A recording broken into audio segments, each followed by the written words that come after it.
Chapter 3145. When Xiao Daoist's mouth was dry from talking, he took the teacup from Yuan Ye's hand and gulped it down. Then he passed the empty teacup back to Yuan Ye and said, "Tell the owner of the tea house that when I ascend to heaven, I'll definitely bring him along." Yes, Yuan Ye nodded honestly and turned around to leave. Xiaohua was a bit worried for Yuan Ye. He didn't know if the owner of the tea stall would think he was crazy and beat him out of there. Of course, Xiaohua's worry was unnecessary. After a while, Yuan Ye came back and scathed without any awkwardness or embarrassment. However, Xiaohua didn't doubt that Yuan Ye would repeat what he said to the owner of the tea stall. Under the scorching sun, the sound of cicadas could be heard from the banyan tree behind Xiaohua. However, the sound of cicadas couldn't suppress the sound of Xiao Daoist's stomach, especially after he drank a big cup of tea. Strange.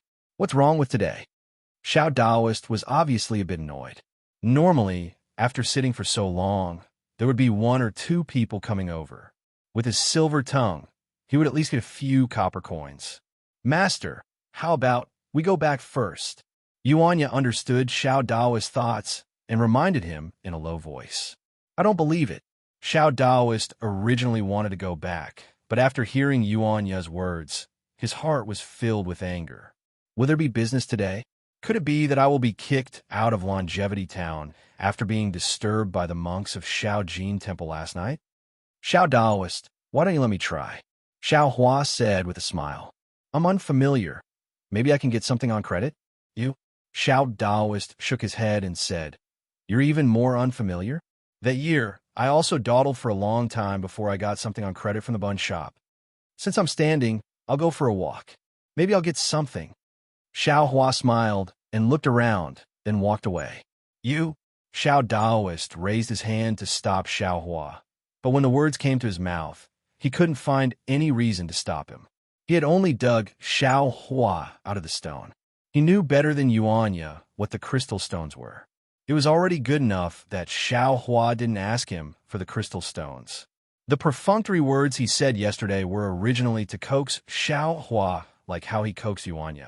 But looking at Xiaohua's words and actions this morning, he was not as ignorant as Yuan Ye. How could he possibly keep Xiaohua? Could it be that this old man made a mistake? Isn't he? Daoist Xiao looked at Xiaohua's disappearing back. Obviously, he wasn't going to the bun shop. Master Yuan Ye, who was standing at the side like a statue, opened his mouth.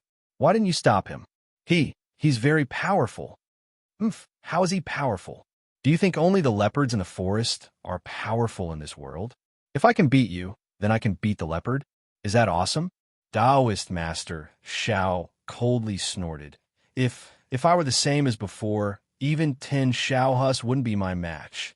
"Xiaohua is really amazing." Yuan Ye hesitated for a moment. "Those stones yesterday were not easy to move up." You think this old man doesn't know?" Daoist Master Xiao snorted again. "Weren't you afraid that this old man wouldn't keep Xiaohua? So you helped him move them?"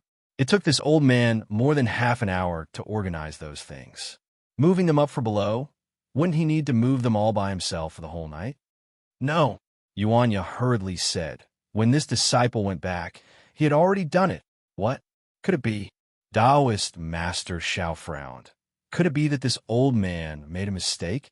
However, when Daoist Master Xiao raised his head again, he didn't look in the direction Xiaohua left. His eyes narrowed, as if he saw something, and he lightly said, "Xiaohua left. If he doesn't come back, then this old man admits this old man made a mistake." No matter what, a person sealed in a stone must have an extraordinary background. If this old man, or you can form a relationship with this person, it will definitely be beneficial. In front of this kind of person, this old man's words of price are all nonsense. However, if he were to return, this fellow's origin would be thought-provoking. Tell me, what does our Jiangqiao temple have? Why should we keep him here? Just based on what this old man said when I saw him? In other words, even if you chase him away, he won't leave. Master, what you are saying, this disciple doesn't understand. Yuan Ye heard Daoist Master Xiao talking to him, but it also sounded like he was talking to himself. He was really confused. Forget it. Taoist Master Xiao waved his hand and said bleakly, "You really don't understand. Yeah, let's not talk about this guy's origin. What this old man wants to tell you is that in this world, other than fists and feet, there are many other mysterious methods that you have never known. Although this Xiao Hua's fists and feet are good, he is just another Yuanya. His meridians are completely blocked. He is not a person who can cultivate supernatural powers. To put it bluntly, he is a cripple. He is not even as good as you. Although he was chiseled out of stone, he is still alive. This old man suspects. Forget it. Why are we talking about this again? Why am I telling you this? Follow this old man. And when you have an opportunity in the future, your luck will be 100 times better than Xiao Hua's." As he said this, Taoist Master Zhao's mouth became dry again. He waved his hand and said, "Go, give this old man another cup of tea." "Yes, Master." Yuanya raised his head and looked in the direction Xiao Hua disappeared. He had an indescribable good impression of Xiao Hua. In front of Xiao Hua, he seemed to be able to sense the safety and vastness of the wilderness he had in the past. It was much more interesting than the various kinds of people he had seen after following Taoist Xiao. Tea was naturally worthless. Not long after, Yuanya actually brought a teapot and teacup over from the tea house. Taoist Master Xiao knew that since 2 months ago, Yuanya beat up the local ruffian who blackmailed the tea house. He no longer needed to pay for his tea. This was also the reason why he didn't bring any tea. Taoist Master Xiao drank a mouthful of tea and held back his rumbling stomach. Unexpectedly, he also looked in the direction that Xiao Hua had left, which he had previously disdained to look at. In his heart, he muttered, "This Xiao Hua. Just what is his background? I was in a hurry yesterday and didn't think too much about it. If he really isn't." Xiao Hua left Taoist Master Xiao and casually picked a direction to walk in. He had a smile on his face and didn't release his divine sense, Buddhist sense, or even soul sense. He just strolled along the side of the street like an ordinary mortal, looking at the hawkers shouting, listening to the waiter calling out to him, and looking at the little boy crying on the side of the street. His heart was filled with an indescribable feeling. It seemed that many years ago, there was also a day in Lu Town when he also walked like this. That seems to be the end of the year, right? It seems that I met some bully. Xiao Hua's gaze was somewhat wandering, and the scene in front of him seemed to change. But at this moment, his eyes focused and looked at a place not far from him. A young child stretched out his hand and was about to use his finger to hook the emerald green purse at the waist of a woman. "Pay attention to your purse," Xiao Hua shouted for no reason. Another name appeared in his mind, Xiao Tong. When Xiao Tong's name appeared, his memories of Lu Town receded like the tide. Aside from a few remnants, there was no trace of it. Xiao Hua's shout was heard by almost half the street. The woman who was being stared at by the thief very naturally raised her hand and protected her purse. The thief could only withdraw his hand and turn his head to look at Xiao Hua, who was wearing an ill-fitting Taoist robe. His eyes were filled with shame and anger. Xiao Hua's eyes narrowed, and he also fiercely glared at the thief. However, Xiao Hua wasn't much older than the thief, and his face wasn't fierce. The thief actually wasn't afraid, and even raised his fist to threaten Xiao Hua. It was quite funny. "Ha ha!" Xiao Hua laughed loudly. His heart was filled with sunshine. He really felt that everything in this world, everything in this longevity town, was very interesting. Even a thief made him feel very cute. Seeing Xiao Hua laugh, the thief was actually a bit scared. He looked to his left and immediately ran far away. Xiao Hua ignored him and looked to his left. It was a general store. Xiao Hua thought for a moment and walked in. There were 2 shop assistants standing at the door, and they had been shouting the whole time. However, when they saw Xiao Hua turn around and walk in, one of them frowned and glanced at the other shop assistant. That shop assistant gave him a look, and the shop assistant immediately blocked Xiao Hua with his hand. He said with a smile, "Taoist, sir, please wait." "Oh, what's wrong?" Xiao Hua was surprised. It's nothing." The shop assistant was still smiling. "My Gaolianqing General Store is a small business and has just opened today. I don't have anything to give out." "Taoist, sir, please go somewhere else." "Give out." Xiao Hua didn't know whether to laugh or cry. He lifted his hand and pushed away the shop assistant's arm. How could this old man want her charity? Little bastard. Hearing Xiao Hua call himself an old man, the shop assistant couldn't take it anymore. He rolled up his sleeve and said angrily, "Don't be so shameless. If you want money, go somewhere else. Don't think that you are a monk. If you stay a bit longer, this old man will beat you up." Ba. Just when Xiao Hua was frowning, a Buddhist chant came from behind him. Although Tan Yue is not a monk, you still have to listen to my Buddhist teachings. You have to treat people kindly. No matter what, this is still a Taoist friend. Like this old man, he is also a monk. How can you beat him up just like that? Oh, so it's Monk Mingyu. When the shop assistant heard, his face immediately changed. He hurriedly saluted behind Xiao Hua and said with a smile, "Sir, how come you have time to come to the secular world today?" Xiao Hua turned around and saw a fat white monk wearing a monk's robe standing behind him with a small alms bowl and a monk's staff in his left hand. He had a smile on his face as he stood behind him. Chapter 3146. Unfortunately, this smile was the same as the shop assistant's, both with a kind of hypocrisy and sarcasm.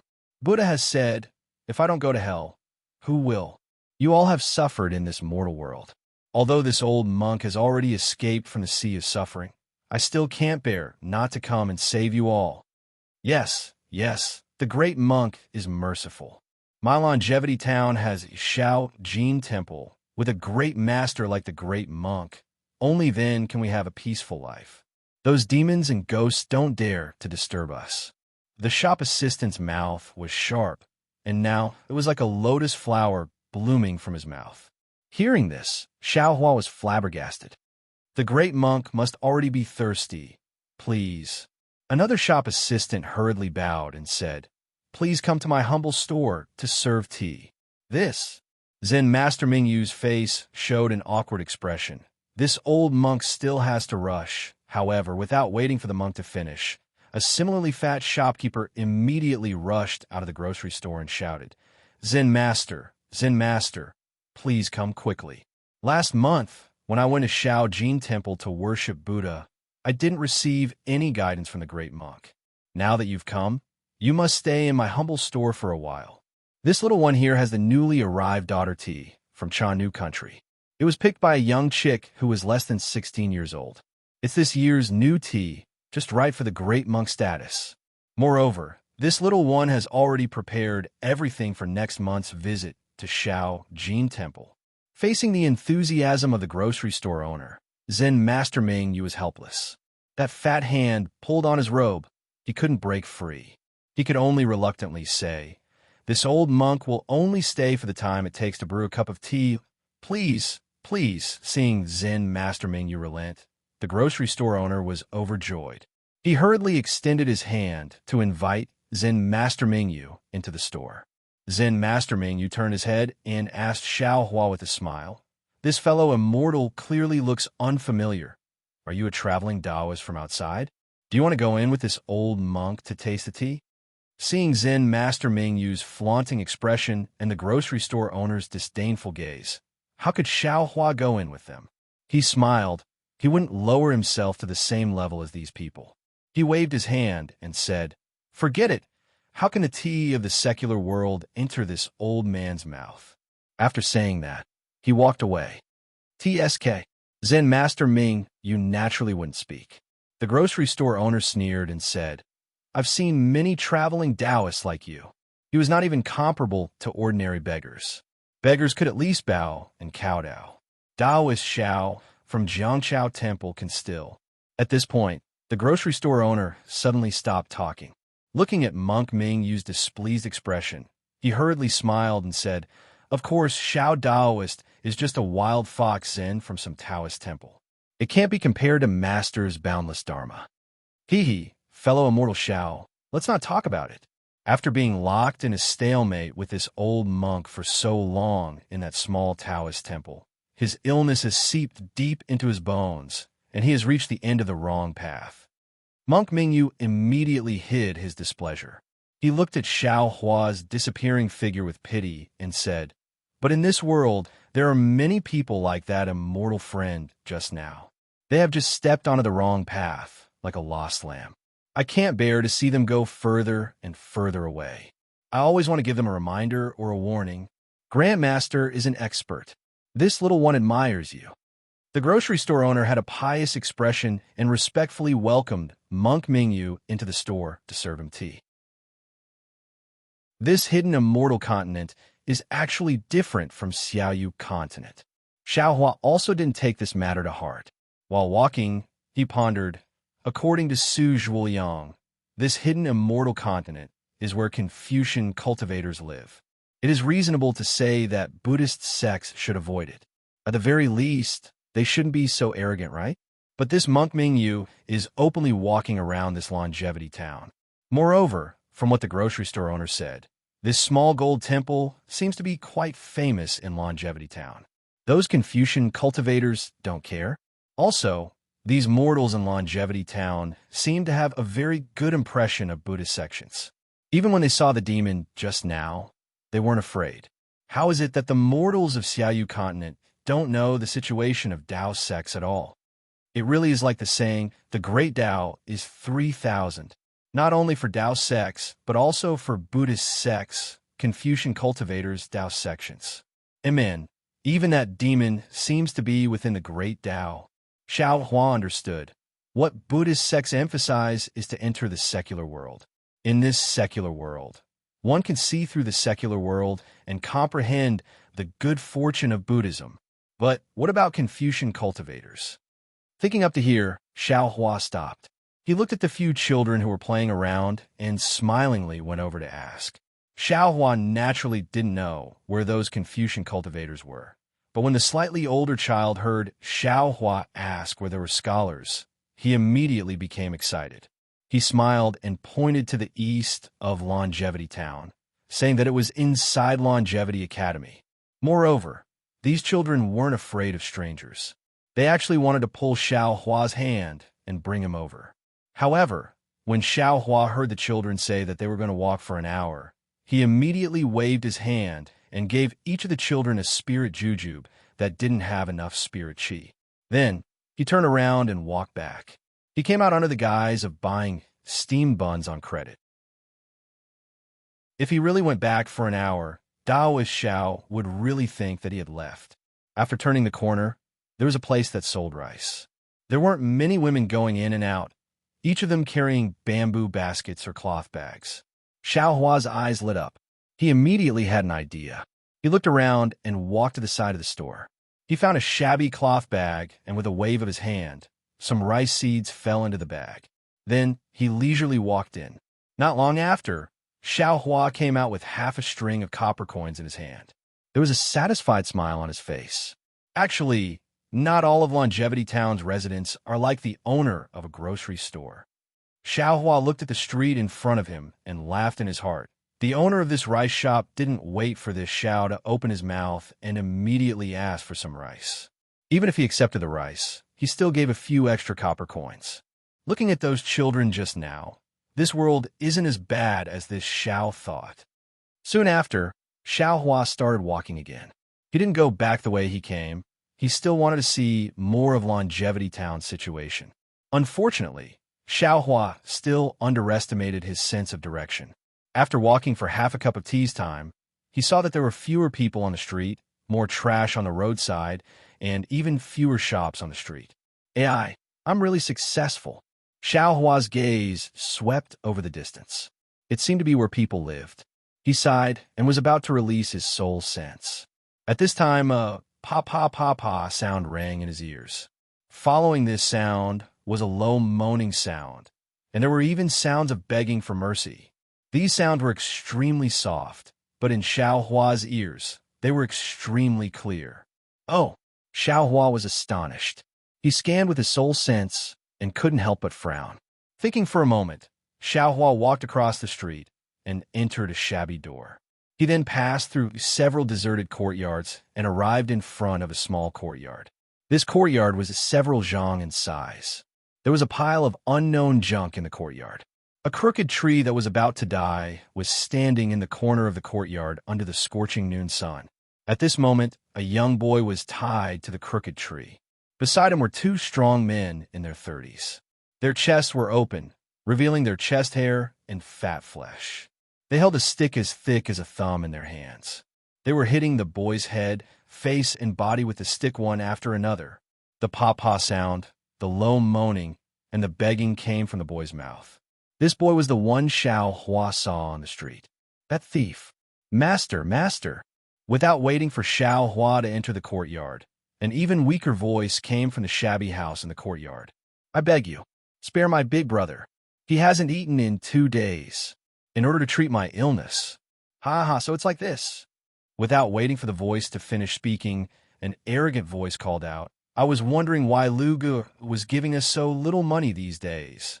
So it was all given to you, this little wench. Master, the boy called Lu Gu weakly called out, I've always given you what I should. The money used to treat Xiao Yun's illness is my own money. Your own money? The other man hit Lu Gu's cheek with his stick, leaving a trace of blood on his cheek. At the same time, a stream of blood flowed from the boy's mouth. Your money is my money. It's already noon today. How come I don't see a single copper coin? What about yesterday and the day before? You don't seem to have paid enough. If you have money to treat this wild girl, why don't you give it to me? Xiaoyan isn't a wild girl. She's my little sister. The boy coldly snorted and endured the pain. Humph. She's just a bastard picked up from Liaojiang.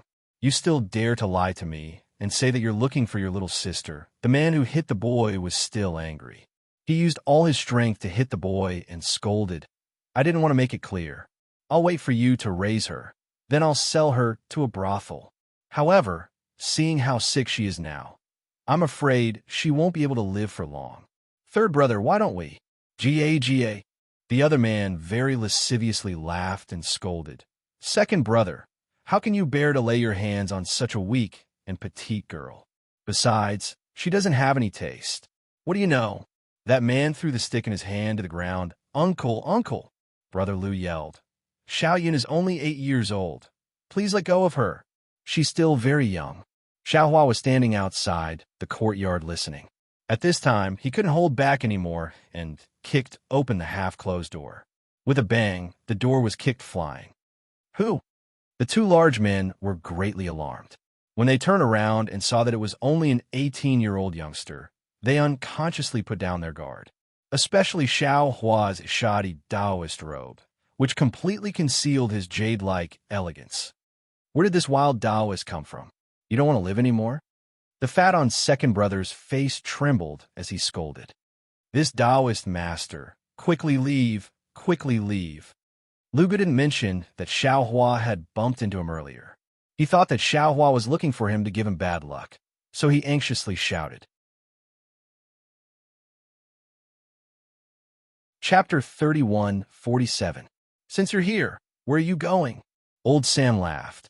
Brother Lu went, and a little Taoist came. Isn't this perfect? As he spoke, Old Sam stretched out his hand and pulled out a sharp knife from his waist. He grinned as he approached Xiao Hua. Why would Xiao Hua care about him? He raised his eyes and looked towards the end of the courtyard. Sure enough, a skinny little girl in ragged clothes was lying on the doorstep with difficulty. She raised her little head with difficulty, and on her somewhat filthy little face, there was actually an indescribable beauty. Woo! Old Third raised his sharp knife and arrived in front of Xiao Hua. Seeing that Xiao Hua didn't pay attention to him, a puzzled expression appeared on his face. He raised a sharp knife in his hand and attacked Xiao Hua's heart. Xiao Hua wasn't slow. He raised his leg, looking somewhat clumsy, to kick the strong man's abdomen. However, this action was useless in the eyes of others. Old San, who was on guard at the side, immediately relaxed. Pung! With a light sound, Old Three jumped up vigorously and stretched out his leg, touching Xiao Hua's leg. The other hand, holding the sharp knife, didn't seem to be slow and still pierced Xiao Hua's heart. Clang! A metallic sound came from a knife. It was as if the knife stabbed a metal stone. It couldn't penetrate the flesh. Ah! Old Third was shocked. Unfortunately, before he could scream, a heart-wrenching pain came from the place where he was fighting with Xiao Hua. His fat body flew out involuntarily and crashed into the corner of the small courtyard with a boom. He rushed into a pile of junk. Old San, what happened to you? Things happened too suddenly. Old San didn't realize the seriousness of the matter. He looked at Old San, who was already unconscious. When he saw that Old Third didn't reply, and then saw the harmless Xiao Hua slowly walking over, he hurriedly flipped his hand, and a similar sharp knife appeared in his hand. He somewhat anxiously shouted, "Don't come over! You come over!" As he spoke, Old San turned his eyes and looked at Xiao Hua's surroundings. He wanted to escape from here. Unfortunately, although Xiao Hua's movements were inconvenient, his movements were very strange. He blocked all of Old Second's possible escape routes, forcing Old Second to either go up and fight or hide in a corner. He was unable to escape towards the main entrance. Damn it, when the second brother saw this, he somewhat staked everything on one throw and fiercely shouted as he pounced toward Xiao Hua. Dong! A muffled sound rang out. Xiao Hua waved his hand and very casually hit the second brother's chest. Pooh! The second brother spat out a mouthful of dirty blood. His figure was also sent flying and fell into the pile of junk. Brother Liu was dumbfounded. He stared blankly at Xiao Hua, not knowing what to say. After all, in his eyes, these two were the most powerful people in Longevity Town. When Xiao Hua walked in front of him, Liu panicked and said anxiously, big brother, I was only forced to steal the money." Really? Seeing Xiao Hua's hand that sent Old Second's sturdy body flying and was about to easily grab his neck, Liu Ge'er's tears were about to fall. He shouted, "Big brother, it's fine if you kill me, but please don't touch my sister, Kaba." With a soft sound, the hemp rope binding Liu Ge'er, causing him to be unable to move, snapped like grass in Xiao Hua's hands. Liu Ge'er was already exhausted. He could no longer lean on the banyan tree. His body involuntarily slid down and collapsed on the ground. However, Liu Ge'er did not care about his own sorry state. He stared at Xiao Hua's slender fingers in disbelief. In his mind, he recalled the scene of Old San's sharp knife stabbing Xiao Hua's heart. Xiao Hua opened his mouth. Liu Ge'er suddenly felt a huge pressure. Even his breathing became hurried. He did not know what the most powerful person he had ever met would ask him. What would he ask him? However, when Xiao Hua asked the first question, Liu Ge'er's mouth opened so wide that a large duck egg could be stuffed inside. How many meat buns can one copper coin buy? This was a question Xiao Hua asked Liu Ge'er. What? Liu Ge'er blinked his eyes. He could not believe his ears. He felt that Xiao Hua was afraid that he would be scared silly. Big brother. Liu Ge'er stuttered. I am not stupid. Xiao Hua was a little impatient. He asked again, how many meat buns can one copper coin buy? Don't tell me you have never bought one before. Three. Liu Ge'er saw Xiao Hua's serious face and knew that he was not joking. He hurriedly replied, although I don't eat it often, Little Yun likes it. I have bought it for her before. Thinking of Little Yun, Liu Ge'er's eyes showed a trace of gentleness. He hurriedly looked towards the small house. And there, Little Yun had already collapsed on the doorstep. There was no more movement. Little Yun, Liu Ge'er hurriedly shouted. She's fine. She just fainted. Xiao Hua reached out his hand and took out the hanging copper coins. He took 3 of them and threw the rest in front of Liu Ge'er. He said, take these to treat your sister. Thank you, big brother. Liu Ge'er was really ecstatic. Wasn't it because he did not have money that the doctor did not come? With these copper coins, Little Yun's illness should not be a problem anymore. In the future, don't steal money anymore. Xiao Hua sighed again. Although you were forced, but there are many things in this world that can make money. There is no need to let yourself be humiliated. Yes, I understand. Liu Ge'er's body was in pain. However, the pain in his heart was worse than the pain in his body. He felt that he was not worthy to be a human. These 2 people, have they killed anyone before? Xiao Hua turned his head. It seemed that he was about to leave. He asked indifferently, of course they have killed. Liu Ge'er gritted his teeth and said, if Big Brother did not come today, Little Yun and I would not be able to live. Xiao Hua nodded. He slowly walked to the side of the two unconscious men. With a point of his hand, two threads of samadhi, true fire, floated out. In the blink of an eye, the two men's bodies were burned. Then, without stopping, he turned around and left. Although Luger was stubborn and his heart could be considered good, he still did not like this child who was a thief. However, just as he was about to leave the courtyard, Xiaohua did not forget to take out a lot of rice from the space and put it behind the door. This was enough to let the two people live for several months. If Luger had the heart, he should be able to take advantage of these few months to find a suitable livelihood. Big brother. Just as Xiaohua stepped out of the courtyard, the youth's slightly hoarse voice sounded. This little one's name is Lu Yi. You must remember, from today onwards, this little one will no longer do anything that owes his conscience. If I go against my words, heaven and earth will not tolerate it. Take care of yourself, Xiaohua smiled faintly. Today's matter was just a matter of convenience. The people of the secular world, in his eyes now, they were really somewhat comparable to ants. Admittedly, he was unable to use the magic of the Taoist sect, unable to use the flying sword of the Confucian cultivator, but his body was tougher than any weapon in the world. This boundless strength was probably not something that the people of the secular world could imagine, right? In fact, if it was in the past or 100 years ago, Xiaohua would have done more than this. He would have stretched out his hand to check on Xiao Yun's condition or treat Lu Yi's injuries. However, today, in Xiaohua's view, these copper coins were enough to replace these things. Perhaps this was Xiaohua's gradually deepening cultivation, a kind of progress towards the master realm. Of course, the most important thing was that Xiaohua knew that if he stayed here for a while longer, that Taoist master Xiao would really starve. Xiaohua used 3 copper coins and the appearance of the shabby Taoist robe to buy 10 meat buns from the bun shop's lady boss. Looking at the situation under the big tree, it was simply too far from what he had imagined. Taoist master Xiao and Yuanya not only did not panic from hunger, but also, their faces were flushed, very moist. In this world, you can really leave anyone. Xiaohua touched his nose, looking at the oil bag in his hand. He couldn't help but sigh. I was afraid that they would starve, so I thought a way to exchange copper coins, and then went to buy meat buns. But now it seems that even if I don't buy meat buns, they won't starve. Before Xiaohua left, in front of Taoist Master Zhao's empty table, there was a small and exquisite palanquin.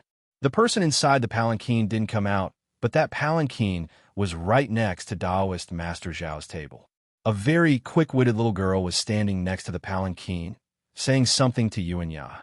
Taoist Master Xiao was lying on the table, holding the bamboo tube with the skewers in his hand, looking at his flushed face and excited expression. Although Xiaohua didn't listen carefully, he knew that he must be saying Red Luan Star's move again. Sure enough, without waiting for Xiaohua to get close to Taoist Master Xiao, Taoist Master Zhao's extremely bewitching voice came. Miss, this old Taoist is not boasting. Your fate is really too good. Moreover, many opportunities are right in front of you. Of course, it's precisely because there are so many opportunities that if you don't grab hold of them as your last destined marriage, you might regret it for the rest of your life. If you remember today, and remember what this old man said just now, you'll blame this old man even more for not giving you directions, for not enlightening you of these mazes. Taoist master, since it's like this, why don't you enlighten me? A clear and indifferent voice sounded. This little girl was able to meet Taoist Master Xiao here. According to Taoist Master Xiao, isn't this also a kind of fate? Yes, this old man came here to experience the world of mortals, to enlighten the world's infatuated men and women, to prevent them from regretting it for the rest of their lives. Taoist Master Xiao said righteously. However, this is a heavenly secret. If this old man were to easily reveal it, I would be punished by the heavens. And please speak, this little girl understands. The girl smiled again and said, Qing Huan, give Taoist Master Xiao some incense money. Chapter 3148. Miss, the servant girl who was talking to Yuanya immediately became unhappy. Didn't we just go to Shao Jin Temple a few days ago? The master said. Qing Huan. The woman lightly scolded. I didn't ask you to speak. Why are you saying so much? Yes, miss. The servant girl helplessly took out a few copper coins from the pouch at her waist and shook the empty pouch. Miss, there are only a few copper coins left. Taoist. The woman's voice came from the palanquin again. I'm very sorry. There are only a few left. No, Taoist Shao waved his hand and said, This old man's words are not to ask Miss for money. Besides, even if Miss wants to give, you have to wait for this old man to finish speaking. Miss needs to see if this old man's words are pleasing to her ears before deciding whether or not. If I ask you to take it, then take it. Qing Huan was unhappy. It seemed that when she talked to Yuanya wasn't too enthusiastic. Following which, Qing Huan threw the few copper coins on the table. Pa, seeing the few copper coins fall, one of them rolled on the table and actually fell to the ground. Taoist Shao was very embarrassed. He wanted to take it, but he didn't want to squat down. Hee Taoist Shao, your steam buns are here. Shao Hua just happened to walk closer with a smile. He bent down to pick up the copper coins and put them on the table together with the oil bag. Taoist Shao smelled the fragrance of the steamed buns and couldn't help but swallow a mouthful of saliva. Although it was very hidden, the squirming in his throat couldn't be hidden from Qing Huan, who was nearby. The girl couldn't help but curl her lips. Hee, Taoist Shao, this little girl won't delay your meal. The voice in the palanquin sounded again. This little girl didn't bring enough money today, so these copper coins can be considered as a deposit. When you have time, you can come to Zhendong's Hao family. This little girl will listen to Taoist Zhao's guidance again. After saying that, she ordered, Qing Huan, call the sedan bearers to move the palanquin. Yes, miss. Qing Huan answered and hurriedly called the 4 strong men who were sitting under the shade of a tree to lift the palanquin and hurriedly left. Humph! Taoist Shao glanced at Shao Hua and said angrily, You don't come back earlier or later, always interrupting at the most crucial moment. However, while he was complaining, Taoist Master Shao had already put the copper coins into his cloth bag. He even took out a meat bun from his oil bag and took a big bite out of it. Seeing Taoist Shao eat the meat bun, Yuanya also took out his leftover meat bun and hesitantly handed it to Shao Hua. Seeing Shao Hua smile and shake his head, Yuanya didn't say anything else and carefully ate it bite by bite. The 10 meat buns were quickly devoured by Taoist priest Shao, and Yuanya's bun was still in its last bite. Taoist Shao was embarrassed. He burped and let out a long sigh. He took out a copper coin and threw it to Yuanya. You go buy some buns. Then, I'll make some tea for Master. Yes, Master, Yuanya replied almost invariably. He quickly took the copper coin and walked away. Where did you get the copper coins? Taoist Shao looked at Shao Hua and burped again. I thought you left. Where can I go? Shao Hua laughed. I still want to follow Taoist Master to broaden my horizons. Where did you get the copper coins from? Seeing Shao Hua avoid answering, Taoist Shao continued to ask. He didn't believe that Shao Hua got these 10 meat buns on credit. Even if I stole them, didn't Taoist Shao still eat them? Shao Hua said with a smile. Did you really steal them? Taoist Zhao's face changed, and his tone became cold. Shao Hua was stunned. He didn't think that his joke would make Taoist Shao have such a big reaction. He then laughed and said, Do you think I'm that kind of person? I can't see through people's hearts. I don't know what kind of person you are. Who knew that Taoist Zhao's words would make Shao Hua even more shocked? Even if many people seem to be honest on the surface and do things in the name of justice, who knows if they're right or wrong? I used to say that I can see through people's hearts, but even if I can see through them, what can I do? Just like that Hao family's young miss. She clearly wanted to let her sedan bearers rest for a while and avoid the scorching sun. At the same time, she saw that no one came to my table, so she pretended to read my fortune and wanted to give me a few copper coins. Do you think she'll believe this old man's nonsense? Even if he didn't come back, she would find an excuse to leave. She wouldn't let me finish my words. Because of the words she said before she left, if I have any urgent matters and really don't have enough to feed, I can always go to the Hao family to ask her for help. However, even if I can see through her heart, how can I not say those words? How can I not take the copper coins she gave me? This world is full of helplessness. Repent and be saved. Daoist Zhao's words caused Xiao Hua's heart to fiercely jump. He didn't expect that after he left for a while, Daoist Xiao would have such feelings. Moreover, listening to Daoist Zhao's words, he really is a person with a story. Unfortunately, after Daoist Xiao finished speaking, he actually yawned and stretched. He said in a low voice, "Damn it, I fought too fiercely with the bald donkey from Shao Jin Temple yesterday. I didn't even sleep well." After he finished speaking, he actually laid down on the table. After a while, he started snoring again. Xiao Hua bitterly smiled and walked to the side of the big tree. He leaned against the big tree and also lazily watched Yuanya walk back step by step and eat the meat buns in small bites. As if it was Yuanya's habit, when he ate the last meat bun, he very firmly stopped. He carefully wrapped the bun in oil and put it into his bosom. Then he walked in front of Xiao Hua and bit his lips, his gaze firmly fixed on Xiao Hua. "Oh, what's wrong, Yuanya?" Xiao Hua was a bit stunned. He smiled and said, "Have you taken a fancy to Qing Huan? You want me to ask Daoist Xiao for you? Why didn't you leave?" Yuanya was not amused by Xiao Hua's words and indifferently asked. Xiao Hua strangely said, "Why should I leave? This hidden immortal continent is so big. Isn't it the same wherever I go? Since it's the same everywhere, why shouldn't I stay here?" "You just left, I thought you left." Yuanya did not care how profound Xiao Hua's words were and still said, "I was a bit disappointed in my heart. I felt that I wouldn't be able to see you in the future." Xiao Hua blinked his eyes. Listening to Yuanya's words, it was almost a confession. "I somewhat regret that I didn't ask you when you were here." Yuanya did not care about the sudden goosebumps on Xiao Hua's body and continued, "Since you are back now, I must ask you." "What question?" Xiao Hua was very surprised. He really did not think that Yuanya would ask him such a deep question. "What you said this morning, was it true?" Yuanya stared at Xiao Hua and asked word by word. "What did I say?" Xiao Hua frowned and asked curiously. "That fist technique you used this morning. Can you really teach me?" Yuanya was not discouraged by Xiao Hua's question and continued to ask. Xiao Hua was really stunned. What he said in the morning was obviously a joke. He had never taught this Big Dipper God fist to anyone, and he also did not think that Yuanya could learn it.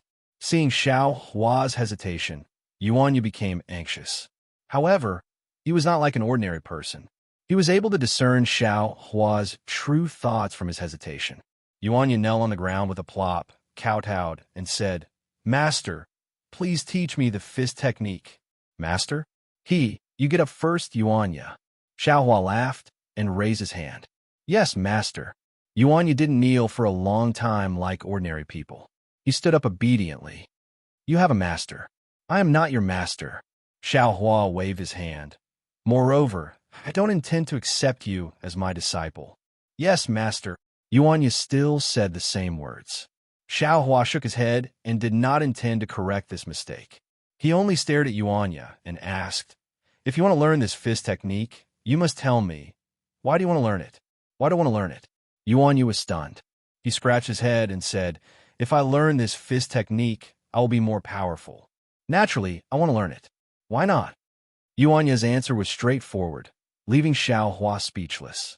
Looking at Xiao Hua, who was lying on the table, Xiao Hua really felt that this was Xiao Hua's arrangement. "How about this? Tell me about your life experience. Since you want to take me as your master, you should at least let me know about your origin, right?" Xiao Hua thought for a moment and said, "Yes, master." Yuanya respectfully said, "Disciple has no parents since childhood. Since I can remember, I have been living with a female wolf in the jungle." Yuanya's experience was very sad, but in Yuanya's words, it was very simple. In just a moment, Xiao Hua knew that Yuanya was born in hidden immortal continent's profound jade dark forest. Since childhood, he had been living with the wild beasts in the jungle and had never come into contact with humans. When he grew up, He became the king of the wolf pack after the death of the female wolf who had been with him for a long time. Later, due to some reason, he came out of the jungle and met a hunter. However, he did not live the life of an ordinary person. Because he was unruly, he was sold to the arena by the hunter. Yuanya had received training in the gladiator arena, and it was there that he had gotten his name. For his own survival, Yuanya fought in the arena for about 3 years. There were no undefeated generals in the gladiator arena. In a duel, Yuanya was seriously injured by his opponent and almost lost his life. At that time, he met Taoist Xiao and was brought out of the gladiator arena by Taoist Xiao. As for how the penniless Taoist Xiao persuaded the owner of the gladiator arena, Yuanya, who was unconscious at that time, did not know. Later, under Xiao Hua's care, Yuanya finally recovered. After that, he followed Xiao Hua and drifted in hidden immortal continent. A few years ago, Xiao Hua brought Yuanya to the Taoist temple in Immortal Town. He suddenly had an idea and decided to stay in the Taoist temple.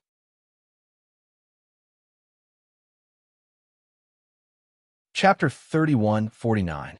Oh, so that's how it is. After hearing Yuanya's explanation, Xiao Hua finally understood why Yuanya was sometimes very kind and sometimes extremely vigilant. But then he felt a little strange.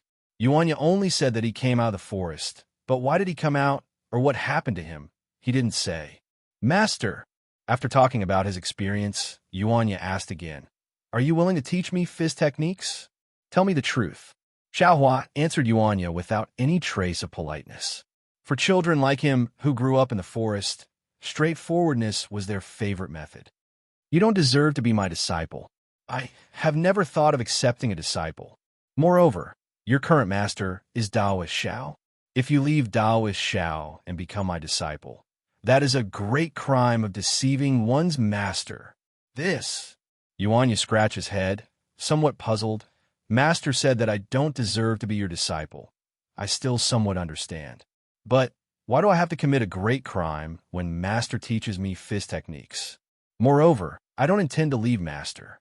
Xiao wanted to know whether to laugh or cry. He waved his hand and said, "This you don't understand. When you have time, ask Taoist Xiao. As long as he agrees, this old man can consider teaching you a few moves." Okay, Yuanya was quite obedient, nodding obediently. He stood beside Xiao Hua and said in a low voice, "Master often scolded me for being brainless, but I am not angry. I know that I don't know much.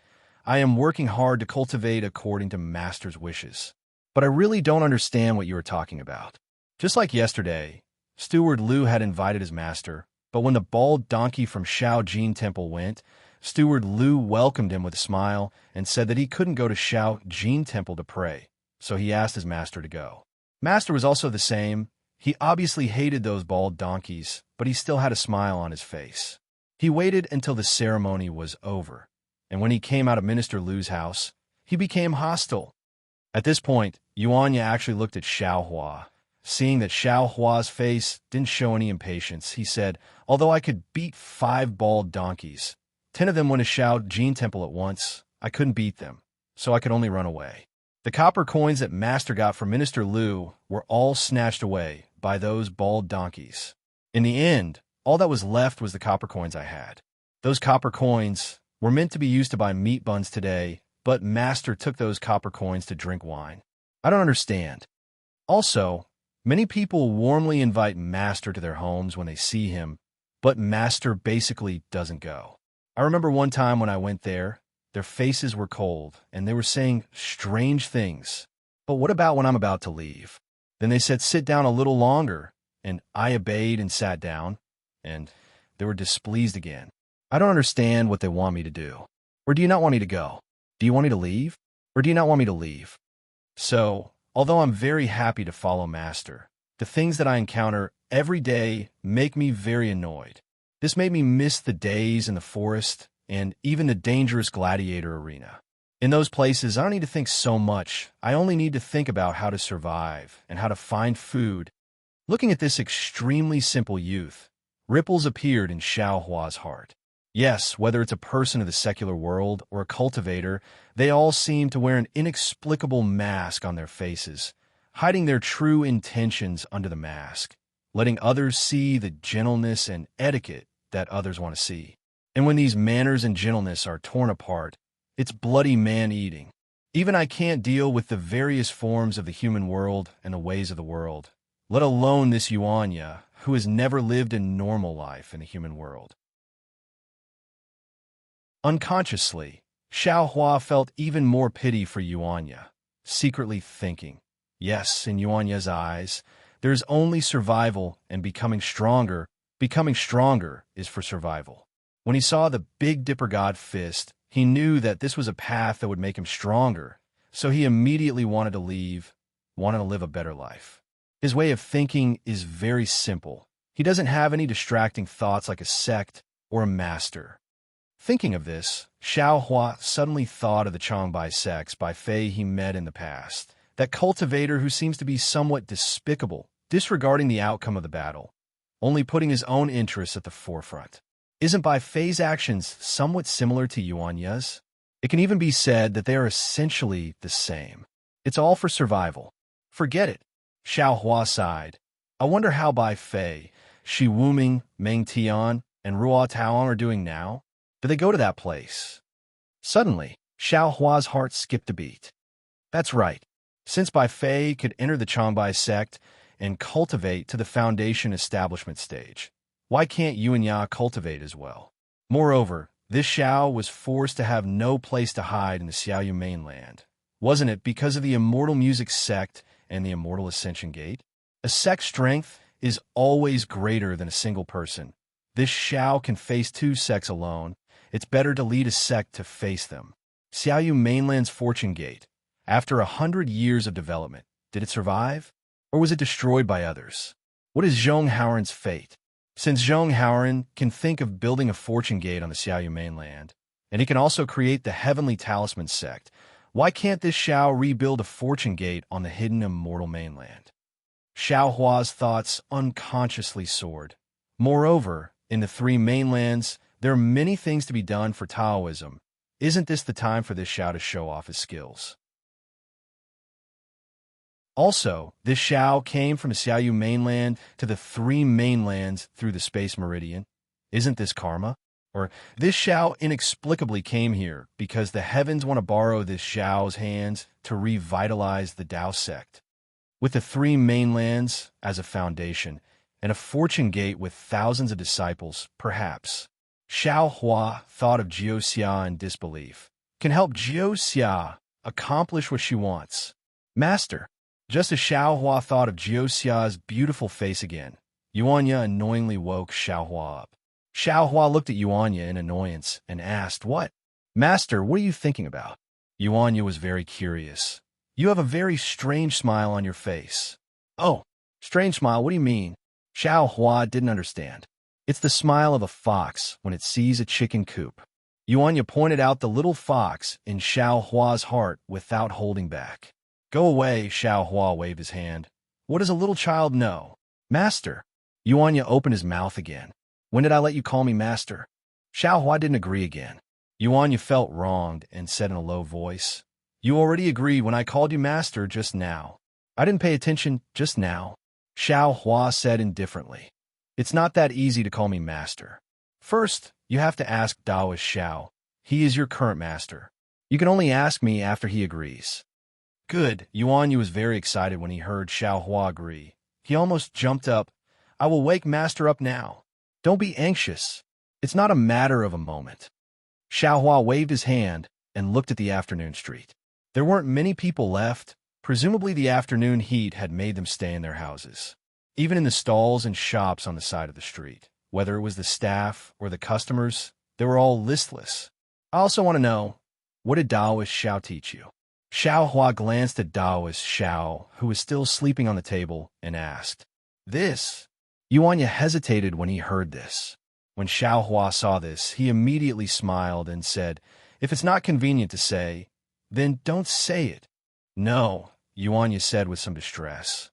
I was thinking, what did Master teach me all these years? Why do I have to call him Master? Ah, Xiao Hua was shocked. Daoist Xiao didn't teach you anything. Master seems to have taught me a lot, but I have never seen anything like Master's martial arts, Yuanya said with some distress. He didn't even teach me anything that could increase my strength. This is also the reason why I want to learn from Master after seeing him display his martial arts. So it's like this. Xiao Hua understood a little. Maybe Daoist Xiao saved Yuanya because he wanted to make him his guard? Master, what else do you want to ask? Yuanya looked at Xiao Hua very carefully. A beast's instinct told him that this person in front of him was not only safe, but could also make him stronger. He had to seize this opportunity. Nothing. Xiao Hua looked at this young man who was not only simpler than cultivators, but also more simple than ordinary people. He really didn't know what he wanted to know. Oh, right. What instrument did you play last night? This Xiao heard. You seem to have something on your mind. Xiao Hua suddenly thought of the instrument Yuanya played last night. That instrument is called sun. It was given to me by someone. It was rare for Yuanya to be a little embarrassed. His eyes, which had never changed, suddenly widened. It seemed that his mood had changed. But this is my secret. If Master wants me to say it, then I can only tell Master. Huh. Xiao Hua laughed when he heard this. He looked at Yuanya, who was feeling uneasy because of the threat in his words, and waved his hand. Since it's your secret, it's fine if you don't tell this Xiao. And this Xiao is not your master. Yes, Master. Yuanya was a little disappointed, but his answer was still the same. Xiao Hua actually wanted to ask about Daoist Xiao, but looking at Yuanya, even if Daoist Xiao had a story, he might not be able to tell, not to mention that Daoist Xiao wouldn't tell his own story to this wild child who didn't understand the ways of the world. Immediately, Xiao Hua didn't ask anymore. He closed his eyes and sat there, refining the earth crystal Yao milk and recovering his cultivation. Yuanya waited for a long time. Seeing that Xiao Hua didn't say anything, he didn't get angry. He also sat there like Xiao Hua and closed his eyes. When he was very young, he already understood that if he wanted to catch prey, he had to be patient, and if he wanted to get something, he had to pay a price. He could ambush an antelope in the grass for 3 whole days in order to learn the fist of the North Star from Xiao Hua. He still had this bit of patience.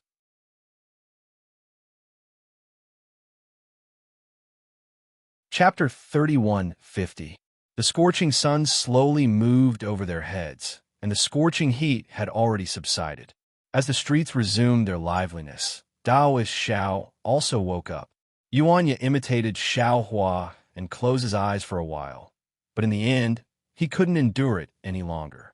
His eyes opened again, and he vigilantly looked around. Seeing Daoist Xiao stretch and sit up straight, he also hurriedly stood up and stood behind Daoist Xiao. Yuanya stood up, and Xiao Hua also stood up. However, looking at his lazy and somewhat clumsy appearance, where was the demeanor of an expert? For hours after noon, Daoist Xiao's table seemed to be bustling with noise and excitement. Not only did 2 families bring their children to ask Daoist Xiao to name their children, but there were also 3 couples who secretly asked Daoist Xiao to give them advice on marriage and the so-called 8 characters of horoscope. Of course, the 8 characters of these 3 couples were all suitable in Daoist Xiao's mouth. Even if one pair didn't seem to be suitable, with 3 copper coins, Daoist Xiao used his great divine ability to change the heavenly secrets and make them suitable. Xiao Hua found it funny behind Daoist Xiao, but this had nothing to do with him. He only slightly narrowed his eyes and stood there. Seeing that the sun was already setting, Xiao Daoist's face was filled with joy under the orange sunlight. He had earned a lot of copper coins today, which was really out of his expectations. A faint melody came out of his mouth, which was a rare sight.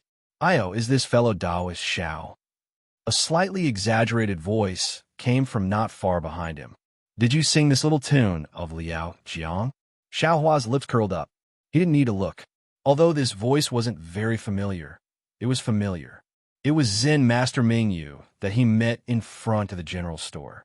As Zen Master Mingyu's voice entered his ears, Daoist Xiao's body clearly stiffened. Without waiting for him to speak, another faint voice came out. Ba, fellow Daoist Xiao, is this the kind of gaudy little tune passed down in your Daoist school? It's no wonder. Such a difficult song. Even a talented person would not be able to master it easily. Even a senior monk of my Buddhist sect would not be able to understand it. Who would dare to be a disciple of your Taoist sect?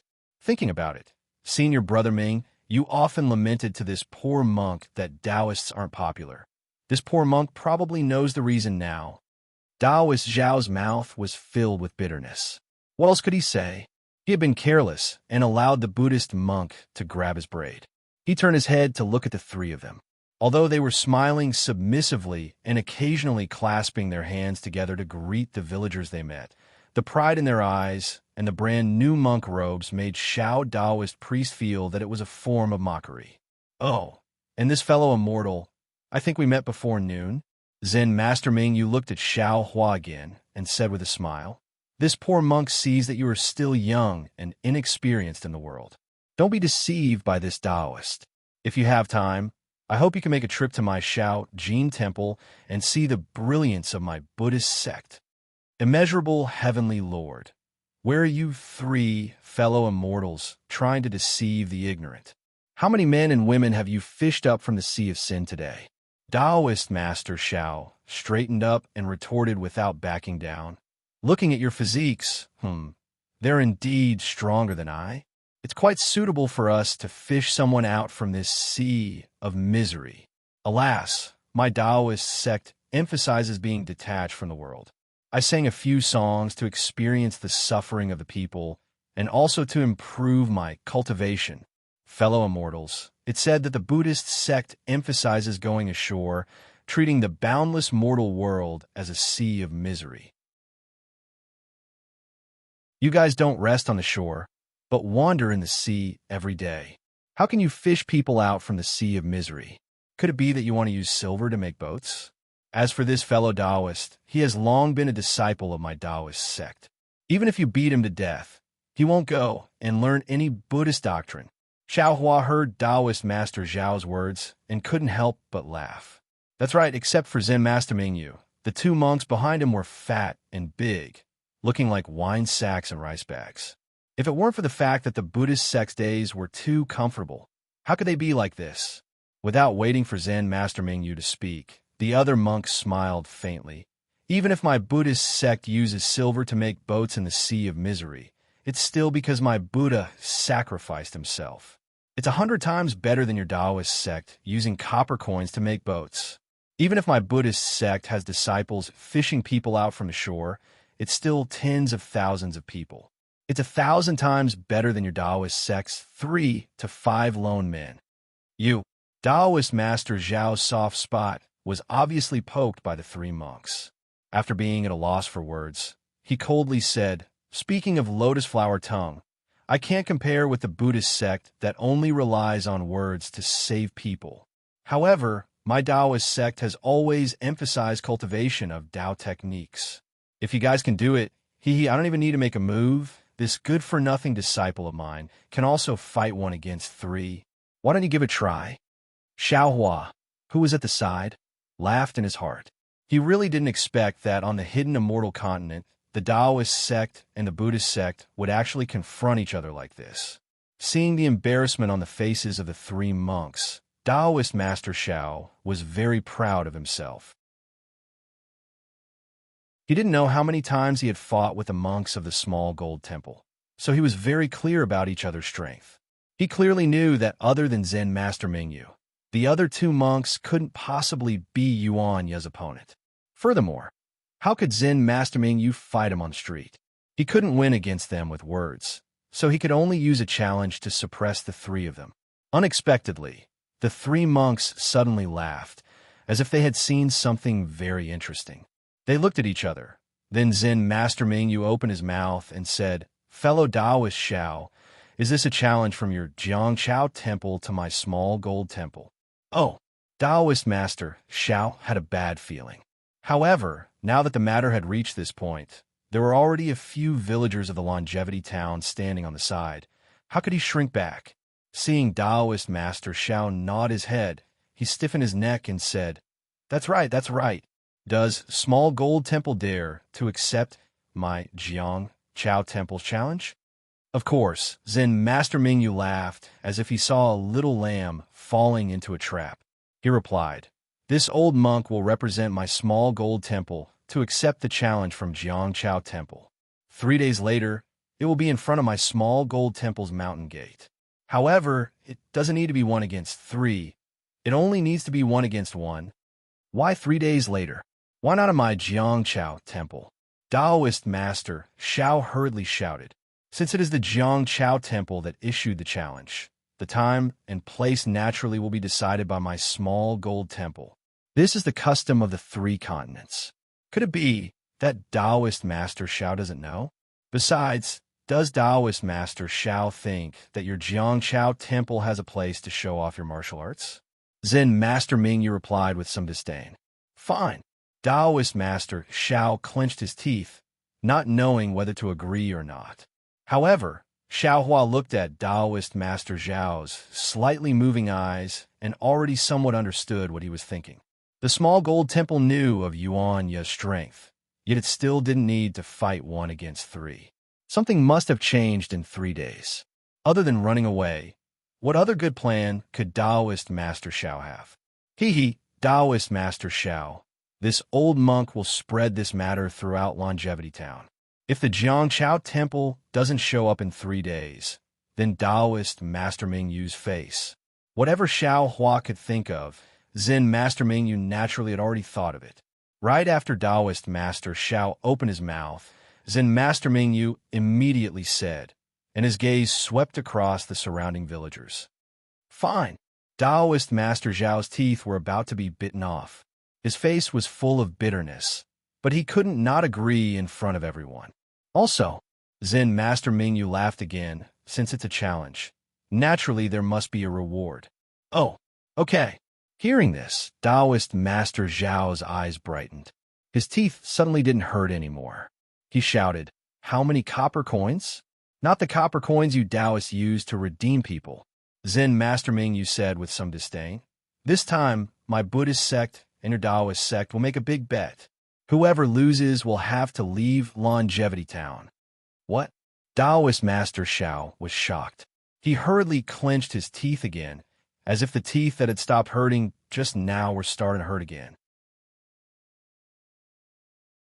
There's actually such a grand event between Buddhism and Taoism. Just as Taoist Master Xiao was clenching his teeth again and almost swallowing them into his stomach, a clear voice rang out from outside the crowd. 10 days later is the day of the decennial immortal and Buddhist ceremony between us Confucian cultivators and Buddhism, right? It's been a long time since my Longevity Academy and Small Gold Temple joined hands to discuss the friendship between Buddhism and Confucianism. Why don't we just move this challenge to 10 days later? How about my Longevity Academy also participate once? When Zen Master Mingyu and the others heard this, joy appeared on their faces. They looked towards the source of the voice, put their palms together, and said, "So it's Zhu Tanyue. This poor monk greets you.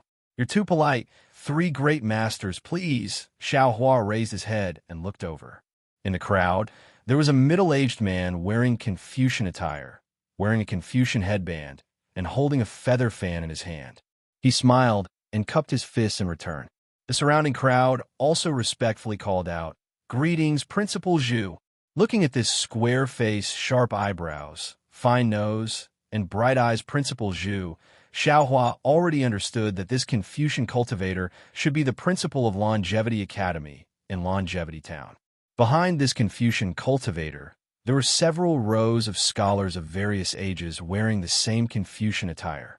They lined up in a neat formation and very elegantly walked over from outside the town. Presumably, Longevity Academy had something to do outside the town, and they were returning in the afternoon and were about to pass by here. Taoist Priest Xiao. That Principal Zhu slightly greeted Zen Master Mingyu and the people beside him.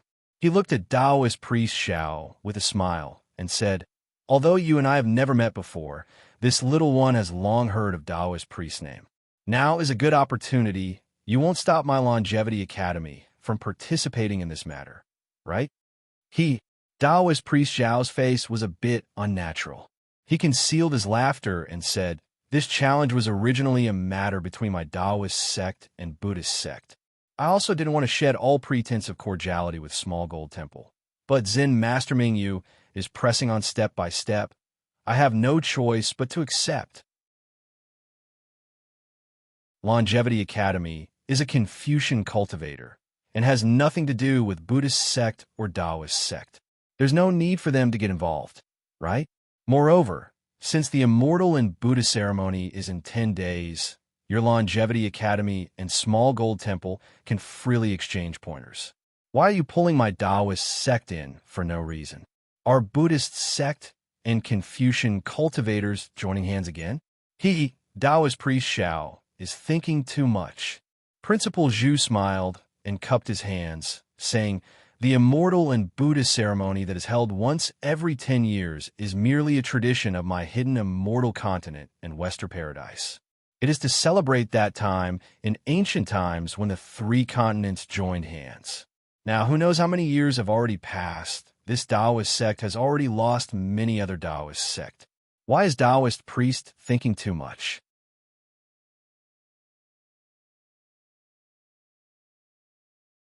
Chapter 31:51. There was a towering mountain range that stretched for thousands of miles. This mountain range was very strange. There were no trees on the mountain range, nor were there any birds or beasts. There were only red rocks. The surface of the rocks emitted a faint light, and within the light, there were layers upon layers of talismans that slowly rotated.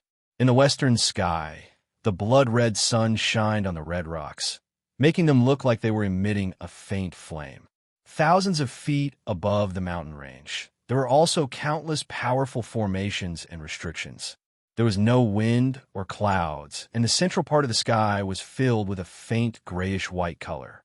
Within the grayish-white color, there were layers upon layers of black clouds that were like mountain ranges. Looking from the outside, there were only bursts of lightning flashing in the gloomy black clouds. There were also faint sounds of thunder, but if one listened carefully, they wouldn't be able to hear it at all. Even the flashing light was like a candle in the night, disappearing in a flash. At the end of the mountain range was the mouth of a valley that was hundreds of feet wide. The mouth of the valley was also like the top of the mountain range. There was a firm formation that firmly sealed the entrance, and not a single bird or beast could be seen. The powerful fluctuations from the formation spread out without any concealment.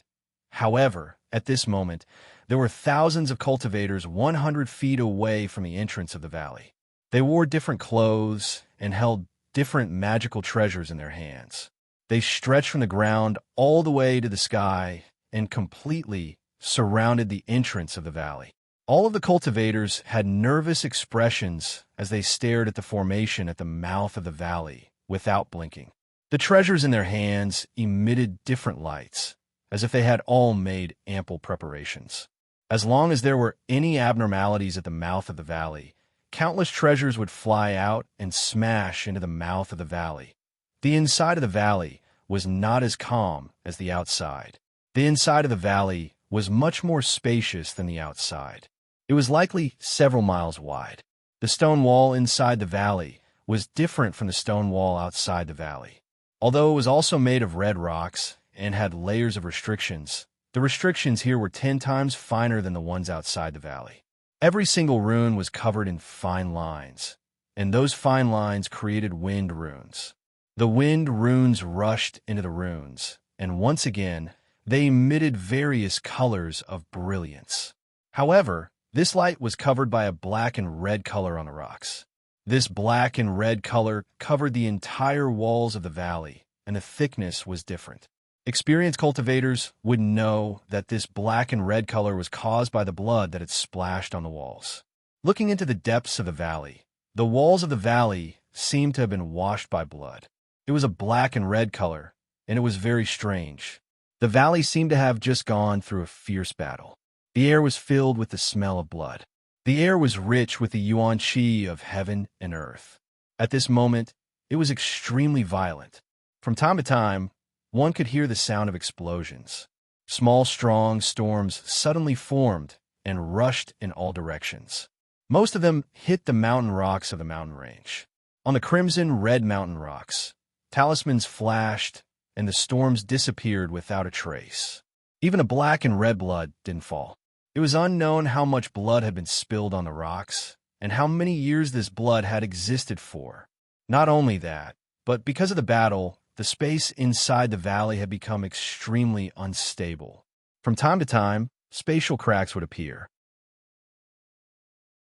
Although these spatial cracks only appeared for a short period of time, they were very destructive. Occasionally, a spatial crack would hit the rocks, and the blood on the rocks would scatter. Then, the talismans on the rocks would collapse, revealing the red rocks. Only when the spatial cracks disappeared did the talismans around the rocks slowly gather and restore the formation. At this time, there weren't many living people in the valley. There were only corpses lying on the ground. The corpses were also strange. Half of them were human corpses, and the other half were not very similar to humans. Some of these corpses were very tall, some were very black, some had wings on their backs, and some had legs on their heads. There were even all kinds of strange shapes of birds and beasts. These corpses had one thing in common, and that was that there were traces of black gas or blood-red light flashing faintly. These black gas and blood-red light were between the scattered pieces of the corpses. Some of them were like earthworms that wanted to gradually enter the rocks, and some were like small snakes that wanted to swim to other places. However, without exception, they were all caught by the flashing restrictions on the ground. Traces of lightning like brilliance flashed, and they were gradually strangled to death. There weren't many living people in the valley, and they all had magic treasures in their hands. Their bodies flashed with various colors as they flew rapidly in the air. From time to time, they avoided the spatial cracks and extremely strong hurricanes as they flew into the depths of the valley. Everyone's eyes were filled with vigilance, and their faces were filled with extreme exhaustion. However, their divine senses were like a spider's web, sweeping around inch by inch. They didn't dare to miss a single spot. The deepest part of the valley was an area with a radius of 10,000 feet.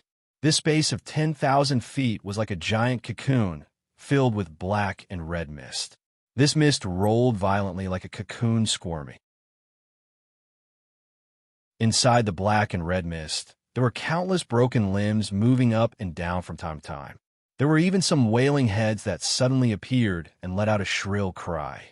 However, before this shrill cry could be heard, a layer of violent fluctuations appeared outside the black gas, blocking it. The core of the black and red mist wasn't inside the stone wall, nor was it on the ground. Instead, it was at the center of this 10,000 feet wide area. The core was no longer covered in mist, but rather extremely condensed. Drops of sticky blood mixed with the black flames slowly flowed in the center. The black flames surrounded a hole that was several hundred feet wide. Almost endless black gas and black flames flowed out from this hole. They couldn't rush into the valley in time, so they condensed at the core.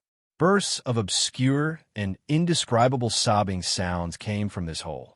Aside from the black gas and the sobbing sounds, the depths of the hole were filled with blood-red light.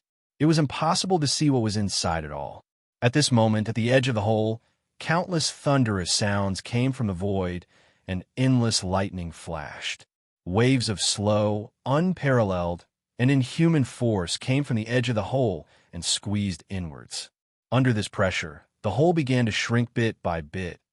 Looking at the black-red ball of chi that had shrunk to about 1,000 feet in size, there were over 200 cultivators dressed in different Taoist robes, standing in the air. There were old and young cultivators, men and women, and some had simple faces and some had ferocious appearances. However, without exception, these cultivators were even more tired than the cultivators flying in the outer valley. The light around many of them had dimmed, and the treasures in their hands were damaged. Many of them had lost an arm or a leg. Among these cultivators in Taoist robes, there were more than a dozen young men in sword robes. They didn't have any treasures in their hands, but they stood straight as if they were treasures themselves. What was special was that strands of spiritual energy rushed in from all directions. There was a faint flash of light around them, and flying swords flew out from their bodies. The silhouettes of the flying swords flashed by and didn't linger for even a moment. Whether it was the cultivators in Taoist robes or the swordsmen in sword robes, their expressions were filled with vigilance and pride. Although they were staring at the black gas, there was a sense of relief in their eyes. Although these 200 cultivators appeared to be standing in a disorderly manner, it was actually a very powerful formation. Slowly and rhythmically, the natural energies of heaven and earth rushed into the formation from all directions, evenly and in an orderly manner, falling into the left side of different cultivators. As the spiritual energy rushed in, the formation seemed to be breathing and flashed with a faint, golden light. A faint rooster shape appeared, but there were many flaws in this rooster shape. It was clear that there were cultivators in those places, but they were no longer there. About 10,000 feet above the hundreds of cultivators, there were several people standing under an oval-shaped canopy. The cultivator at the front looked to be around 30 years old. His face was simple and his forehead was bulging. Under his thick eyebrows, his eyes were as bright as the stars in the sky. The cultivator's gaze swept across the formation as if his gaze could pierce through the black and red fog. He smiled and said to the 40-year-old cultivator next to him, "Vice Alliance leader Luo, the reason why the 3 cultivation countries were able to defeat the Devil Realm was all because of the Alliance leader's Pleiades devil-devouring immortal formation.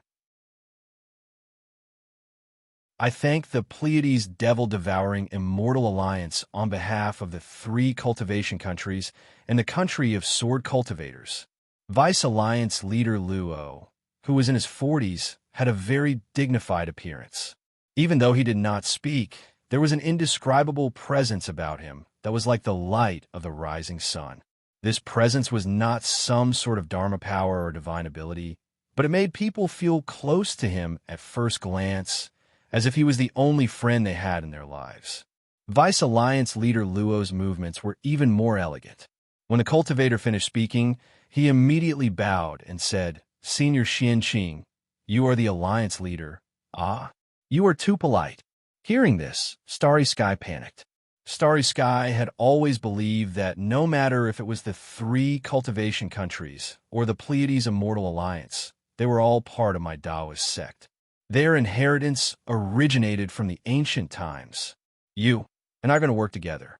No matter if it was the ancient Buddhist sect or the Confucian cultivators, or even the current Devil Realm, they will all be destroyed under the torrent of my orthodox Taoism. Haha, Vice Alliance leader Luo represents the Pleiades Immortal Alliance. Your ambition is really great. This 30-year-old cultivator was the alliance leader of the Morning Rain Continent's 3 cultivation countries, Taoist Xianqing. After hearing Luo Xingtian's words, he smiled and said, "I don't dare to think about these. I only want to be able to resist the invasion of the Devil Realm during my time as the alliance leader, protect the demon-resisting valley, and protect the 3 cultivation countries, as well as the country of Huan and other places." At this point, a hint of worry flashed across Taoist Xianqing's smiling face. He opened his mouth, wanting to say something, but hesitated.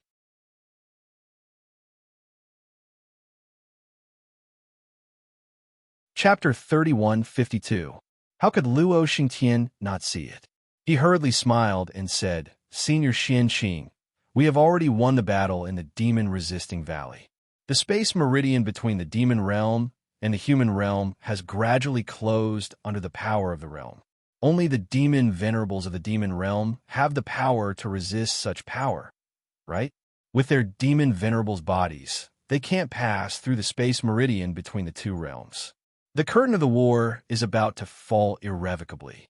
Senior, what are you worried about?" Sai Xingtian, Taoist master Xianqing, looked around and seemed to be a little worried.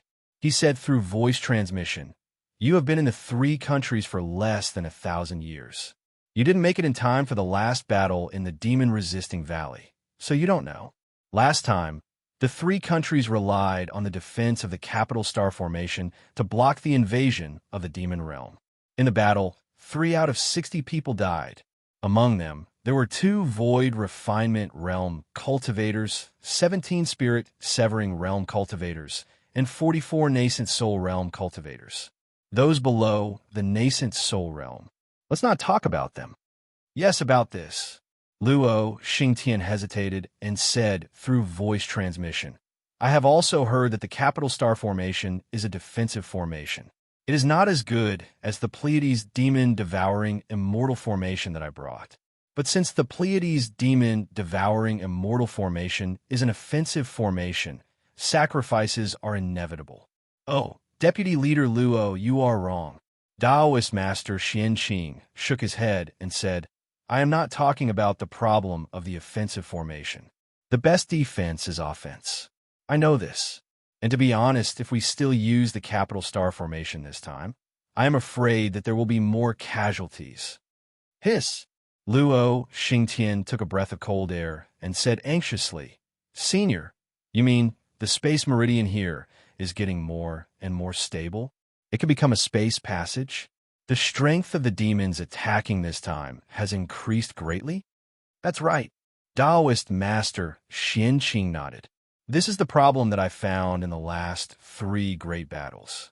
With that said, Daoist Master Xianqing pointed at the big formation below him and explained, there are 365 top cultivators of the 3 countries and the Huan country in this Pleiades demon-devouring immortal formation. They are all nascent soul realm cultivators, spirit severing realm cultivators, and void refinement realm cultivators. But now 121 of them have died. It is twice as many as the last time. This can't help but alert me. If this continues to develop, after 1,000 years, won't these 300 cultivators be killed? Even if he could withstand it after 1,000 years, what about after 2,000 years? Do we still have enough cultivators to set up this array in the 3 kingdoms of cultivation? I really don't know. Senior, you're right. Luo Xingtian's expression changed as well. 1,000 years will pass in the blink of an eye. We have to plan ahead. Unfortunately, it is very difficult to travel from the Immortal Alliance to the 3 kingdoms of cultivation. Our Immortal Alliance has countless means, but none of them can pass through the innate restrictive formation of the Million Mountains. Even if we do pass through, more than half of them will die when we reach the world of soul cultivators. Less than 1 in 100 can follow me to the 3 kingdoms of cultivation.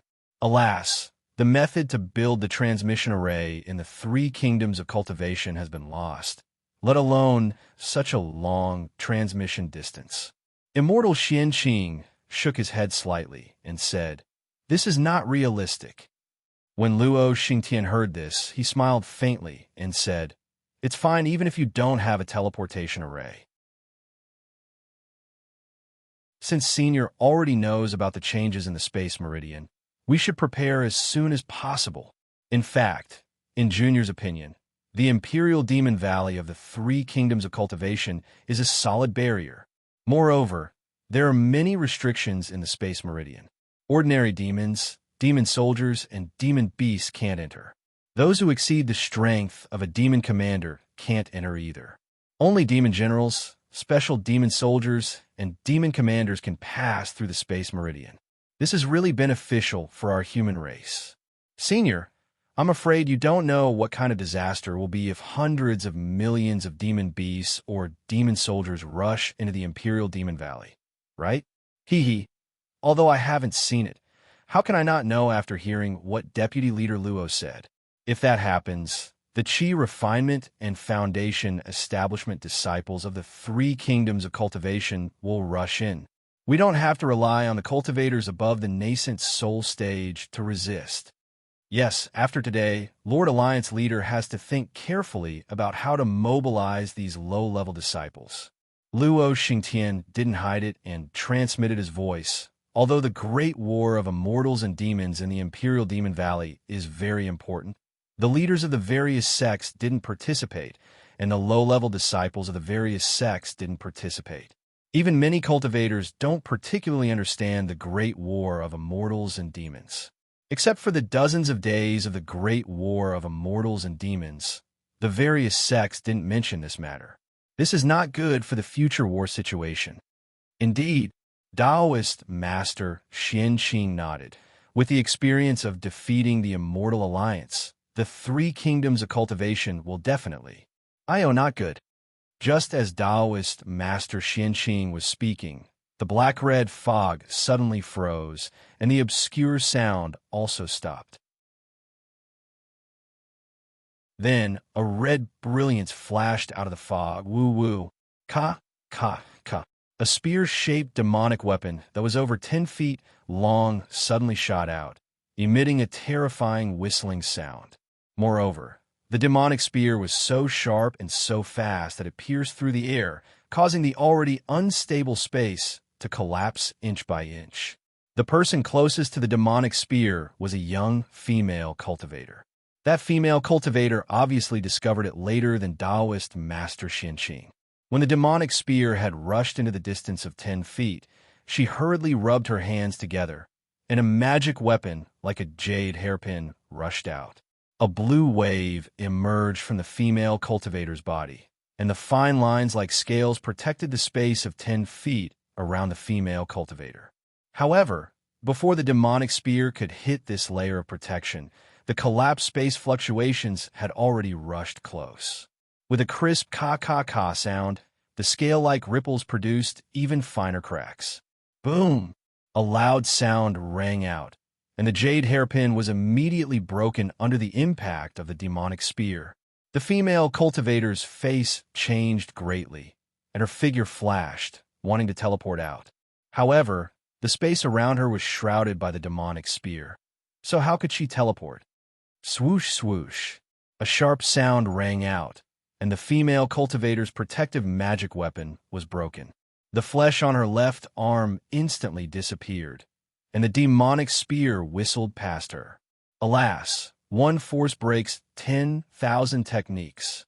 Taoist Master Xian Qing's heart relaxed when he saw that the female cultivator only had her left arm broken. He sighed and said, Changbai Sec's Fairy Li Yu has escaped a disaster. Fairy Li Yu has already reached the early stage of void refinement, Luo Xingtian next to him said with a smile.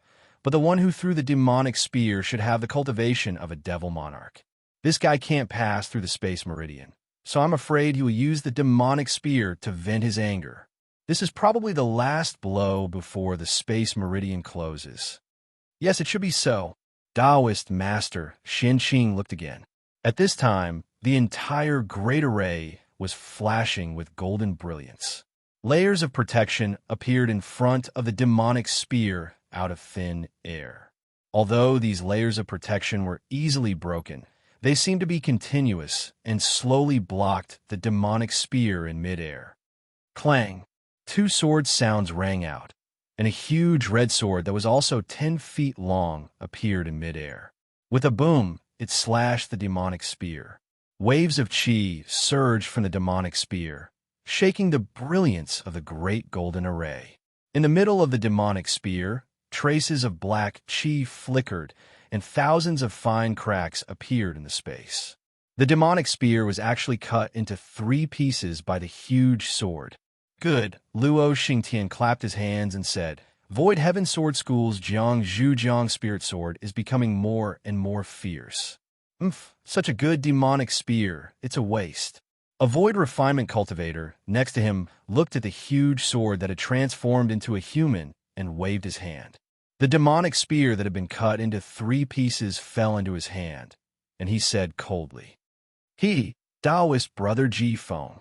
Luo Xingtian laughed and said, You are now the deputy union leader of the Immortal Alliance, not Ji Feng Zi of the Magnificent Spirit Sect. The difference between Dao and sword can't be revealed casually. Deputy Union Leader, I won't decline your guidance. Ji Feng Zi said faintly and then bowed. Lord Union Leader, this junior will take this subordinate to look around.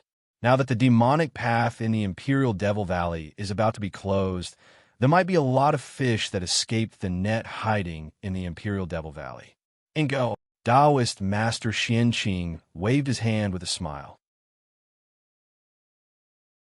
This matter is more important. If the demons sneak into the 3 countries of cultivation, wouldn't our Imperial Devil Valley have fought in vain? Ji Fengzi left, and Luo Xingtian accompanied Taoist master Xianqing to look at the demonic qi inside the Pleiades devil-devouring immortal formation that was getting smaller and smaller. It seemed that the war had already ended, but to their surprise, the real story had just begun. Somewhere in the Imperial Devil Valley, a Taoist with white hair and a youthful face was wearing a Taoist robe. He was holding a Rui scepter in his hand and was standing quietly in midair. There was a faint light in his eyes as he looked at the black and red fog around him. The fog was already a little messy, and it was obvious that there had been a fight just now.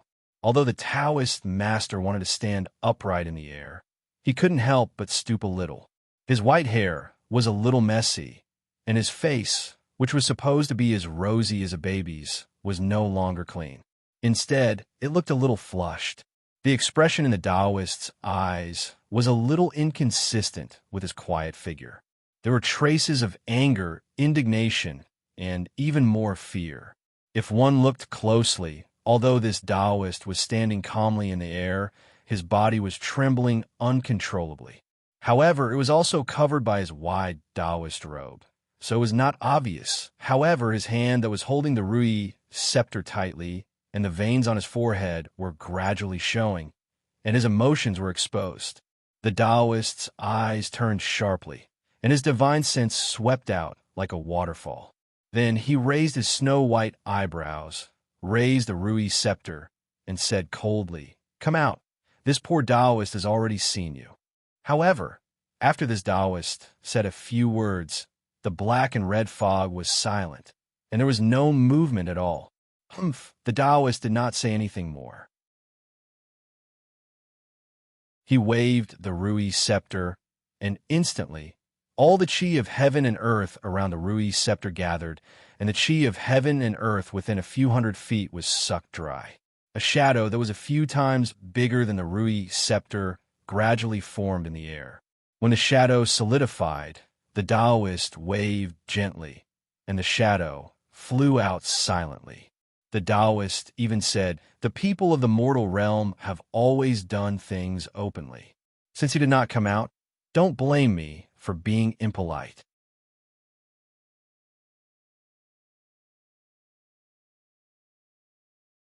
Chapter 31:53. Just as the Taoist finished his sentence, the Rui scepter's phantom plunged into the black-red fog. A huge hole appeared in the fog due to the Rui scepter's phantom. Following that, an earth-shaking rumble sounded from the fog, sweeping away the black-red fog. At the end of the fog was an extremely burly man leaning against a mountain rock. He was 20 feet tall and emitted a pitch-black fog. The fog wrapped around the burly man, and in the black fog, some scarlet flames were emitted from the burly man's body. They entangled with the black fog, forming an armor similar to the black-red fog. The burly man looked similar to a human, but if one looked carefully, the edges of the burly man's body were formed from slightly retracting black fog. It isolated his true body from the heaven and earth spiritual energies of Demon Resistance Valley. There was also the burly man's face that was as black as charcoal. His scarlet eyes were filled with bloodlust. All of this meant that the burly man was not the person from the human world that the Taoist had mentioned in the sky. "Ha ha! Cough, cough!" The burly man laughed loudly. Before he could finish laughing, he coughed and held his chest with his hand. He panted rapidly, as though he had suffered serious internal injuries.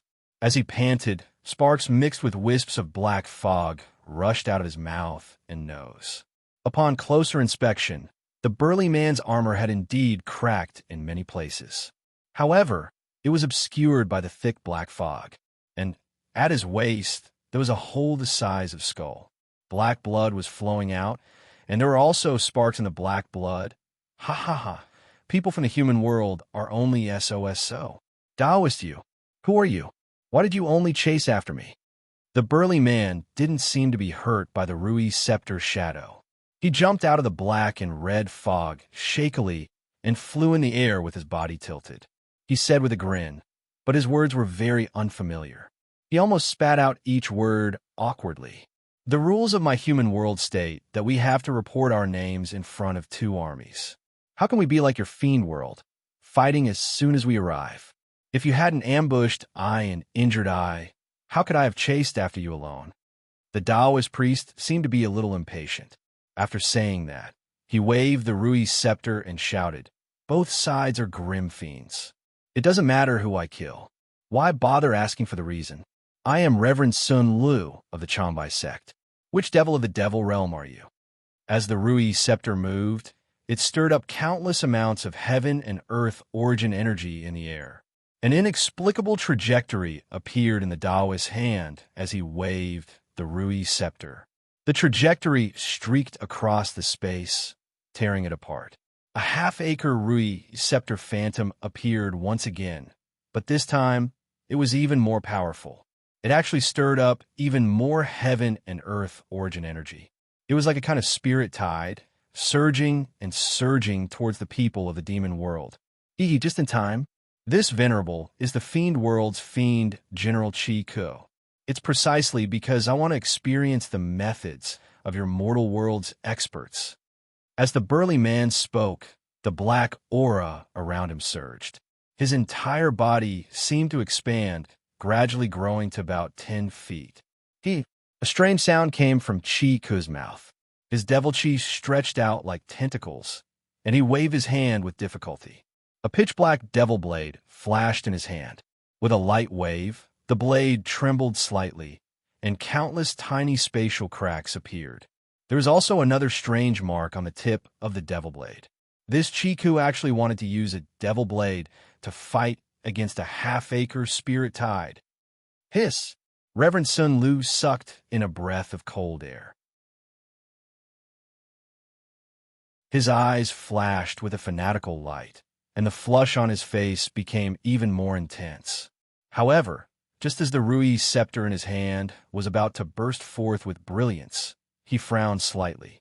His body suddenly became illusory. From behind him, a sharp black light flashed, and a crack appeared in the space where he was standing just now. This long crack flashed with a black and white brilliance. It was several feet long, and the brilliance of this crack rapidly closed, gradually disappearing. When Reverend Sun Li's figure flashed again about 10 feet in front of him, a strange hoarse voice sounded, You really are a famous expert in the human world. Just now, there was a fool who called herself Nishin who died under my eroding ruler. You actually managed to dodge it?"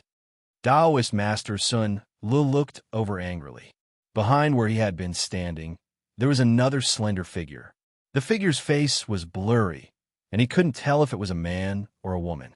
The figure was holding something similar to a tree branch in its hand, and it was saying strange things with a smug look on its face. Although that person's tone was not small, looking at his red clothes-fitting armor, which was also tattered, and traces of dark red devil chi were constantly seeping out. Presumably, his injuries were not light. Something's not right. This neither male nor female demon glanced at his own devil weapon. Suddenly, he pointed at Reverend Sun Lu in disbelief and shouted, You were clearly injured by me just now. How could you dodge it? How can your body be tougher than my devil realm's devil generals?" When Chica looked at Reverend Sun Lu again, sure enough, Reverend Sun Li's hand was slightly covering a certain part of his Taoist robe. His body was also slightly trembling, as if he was really injured. "Kill!" Chica bellowed. Hundreds of strands of devil chi rushed out of his body, sealing off the area to the left of Taoist Master Sun Lu. That devil cultivator shook his shoulder, and red devil fire soared into the sky, transforming into a devil body.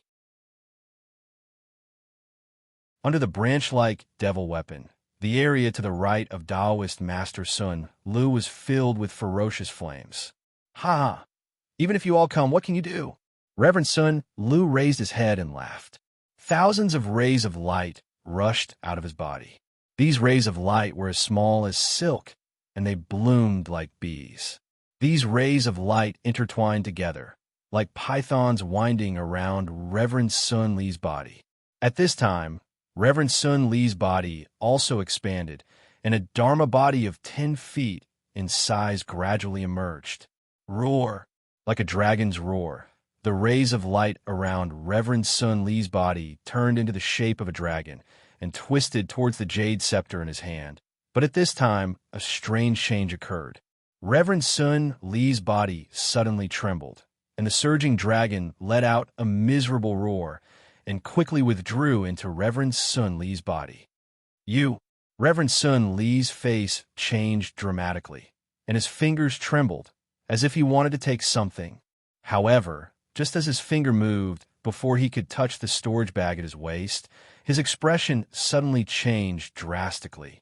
His body, which was dozens of feet tall, flashed rapidly. Clearly, he wanted to turn into a void and fly away. At this moment, a pitch-black spearhead, which was emitting black chi, flashed out from the void behind his back and pierced into his heart with lightning speed. Bang! Reverend Sun Li's body flashed with brilliance. Obviously, his protective chi was unable to block the spearhead. His body shrank at a speed visible to the naked eye, and the dragon-shaped brilliance disappeared. Not only that, but the green brilliance on Reverend Sun Li's Taoist robe also flourished and blocked the spearhead. But the black chi on the spearhead was incomparably agile, like a spirit snake, and when it opened its mouth, it devoured the green brilliance completely. Therefore, the spearhead pierced deeply into Reverend Sun Li's back, as if it was piercing tofu. It pierced through Reverend Sun Li, and a small part of the spearhead came out from his chest. Reverend Sun Li staggered, and without turning his head, a huge shadow appeared on his jade scepter, and with a whoosh, it brushed behind him. Ka-ka-ka! An owl-like laughter sounded, and the spearhead on Reverend Sun Li's chest disappeared at the same time. A demon general, holding a long spear as thick as a bowl, appeared behind Reverend Sun Li. This demon general's face was black, and his flesh was blurred. It was impossible to see his true face. Facing the shadow of Reverend Sun Li's Rui, this demon general's face was full of astonishment. His figure retreated slightly, and his mouth spoke half-cooked words like, "Chi ku, the people of the human world are indeed our food. What I saw before was a weak body, and it was tasteless for me to chew. This guy's body is somewhat interesting. Even after being stabbed by me, he still has such strength. I'm afraid that his muscles are strong, and his chewing is tasty." Reverend Sun Li's Rui. Sure enough, it was only halfway through, and the brilliance suddenly dimmed, and the huge shadow gradually shrank back into the scepter. At this moment, Reverend Sun Li did not bother to say anything. He gritted his teeth and narrowed his eyes at the three demons who surrounded him in a triangle, and the light of revenge faintly appeared in his eyes. Reverend Sun Li, how is it? You've killed many disciples of my demon world, and now you know the taste of being killed. I remember that there's a saying in the human world, those who kill will be killed by others. Is it like this? Chiku coldly said, holding the demon's saber in his hand. You invaded my human world, killed my people, and ate my people. Killing you will be accumulating merit. Reverend Sun Li's voice was getting weaker, but his spirit was rising. Chiku, why are you being so long-winded with him? Capture his nascent soul, and we'll share his blood essence. The time for the demon gate to close is coming. The last man to appear raised his spear and said impatiently, "Good." Chiku smiled, and a long, blood-red tongue came out of his mouth and licked the side of his mouth with a whoosh. The thin and tall blood shadow, whose face could not be seen clearly, swung his hand, and a fishnet-like net, shining with blood-red brilliance and suffused with black gas, covered Reverend Sun Li's head. Reverend Sun Li's body gradually withered, and a five-colored brilliance appeared above his head. An infant's nascent soul, whose face was exactly the same as Reverend Sun Li's, appeared above Reverend Sun Li's head. Reverend Sun Li's nascent soul was wearing an extremely exquisite armor, and there was also a small scepter in his hand.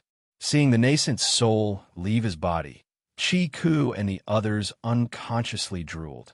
Go! The thin and tall blood shadow pointed his finger, and the black net fell towards the nascent soul. Reverend Sun Li's nascent soul did not seem to panic, nor did it prepare to teleport away, as the three demon generals thought. They only heard the nascent soul sneer, revealing endless ridicule.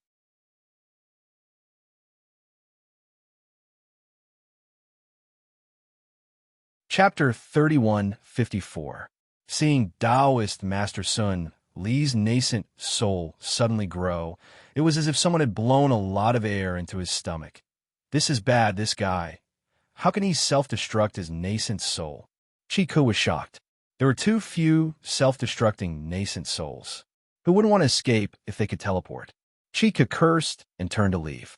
The large man holding the spear also spat and cursed. Bad luck. I didn't say I was going to capture your soul essence. If you explode your nascent soul, even your soul essence won't be able to escape. So how can you talk about reincarnation? You're harming others without benefiting yourself.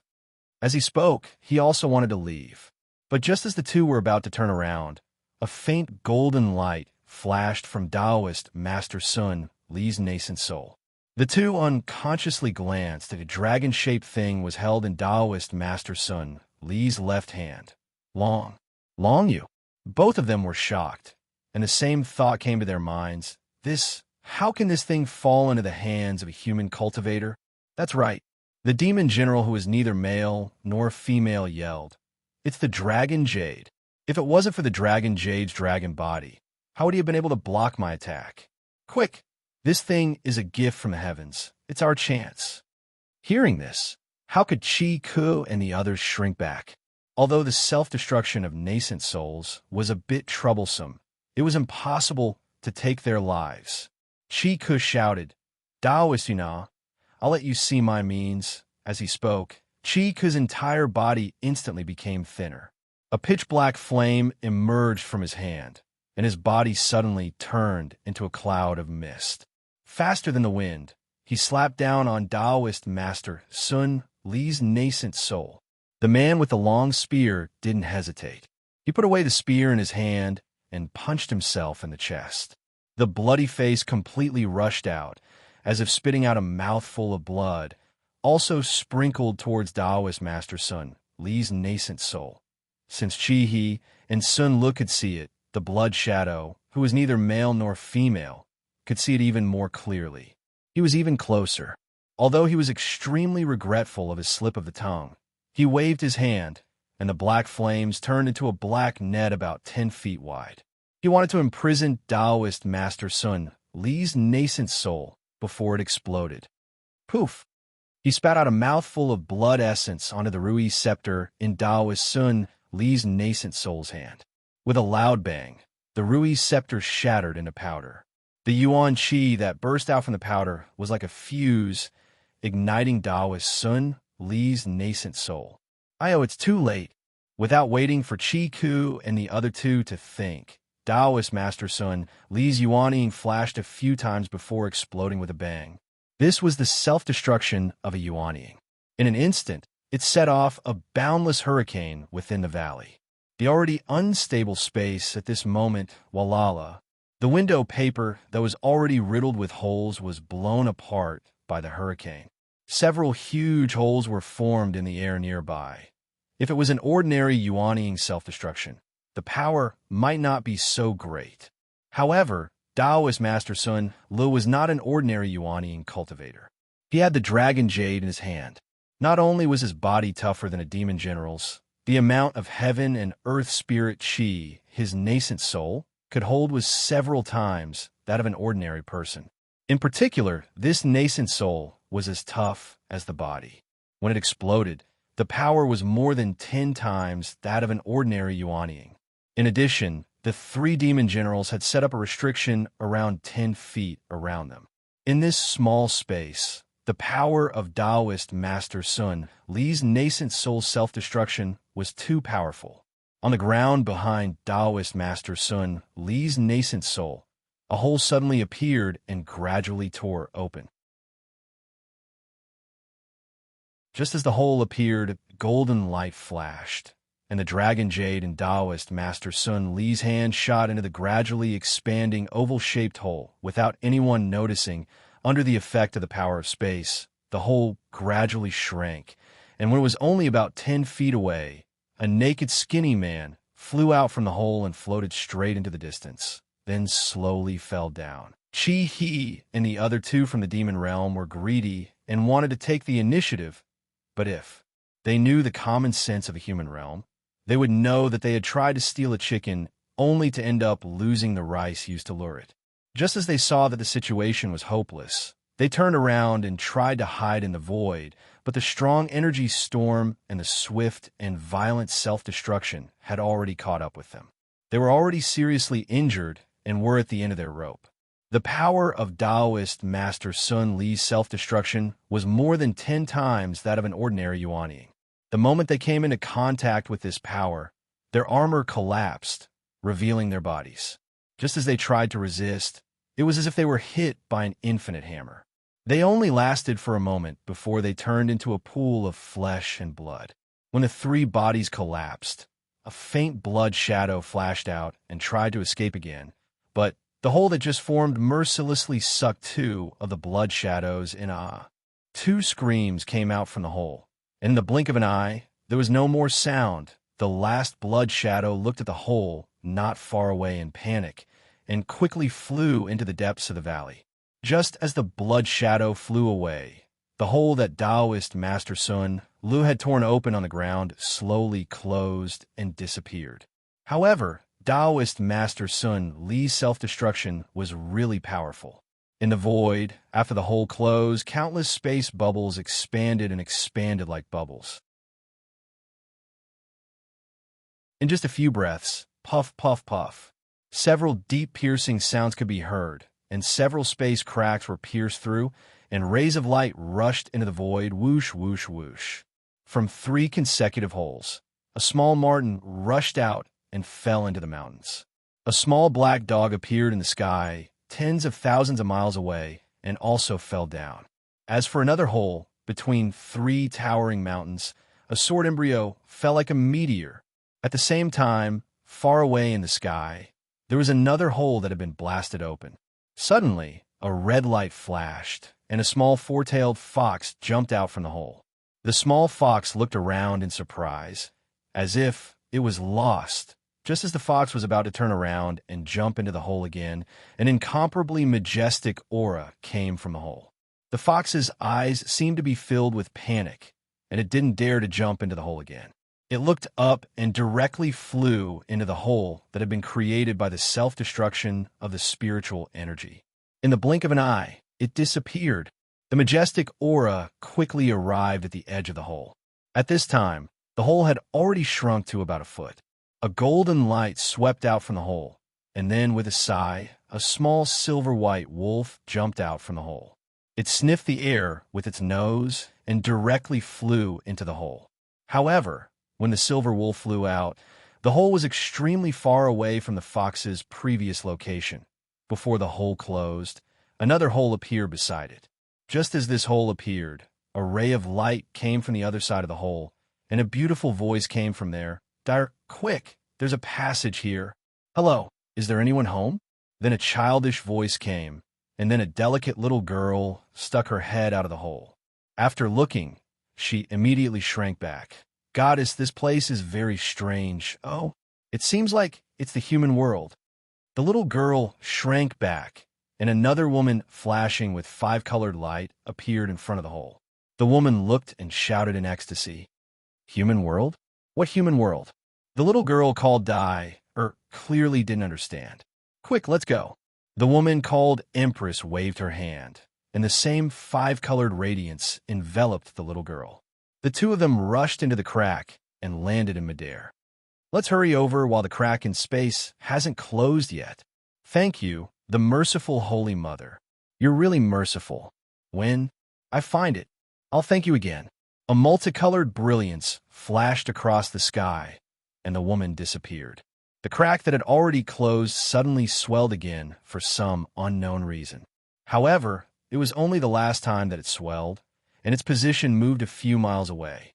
At the same time, a human figure in a black cloak flashed out of the space. This human figure only appeared on a corner of the cloak when the crack was squeezed together. This human figure didn't stop at all and squeezed through with all his might. Who? With a soft sound, the crack disappeared. After the last black figure walked out of the crack, the holes in the void finally regained their calmness, gradually closing up one by one. After half a cup of tea's time, just as the last hole was about to close up, a faint shadow, flashing with white holy light, once again crawled out of the hole. Similarly, it was extremely surprised as it looked left and right. Two winged figures appeared on its back, charging out of the hole diagonally. Just like the previous few groups of unfamiliar guests, it flew out of the hole that was about to close up. Not long after, the yuan qi of heaven and earth at the place where the nascent soul exploded became more and more chaotic, and the space became more and more unstable. Spatial cracks appeared one after another, but the original hole, along with Taoist Sun Lu, Qi He, and the others, had disappeared without a trace. No one knew that so many things had happened in the void in the time it took to finish a cup of tea's worth of tea's time.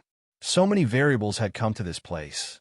How many stories were there behind all these variables?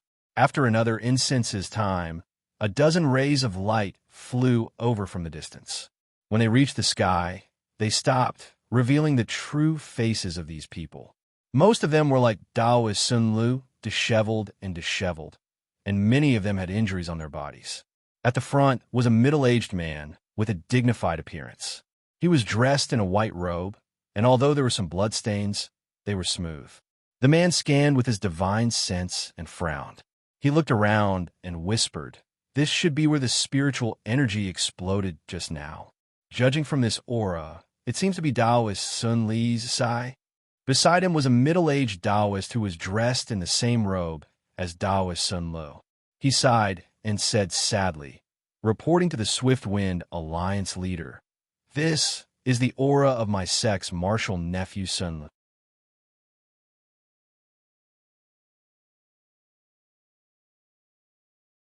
Chapter 3155. Immortal Sun Lu had a profound cultivation and hated evil. He was the backbone of the immortal allies. Now that he is gone, there will be one less person who could destroy evil and promote good in this world. The patrolman was Ji Fengzi. He looked at the messy, spiritual qi under his feet and looked up at the void cracks in the sky that could close at any time. He said sadly, "The Utopia faction sacrificed a lot to defend against the invasion of the demonic realm. Apprentice nephew Huaishu, the people of the immortal allies have witnessed your sect performance. When the war is over, the immortal allies will reward you handsomely." Immortal Huaishu cupped his hands in front of his chest and said sadly, "Defending against the invasion of the demonic realm is the most important task of the immortal allies. All the other sects and factions are doing their best to defend against the invasion of the demonic realm. Our Utopia faction is just one of them. I don't dare to accept such a reward from the Alliance leader." "Heh, my fellow cultivator wants you. You don't have to be so modest." Another old man with white hair and a ruddy complexion flew to them and said with a smile, "Judging from the aura, besides the aura of martial nephew Sun Lu, there are also 3 auras of people from the devil realm. Martial nephew Sun Lu killed 3 people from the devil realm by himself. This power is beyond our reach. Now that martial nephew Sun Lu has fallen, this glory will naturally fall to your Utopia faction. We will make a fuss about this." Ji Fengzi nodded slightly and said with a smile, "Apprentice nephew Feng from the Celestial Ascension sect is right. Immortal Sun Lu exploded his original soul and even gave up the 6 paths of reincarnation just to kill 3 people from the demonic realm. If the immortal allies don't reward him for his sacrifice, wouldn't they be disappointed? Then, thank you, Alliance leader." Immortal Huaishu thought for a moment and nodded slightly. "I will go back and search for Immortal Sun Li's natal spiritual tablet. Don't be so anxious. Apprentice nephew Huaishu, you to stay here and see if Immortal Sun Lu has left anything." Ji Fengzi waved his hand, and a sword light flashed under his feet. When he was about to leave, he suddenly thought of something and gave Immortal Huaishu a few words. Then he said to the people beside him, "Okay, The gate of the demonic realm should be closed now. Let's search again to see if there are any survivors of the demonic realm. Yes, thank you for your concern, Alliance Master. Daoist Huaishu cupped his hands in thanks. Ji Fengzi waved his hand and said to the two people next to him, Feng Shu, Chan Si Miao, you two go back and pass down the order. Ask all the disciples above the gold core stage who haven't entered the demon-resisting valley to go to the demon-resisting valley and search for our fellow cultivators one by one. Oh right, everything you find must be handed over to the Immortal Alliance, and the Immortal Alliance will return the items to the various sections. The Immortal Alliance token will have other rewards. Yes, Junior obeys. A middle-aged man about 40 years old who looked as handsome as Feng Shu flew over and said with a bow. Feng Shu from the Immortal Ascension Sect and Chan Si Miao from the Immortal Music Sect received orders from the Deputy Alliance Leader, Ji Fengzi, and returned to the Immortal Alliance's temporary encampment in the middle of the Imperial Devil Valley. Immediately after, he issued an Immortal Alliance order, summoning all the Golden Core stage and above disciples of the various sects to enter the Imperial Demon Valley and conduct a search. It turned out that the guards outside the Imperial Demon Valley were all disciples of various sections. At this time, most of the disciples had entered the Imperial Demon Valley, and only a few disciples with insufficient cultivation were scattered outside the valley. The search had been going on for 10 days. The battle in the Imperial Demon Valley was very tragic. If the people of the Devil Realm were not killed by the cultivators of the human realm, then the cultivators of the human realm were devoured by the people of the Devil Realm. There were no casualties. Instead, they picked up a lot of magic treasures and other things that were lost. What? You found a naked person? Therefore, when a disciple came forward to report that he found a naked cultivator, Feng Shu of the Immortal Ascension Sect was extremely surprised and blurted out. But then, Feng Shu realized his gaffe. He looked at Chan Si Miao of the Immortal Music Sect, who had a smile at the corner of his mouth, and laughed at himself. Look at me, my head has been so tight these days. I almost forgot myself. Then he looked at the disciple who came forward to report and scolded. What's so strange about being naked? It's just that his clothes were torn in the fight. When he said the word torn, it was unknown what Feng Shu thought of, but he unconsciously revealed a trace of a smile. He was somewhat absent-minded. But, the disciple argued, that person is still alive. What? Feng Shu and Chan Si Miao were stunned. They both stood up and said in unison, there are still people alive in the Imperial Demon Valley. Yes, we also don't understand. We searched the valley for more than 10 days, but there were only badly mutilated corpses. We didn't see anyone injured, so we were surprised and what? Chan Si Miao was also interested and asked curiously. And this person didn't have any injuries. The disciple's face revealed a strange expression. He said, also, we were afraid that he was a senior from some sect, so we went forward to check his injuries, but we found that this person was actually only at the qi refining stage. That's impossible, absolutely impossible. Feng Shu heard this and shook his head. Only nascent soul cultivators can enter the Imperial Demon Valley. This has been the rule of the Immortal Alliance for millions of years. Even if you Golden Core disciples came, you would only be snacks for the people of the Devil Realm. How could you let a Qi refining disciple in? Maybe he's a disciple that the Alliance leaders brought? Chan Si Miao frowned. How could the Alliance leaders be so reckless? Feng Shu waved his hand and said, it's useless to say more.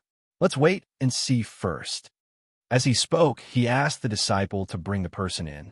However, when the disciple turned around, Feng Shu suddenly asked, where did you find this person?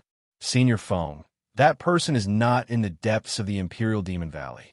The disciple naturally understood Feng Shu's meaning and answered without hesitation.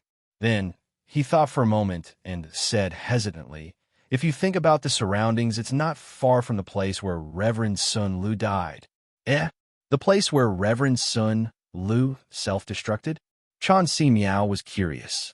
He looked at Feng Shu and said, If that's the case, with the power of Reverend Sun Li's self-destruction, this person doesn't seem to have any reason to survive. At least, it's impossible for him to be unharmed. So, that means he went there after Reverend Sun Lu self-destructed? Feng Shu nodded and said, otherwise, when Reverend Huashu of the Utopia faction cleaned up the mess, there's no way he wouldn't be discovered. Suddenly, Chan Si Miao's expression changed drastically. He said in horror, could it be? Feng Shu also realized and said anxiously, no. At that time, the gate of the demonic realm was not closed.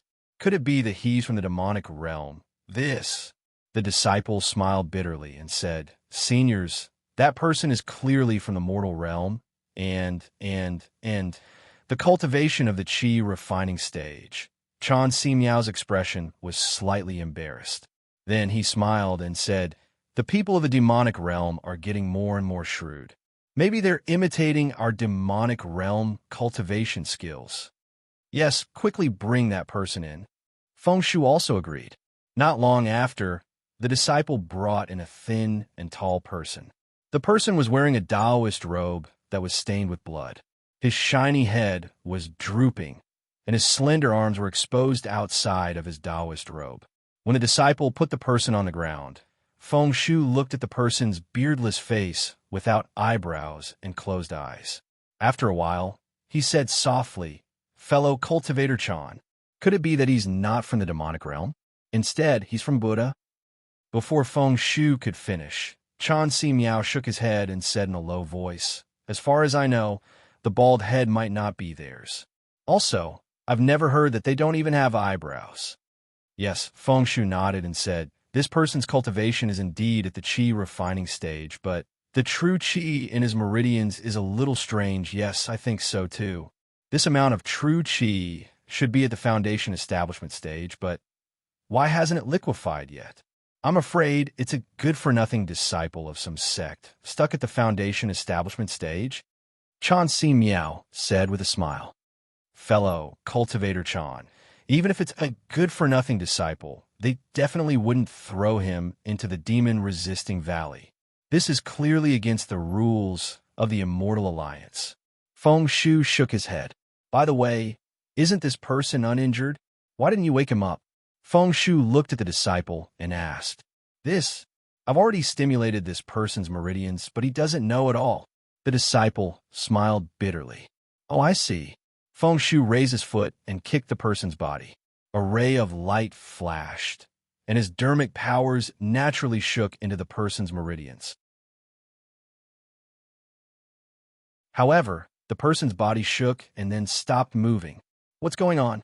Feng Shu went forward as if he didn't believe in evil. He reached out and patted the person's lower dantian. However, just as his palm touched it, a trace of surprise flashed across Feng Shu's face. Just as he was about to raise his head, he immediately lowered it. When Chan Si Miao saw this, he couldn't help but be curious and asked, fellow cultivator Feng, did you discover something? No, I don't seem to have the ability to wake him up. A strange look flashed across Feng Shu's eyes. Then he said with a smile, why don't we put him at the back first and wait for the alliance leader and the others to come back and take a look together? If that's the case, I will also try. As Chan Si Miao spoke, he took a step forward. Fellow cultivator Chan, there's no need to trouble you. Look, if I use the soul searching technique, would it be appropriate? Feng Shu was anxious and blurted out, the soul searching technique. Chan Si Miao stopped and looked at Feng Shu, then looked at the person on the ground. He frowned and said, I am not proficient in the soul searching technique. If you are anxious to know the ins and outs of this person, only the soul searching technique is suitable. Then I'll have to trouble fellow cultivator Feng. It's no problem. Feng Shu seemed to be relieved and said, however, soul searching technique can't guarantee that I will be able to find something from this person's memories. Furthermore, there's a possibility that this person will become an idiot. This person is just a kid in the qi refining stage. How much defense can he have? With Feng Shu's spirit-severing stage cultivation, can't he read his memories? Chan Si Miao laughed and said, "If fellow cultivator doesn't dare, then I can try."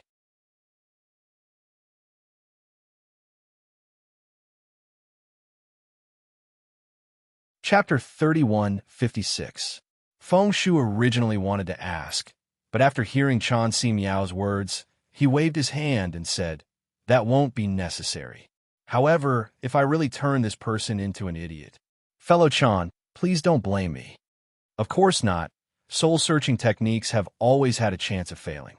Even if the alliance leader were to come in person, he might not be able to guarantee a 100% success rate. So please proceed, fellow Taoist Feng. Chan Si Miao replied with a smile. Feng Shu nodded and glanced at the person on the ground. His right hand formed dozens of complicated seals, all of which hit the person's head. Then he suddenly stretched out his right hand, and his index finger moved the surrounding yuan qi of heaven and earth. Circles of four-colored brilliance were born like colorful butterflies. Along with Feng Shu's finger, they pressed on the person's forehead. However, in an instant, Feng Shu's originally relaxed expression became serious. Slowly, it turned into a kind of mockery. He snorted from his nose and took out his index finger. He turned to look at Chan Si Miao and shook his head. "I have embarrassed myself. This person has really become an idiot. In his memory, there is nothing. I'm afraid that just now Chan Si Miao didn't seem to be surprised, but the disciple next to him exclaimed. Then, Feng Shu's sharp gaze swept over him, and he immediately lowered his head. Feng Shu, his eyelids moved. The moment the disciple lowered his head, he actually saw the person's eyelids move slightly. This time, Feng Shu didn't dare to move. He just stood to the side and watched quietly. Sure enough, in less than 10 minutes, the person finally opened his eyes. He first looked around, then sat up. He looked at the three people next to him and asked, "You? Who are you? Where is this place?" Feng Shu smiled and said, "This is the Imperial Demon Valley." "Who are we? Don't you know?" "Imperial Demon Valley?" The person muttered. He looked at Feng Shu and shook his head. "Who are you? How would I know?" "Then who are you?" Chan Si Miao smiled. "Yes, who am I?" The person was stunned and said this sentence inexplicably. Then, he seemed to be talking to himself. "Who can I be? If I knew who I was, would I not tell you?" This person was naturally Zhang Xiaohua, who had floated out of the void crack. However, his memories had been sealed by the bracelet in the void. Now that Feng Shu had searched his soul, how could he have any memories? Forget it. Since I don't know his name, there's no need to think about it anymore. Feng Shu understood in his heart that there might be a problem with his soul-searching technique. He waved his hand and said, "This old man wants to ask you, which sect are you from? Why are we in the Imperial Demon Valley?" "What sect?" "That's right. What sect am I from?" Zhang Xiaohua frowned and said, "Sigh." Feng Shu sighed and looked at Chan Si Miao. His eyes were filled with helplessness, as if he was feeling guilty for failing to search Chan Si Miao's soul. Then, Feng Shu asked again, "The little guy, where did you come from? Or what are you doing here?" "This." Zhang Xiaohua stretched out his hand and scratched his head. He smiled bitterly and said, "This. I don't remember. It seems I should know, but I just don't know." Chan Si Miao nodded slightly and turned to look at Feng Shu. His eyes were filled with schadenfreude. When Feng Shu saw Chan Si Miao's gaze, he could only smack his dry lips. He looked at the confused Zhang Xiaohua with a complicated gaze and waved his hand. "You don't even know the Imperial Demon Valley, and you don't even know where you came from. You are really an idiot. Forget it. You can leave first." Then he said to the disciple beside him, "Take him to rest and wait for orders from the Alliance." Yes, this disciple understands. The disciple bowed and quickly left with Zhang Xiaohua. When the two of them were far away, Feng Shu's face was filled with smiles. He turned to Chan Si Miao and said, "Fellow Chan, cough cough, I've embarrassed myself in front of you. Not at all. People make mistakes and horses stumble. This soul-searching technique has always been like this. It's convenient, but it's very harmful. I believe fellow Feng is thinking for our immortal alliance and is anxious to know this child's origin. That's why you came up with this plan. Chan Si Miao replied with a smile. Hee hee. Fellow Chan's words are exactly what I'm thinking. Feng Shu sighed. It's really strange that such a person with such low cultivation suddenly appeared in the Imperial Demon Valley. I'm afraid he's a monster from the demon realm. That's why. As Feng Shu spoke, he wanted to say something but hesitated. If that's the case, fellow Feng can rest assured. The people of the demon realm have been fighting with our human realm for so long. The meridians and bodies of the people of the demon realm are completely different from those of the human realm. This person is obviously from the human realm. Moreover, his meridians have the Qi refinement realm's true Qi. How can the demon realm imitate this? Hearing Chan Si Miao mention the true Qi in Zhang Xiaohua's meridians, the corner of Feng Shu's right eye twitched slightly. Then, he chuckled and said, That's good. I'm just afraid that it's a new method from the demon realm. That's why I'm anxious. I know. Fellow Feng, you don't have to worry about it. If the alliance leader asks, I will definitely bear with it. Chan Si Miao said with a righteous look. Then, I'll thank fellow Chan. Feng Shu bowed. It's fine. If it wasn't for my low cultivation, I would have done it too. Chan Si Miao returned the greeting. However, Feng Shu didn't relax because of Chan Si Miao's sharing of the burden. Instead, he looked outside and said hesitantly, But what? Could it be that fellow Feng is worried about me? Besides, it's just a little Qi refinement kid. Chan Si Miao was displeased. No. Feng Shu hurriedly waved his hand. After thinking for a moment, he gritted his teeth and said in a low voice, Fellow Chan, it's not that I don't trust you, but I don't trust others. Others? Chan Si Miao was slightly stunned and asked curiously, Who is this others? Feng Shu sighed and waved his hand. A restriction was formed. Then, he walked to a chair and sat down. He picked up a small, transparent red fruit from the jade table and threw it into his mouth. After chewing it a few times, he said with a smile, Chan Si Miao, you and I have a deep friendship. Why are you pretending to be confused? Chan Si Miao seemed to be even more confused. He also walked to the table and sat down. He also picked up the small red fruit and ate a few. Then, he looked up at Feng Shu and said with a smile, I don't know what you're talking about. I just used the soul-searching technique on a kid in the Qi refinement realm and turned him into an idiot. He just lost all his memories and didn't hurt his life. Well, even if his life was hurt, who would say anything? That was then, and this is now. If it were any other time, no one would say anything. But now, it's really hard to say, Feng Shu said mysteriously.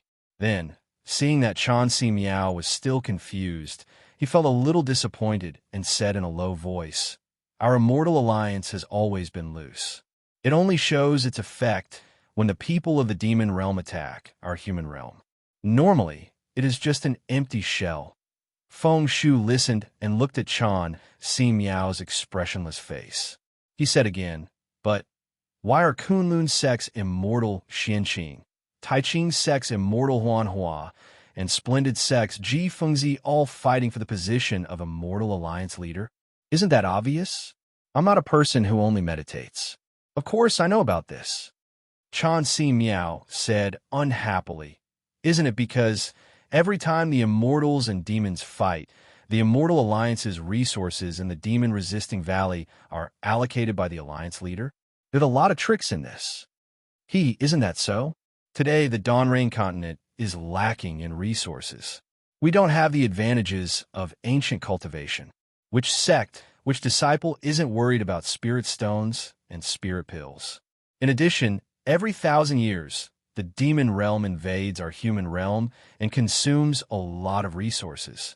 The path of cultivation is getting more and more difficult. The sword cultivators of the Huan country also attack the 3 countries of cultivation from time to snatch resources. Fortunately, we've already cultivated to the soul-forming stage. If we work harder, we'll reach the void refining stage. It's just that the minor heavenly tribulation from the soul-forming stage to the void refining stage is not easy to pass. Once we pass it, it'll be easier for us to reach the void refining stage and form synthesis stage. Feng Shu nodded slightly and changed the topic. But us younger disciples are in trouble. Exactly.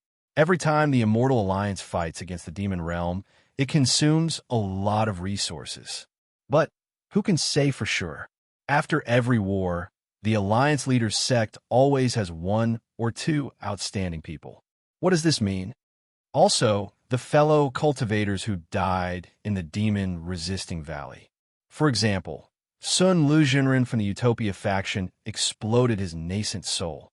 His magic weapons, elixirs, rare materials. Who knows if they're all destroyed? The Vice Alliance leader only asked Sun Luzhenren to take care of them. There's bound to be a mistake. If they're picked up by other disciples and handed to the Immortal Alliance, who would know that they belong to Sun Luzhenren from the Utopia faction? But those things belong to Sun Luzhenren himself. Sun Luzhenren probably doesn't know about them. Even if he wants to ask the Immortal Alliance for them, he has no basis. Chauncey Miao said disdainfully. But he can't blame the Immortal Alliance. He might blame the disciples who are searching for them. He might even blame you and me. Feng Shu said mysteriously. How is that possible? Chauncey Miao almost jumped up and said, what does this have to do with us? Ha. Fellow cultivator Chan, I'm just guessing. Sun Luzhenren might not think so. Feng Shu waved his hand and said, however, while we shouldn't have the intention to harm others, we should always be vigilant. What do you mean? Chauncey Miao asked curiously. We're indebted to the Vice Alliance leader of the Strong Wind Alliance for giving us the task of searching. I wonder how many people are jealous. Fellow cultivator Feng, you mean? Chauncey Miao seemed to understand. He stared at Feng Shu and asked without blinking. Seeing Chauncey Miao's reaction, Feng Shu's expression didn't change. He nodded slightly and said, yes, just as I thought, this chi refining kids matter is not a big deal. But if someone uses it as an issue, this is very profound. Is this necessary? Chauncey Miao almost jumped up.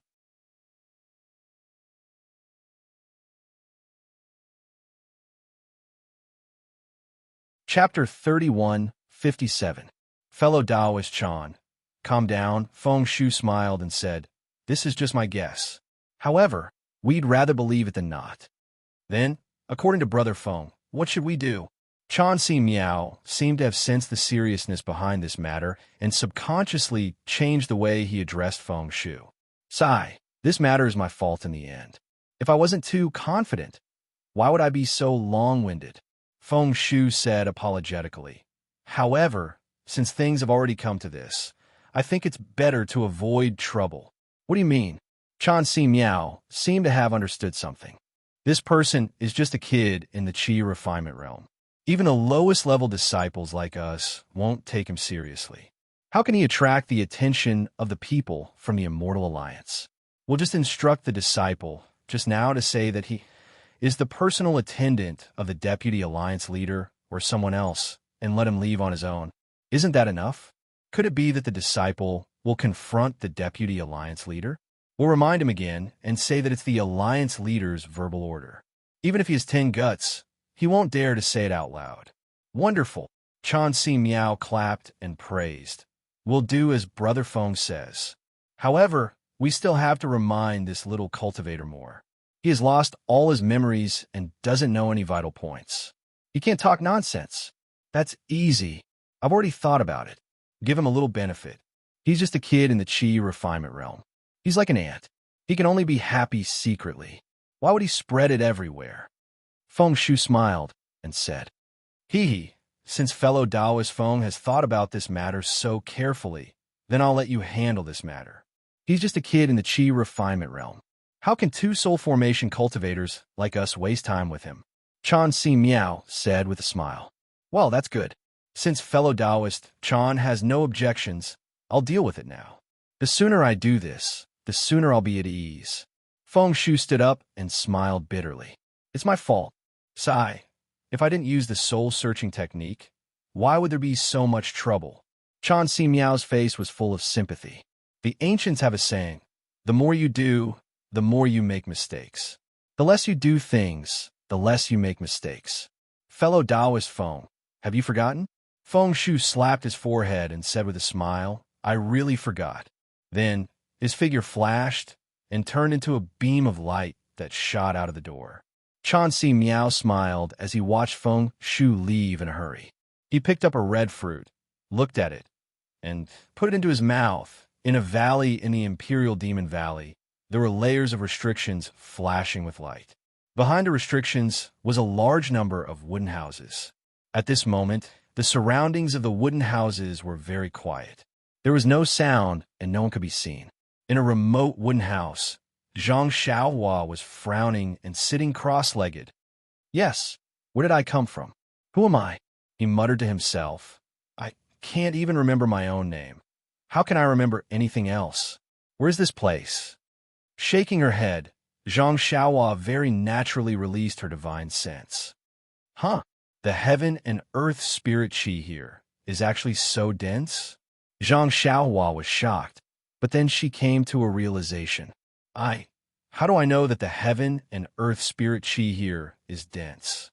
Could it be that the place I came from, the heaven and earth zero spirit chi, is not dense?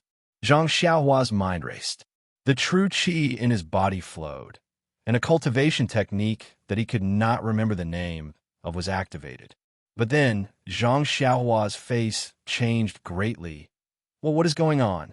The heaven and earth spirit chi here is so dense. Why can't I draw it into my body?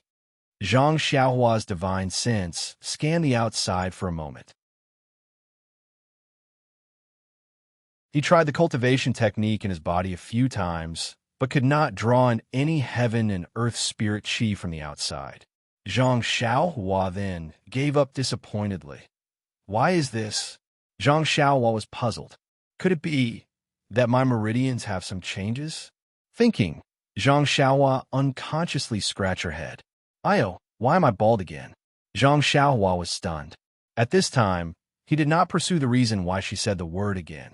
The true chi in her meridians followed the memory in her heart and circulated a few times. She did not feel any abnormalities.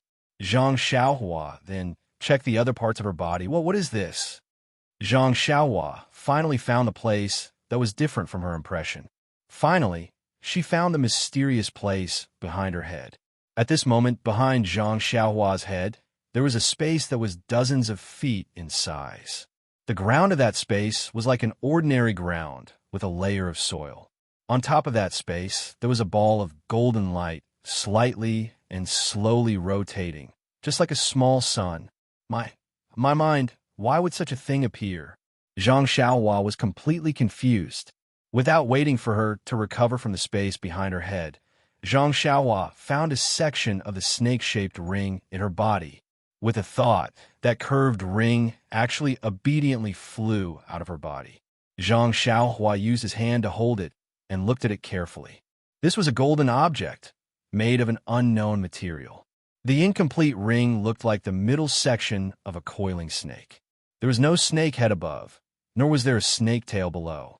On this ring, there were thin scales similar to the scales of small fish. Tsk tisk. Zhang Xiaohua smacked his lips and could not help but say, How much is this worth? Then he scratched his head and said in confusion, What do I mean by this sentence? Thinking, Zhang Xiaohua immersed his divine sense into the snake-shaped ring. Who knew that the snake-shaped ring was like an ordinary object? There was no fluctuation of true chi at all. Impossible. If it's not, what kind of treasure? How can it be integrated in my body? Zhang Xiaohua could not believe it. But he tried for a while and still did not gain any insight. He wanted to keep the snake-shaped ring. Before he could think of a way to keep it in his body, Zhang Xiaohua thought of the space behind her head. Could it be that the space is used to store things? Sure enough, Zhang Xiaohua's mind was focused. With a sweep of his divine sense, the snake-shaped ring in his hand immediately disappeared. When Zhang Xiaohua looked again, that dragon-shaped ring stayed in a corner of the space. Not bad. This space can actually store things. Zhang Xiaohua was overjoyed. The depression of not being able to gather true qi for his mental cultivation method had been driven away. Imperial Demon Valley? Where's this place? Zhang Xiaohua thought as he stood up. Releasing his divine sense, he carefully sized up the small hut that he was in. This was an extremely ordinary-looking wooden hut. The entire structure was built with wood. There was not the slightest bit of decoration. In the wooden hut, there were only a few praying mats. Other than that, there was nothing else. But when Zhang Xiaohua's divine sense swept across the walls of the wooden hut, there was a strong fluctuation of true qi on the walls. There were also layers of flickering talismans. Only then did he know that this wooden hut was definitely not ordinary. Standing up, Zhang Xiaohua walked to the door and pushed it open. Before he could step out of the door, a gust of bloody air assaulted his face. Zhang Xiaohua frowned slightly and secretly thought, "What a heavy, murderous aura!"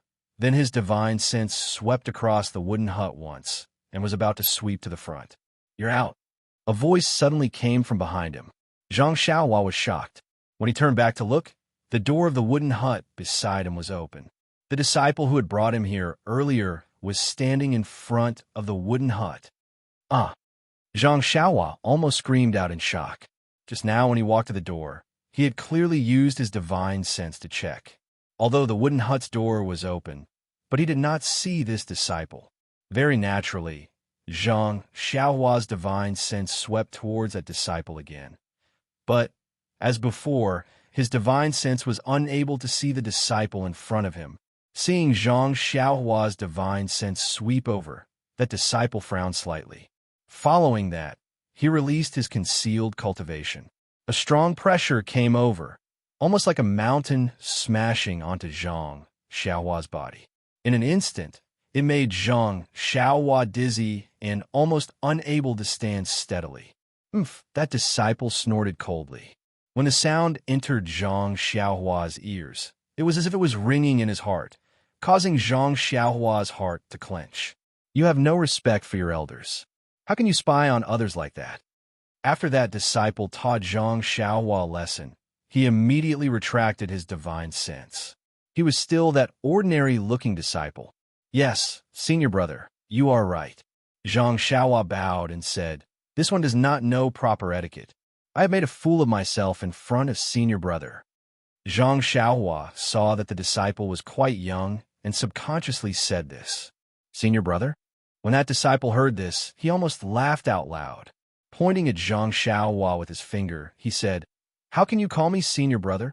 Zhang Xiaohua was flabbergasted. He looked at that disciple and was very puzzled. "Oh, I forgot." The disciple suddenly realized something and said, "Now that you... Haha, I'd better tell you this. It's extremely rude to use your divine sense to check other people's cultivation. If you did that to me, the punishment just now was considered light. This one is wrong. Please forgive. Senior." Zhang Xiaohua said sincerely. He did not pay attention to the difference between divine sense and divine sense. Of course, in his impression, divine sense and divine sense should be about the same. And that's right. You're just a qi refining stage cultivator. You have to call any foundation establishment stage cultivator senior.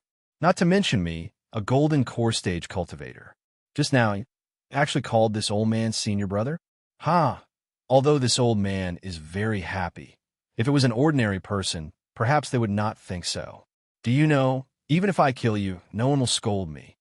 That's not necessary, senior. I just said the wrong thing. Zhang Xiaohua was shocked. Then, don't I have to call anyone senior when I see them? I can't use divine sense to check on others. Nonsense. If you can't use divine sense, you can use other spells. What Heaven's Eye Technique, Heaven's Eye Technique, Heaven's Eye Technique, Detection Technique are all possible. Others don't know. You can check as much as you want. It's better than using divine sense to provoke others. The disciple casually lectured. Even if you're a low-level qi refining stage disciple, you should have already learned these basic spells. If you can't remember, go back and ask your master carefully.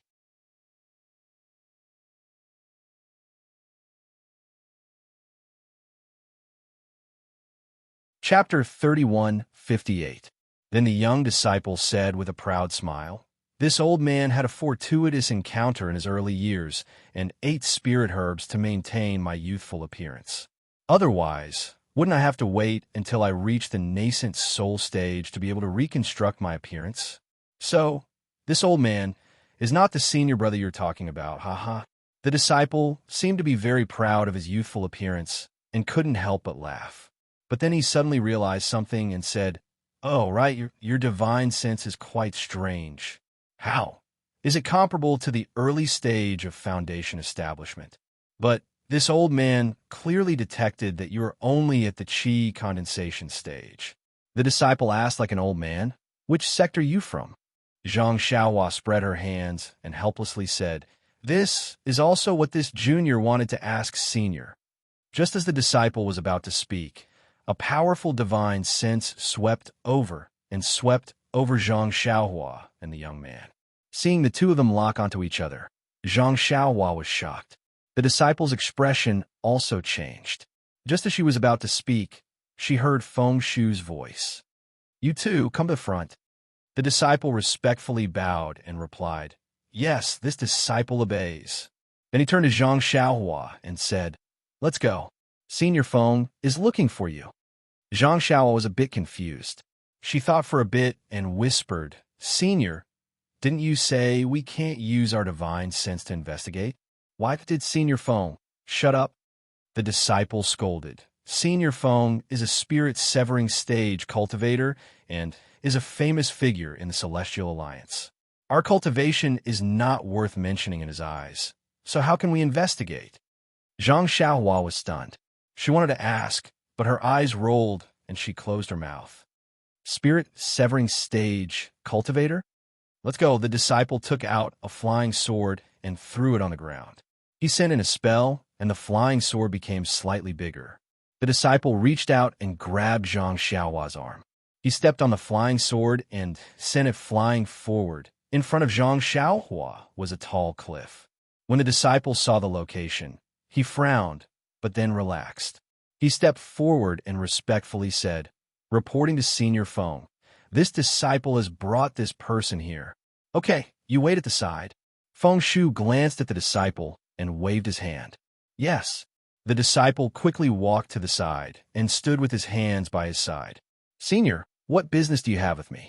Zhang Xiaohua had learned to be humble. Feng Shu glanced at Zhang Xiaohua with a strange glint in his eyes.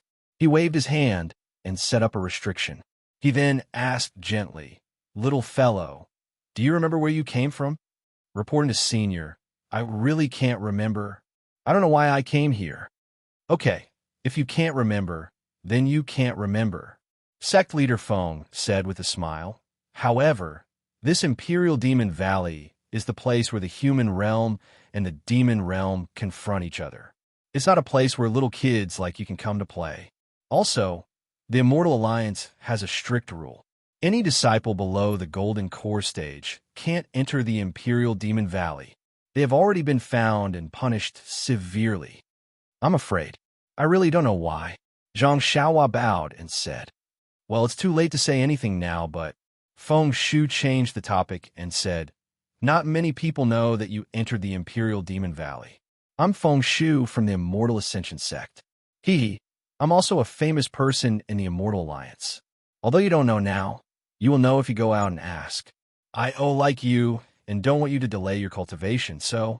When Zhang Xiaohua heard this, she was surprised. She bowed again and said, "Senior Feng, thank you for your kindness. I will never forget it." "Haha, it's okay. I like to guide the younger generation. When I saw you, I felt that we were fated. However, although the Demon Gate of the Imperial Demon Valley has been closed, I still have some things to take care of.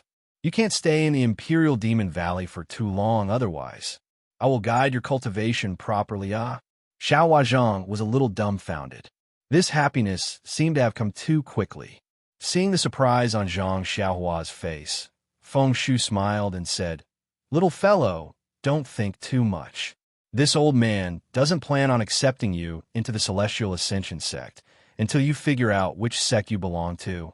Of course, if you can find your own sect, and I have some friendship with your master, I don't mind accepting you into the sect." The meaning of these words was obvious. Normally, Zhang Xiaohua should take advantage of the situation, to thank him or leave a way out for himself. However, when Zhang Xiaohua heard these words, it was quite awkward. He couldn't remember which sect he belonged to, but he vaguely knew that he had a sect. He couldn't help but hesitate. This hesitation made Feng Shu a little unhappy. He released his pressure and sneered, "Don't tell me. I don't have the qualifications to guide you." In an instant, the powerful pressure enveloped Zhang Xiaohua. Boom! Zhang Xiaohua felt his vision turn black, and there was a roar in his ears. The Feng Shu in front of him suddenly became as tall as the sky. A huge pressure, a pressure that he had never imagined before, directly pressed down on him until he was dizzy and about to faint. However, just as his limbs went soft and he was about to faint, the pressure suddenly withdrew. In front of him was Feng Shu, whose face was as warm as the spring breeze. Zhang Xiaohua's face was pale, and there was a lingering fear in his heart. His lips trembled slightly, and he didn't know what to say. Beg for mercy? Thank him. Feng Shu looked at Zhang Xiaohua's reaction with contempt. He was about to say something, but suddenly his expression changed slightly. He raised his head as if looking in a certain direction. The corners of his mouth curled up, and he laughed. "Little guy, I am a spirit-severing cultivator. I have the intention to guide you. It is your good fortune from your previous life. Alas, forget it. Since you don't know how to appreciate kindness, what else can I say?" "Wait, Senior, it's not that I don't know how to appreciate kindness, but I have a sect. If I don't report this matter to my sect, I'm afraid it's inappropriate." When Zhang Xiaohua heard this, he resisted the strong disgust in his heart and cupped his hands. "Well, what you said is not unreasonable. How about this? You leave the Imperial Demon Valley first. My Immortal Ascension sect is not near the Imperial Demon Valley, nor is it in the country of Shi. Instead, it is in the country of Meng, which borders the country of Shi. My Immortal Ascension sect is established in the Screen Gorge Mountain, which is very far from here. This storage ring has a token of my Immortal Ascension sect, as well as some spirit stones and magic weapons. This token can represent your identity and is useful when using the transmission formation. You have to keep the magic weapons well and don't let others see them." As Feng Shu spoke, he took out a storage ring and said, "Well, after you leave, if anyone asks, you have to evade. Just say that it is a secret of the Immortal Alliance. If you really can't avoid it, just say that you are the descendant of the Immortal Alliance's Master Xianqing. No one will dare to ask again. Country of Shi? Country of Meng? Screen Gorge Mountain? Storage ring?" Zhang Xiaohua was really confused. He really didn't understand these things. However, looking at the small storage ring in Feng Shu's hand and thinking about how Feng Shu had shown him his power just now, Zhang Xiaohua didn't dare to hesitate anymore. Although he muttered in his heart, he still took the storage ring and put it on his hand very naturally. Then, he carefully remembered Feng Shu's words and bowed. "Thank you for the arrangement, Senior. Well, there's a set of ordinary clothes in the storage ring. You can wear it. I don't have a Taoist robe for you." You should understand what I'm saying. You mustn't reveal to others that it was me who did it. Otherwise, I don't need to warn you about the consequences. Just the fact that you entered the Imperial Demon Valley without permission. Even if I kill you later, absolutely no one will care." Speaking up to here, Feng Shu's face revealed a trace of coldness. "Yes, I know." Zhang Xiaohua didn't quite understand why Feng Shu was trying his best to help him, but at the same time, he was afraid that others would see that he was helping him. Could it be that I really have an outstanding aptitude, which made him have a heart of appreciation for talent? Zhang Xiaohua's little tail unconsciously stood up, but if he didn't think so, what else could he think? Zhang Xiaohua originally appeared naked in the Imperial Demon Valley. Not to mention that he didn't have any money. Even if he didn't have an inch of clothing, he still had it. What else was there for him to think about? If he didn't listen to Feng Shu's arrangement, maybe he would be killed with a wave of his hand. Oh, in fact, there was no need to look back at all. He was afraid that the coercion would be able to settle Zhang Xiaohua. Oh my, just the disciple's cultivation was much higher than Zhang Xiaohua's. What Feng Shu and the alliance master that they mentioned, wouldn't he be able to kill someone with just a glance? I'm also not a charming beauty. What's there to be afraid of? Io, Zhang Xiaohua suddenly realized and seemed to think of another possibility. So, he felt that Feng Shu's gaze was a little wretched. What are you looking at? As long as you know, it's fine. Hurry up and change your clothes? Alliance Master, they seem to be coming back. You have to get out of the valley before they do. Feng Shu glared at him and scolded. But Zhang Xiaohua looked at Feng Shu with an awkward face and said embarrassedly, Senior, you look at me like this, I'm sorry, ah? Feng Shu didn't expect Zhang Xiaohua to say so. He had a strange expression on his face and said with a smile, You little brat, I've lived for thousands of years. My grandson's grandson's grandson is much older than you. As he spoke, he waved his hand and removed the restriction. He turned to the disciple next to him and said, You're the head of the Qiu family in the Sword River Valley of the country of Shi, right? That disciple said respectfully, Senior Feng, I'm Qiu Feng of the Sword River Valley. Yes, that's right. Bai Kongzi of the Suyin faction once told me about you. You've reached the Gold Core realm at the age of 540. Your future is limitless. Qiu Feng was excited. He bowed and said, I don't dare to mention it in front of you. Senior Bai Kongzi, you flatter me. Haha, being neither arrogant nor humble is the key to cultivation. If you have any questions in the future, I'm very close to you in the demon-resisting valley. You can ask me at any time. Feng Shu nodded with a smile.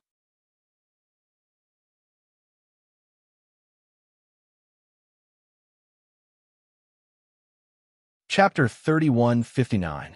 Xiufeng's expression was even more exaggerated. No, not to mention that he was only the head of a cultivation family. Bai Kongzi, who Feng Shu mentioned, was only a nascent soul cultivator. Although Feng Shu used to be friends with Xiufeng and liked him a lot, it was unrealistic to give him guidance and support. After all, Bai Kongzi was the head of the Su Yin faction and couldn't give the Qiu family too much.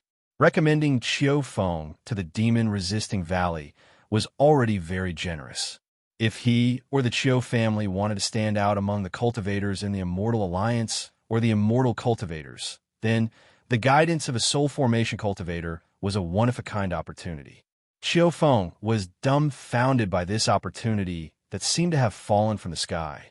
Didn't he come to the demon-resisting valley for such an opportunity? After a while, he shook his head and came to his senses. He said happily, Thank you, Senior. If you have any errands in the future, I will do it. Haha, you don't have to do anything. Feng Shu smiled and helped Xiufeng up. He said, You only need to do your best for the Immortal Alliance. Yes, I will follow Feng Shu's instructions. Xiufeng nodded. Oh, right, this person is a descendant of Lord Alliance Master for several generations. He secretly took Lord Alliance Master's token and sneaked into demon-resisting valley to broaden his horizons. This old man has already sent a message to Lord Alliance Master, and Lord Alliance Master has also given this old man clear instructions.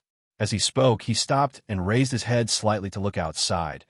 Xiufeng didn't dare to say anything and just listened quietly. The Alliance Master said that this matter is neither big nor small, but it's quite tricky. The child is immature and he is in a difficult position, so he asked me to teach him a lesson. Xiufeng frowned. This is difficult. Senior, how do you deal with it? Alas, what do you think? Feng Shu asked back. Xiufeng smiled bitterly. What else can we do? Since the Alliance head has already told us that this person is his blood relative, then, naturally, he wants us to be merciful. If it's a junior, we'll just let him go. After all, he's just a Qi refinement child. Yes, what you said is very reasonable.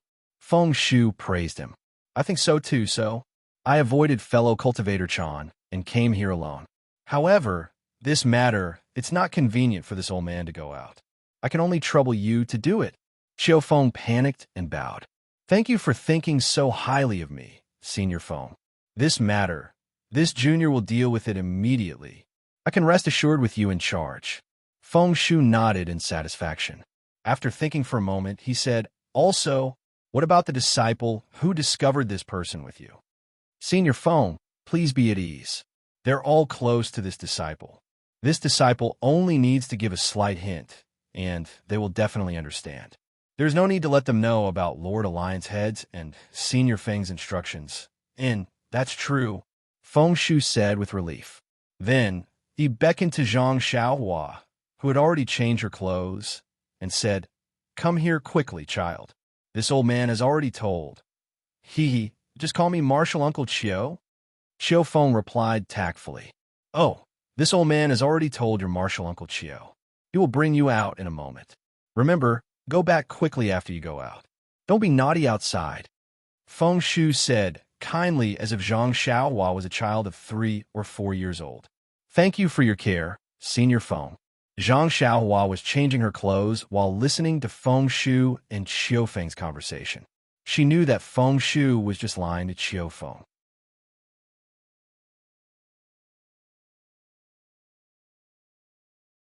She was grateful, but she also felt even more uneasy. Did she have any reason to deserve this soul formation expert's protection? "Thank you for your trouble, Martial Uncle Chiu." Zhang Xiaohua cupped her hands and thanked Chiu Feng. She wanted to call him senior, but she was the descendant of that Lord Alliance head. If she could cause trouble in the demon-resisting valley, she should be someone who didn't know the immensity of heaven and earth. How could she be too humble? I don't dare. Just now, I was rude to you. Please don't blame me, Martial Nephew. Chiu Feng smiled and helped Zhang Xiaohua up. However, when his eyes fell on Zhang Xiaohua's hand, the corners of his eyes twitched. He then looked away and said with a smile, "Hurry up and leave. Lord Alliance Head and the others will be back soon. If he sees you, I'm afraid he will lose face." Feng Shu said with a smile. "Yes, this disciple will leave now," Chiu Feng said, and threw out his flying sword. He grabbed Zhang Xiaohua's arm with one hand and channeled the magic power under his feet. The flying sword turned into a rainbow and headed straight for the entrance of the demon-resisting valley. A trace of an unfathomable smile appeared on the corners of Feng Shu's mouth as he watched Chiu Feng and Zhang Xiaohua leave, and then his figure transformed into a ray of light that shot towards another direction like a bolt of lightning. When they arrived at the entrance of the demon-resisting valley, Zhang Xiaohua finally understood why Feng Shu kept reminding her.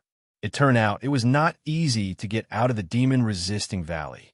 At the entrance of the demon-resisting valley, there was a large array that stretched from the top of the valley all the way to the ground, covering the entire entrance of the valley tightly. Hundreds and thousands of disciples were floating above and below the array, holding all kinds of colorful magic treasures in their hands as they patrolled in midair. This was also because the gate to the demon realm had already been closed. If a few days ago the disciples on duty would probably cover the sky and cover the earth, now that the gate to the demon realm had been closed for a few days, the disciples were sent out in batches to search for it. However, there was no abnormal movement. Naturally, the defense of the entrance of the valley was slack. However, when they saw Chiu Feng's sword light flying over, 2 disciples did not dare to be negligent and responded. "This, junior brother, may I know what business you have?" A late-stage golden core elder asked with cupped hands. "Senior brother, please check the token." Chiu Feng did not beat around the bush. He shook his hand, and a yellow light flew to the disciple. The disciple caught it and checked it with his divine sense before passing it to the person beside him. The 2 of them checked it together and nodded. They threw the token back and said with a smile, "So, it's junior brother Chiu Feng. May I know who the person beside you is?" However, when they saw that Zhang Xiaohua was only at the qi refining stage, they frowned. "Haha, it's not convenient for me to reveal the identity of the disciple beside me. I'm here to send this disciple out of the valley." Chiu Feng took his token and cupped his hands. The disciple on duty did not feel awkward and said with a bitter smile, "Junior brother Chio, aren't you making it difficult for me? This person is only at the chi refining stage. How can she enter the demon resisting valley? You're bringing her out so easily. If there are any consequences, I can't bear it." The demon resisting valley does not allow chi refining stage disciples to enter, but is there a rule that forbids them from leaving? Qiu Feng said with a smile. The two disciples on duty were also at a loss for words. It was true that the demon-resisting valley forbade chi refining stage disciples from entering, but there was no rule that forbade them from leaving. However, since they could not enter, how could they leave? Haha, since the Immortal Alliance does not forbid chi refining stage disciples from leaving the demon-resisting valley, I'm sure it won't be difficult for the two of you to send this person out. But how did this disciple enter the demon-resisting valley? The other disciple on duty asked with a frown. Did the senior brother on duty check every disciple who entered the valley? Qiu Feng asked confidently. Of course, only Golden Core Stage disciples can enter.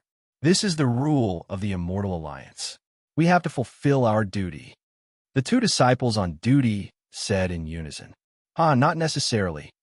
Qiu Feng looked around and saw that the other disciples on duty were already looking in this direction. He did not hold back and said with a cold smile, "The higher-ups of the Immortal Alliance, have you checked their followers and disciples one by one when they entered?" The two disciples on duty looked at each other and did not say a word. They looked at each other with bitterness in their eyes. So, Qiu Feng's mouth moved slightly, but no sound came out. Zhang Xiaohua, who was next to him, only saw the slight change in the expressions of the two disciples on duty. She could not hear what Qiu Feng said. "Sai, is this true?" One of the disciples on duty asked after Qiu Feng finished speaking. "Senior brother, if not, how do you think I, a mere Golden Core Stage disciple, have the guts to do this? Moreover, if there's a mistake in this matter, it will embarrass them. Wouldn't we be asking for trouble?" The two disciples on duty looked at each other again.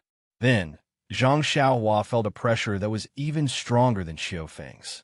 It was so strong that she could not breathe. In a hurry, an even stronger divine sense swept over. Compared to this divine sense, Zhang Xiaohua's pitiful divine sense almost did not have the courage to use it. This was like comparing a small ditch to a big river. After checking Zhang Xiaohua's cultivation and confirming that she was only a chi refinement stage cultivator and did not have any demonic aura or cultivation, they quietly stepped back and made a gap. Qiu Feng was overjoyed when he saw that the two disciples on duty didn't say anything and didn't send him off respectfully. He cupped his hands and bowed slightly. Then, he activated his magic power, and the sword light flew toward the array. Before it could get close, a brilliant light enveloped Qiu Feng, and a strange color appeared on his body. Then, in a flash, he disappeared from their sight. Senior brother Mu, how much of what Qiu Feng said is true? One of the disciples on duty sighed and transmitted his voice. Senior brother Mu looked around and activated his sword light to fly up a little. He also transmitted his voice. Of course, it's 100%. Alas, that's true. If not for the instructions of a certain higher-up in the Immortal Alliance, how could he, a mere Golden Core Stage cultivator, be so bold? The key is which higher-up in the Immortal Alliance. This guy didn't say it clearly. That's why this is 100% true. If he said the name of the Alliance Master or any other random person, I would be suspicious. Since he had already done such a secretive thing, how could he possibly reveal it to the world? If he revealed it, it means that he is guilty and has a guilty conscience. Senior brother Mu is right. If Qiu Feng did not reveal it, we would be less responsible. Even if there is a problem, the Immortal Alliance does not have a rule that forbids chi refinement stage cultivators from going out. What are we afraid of?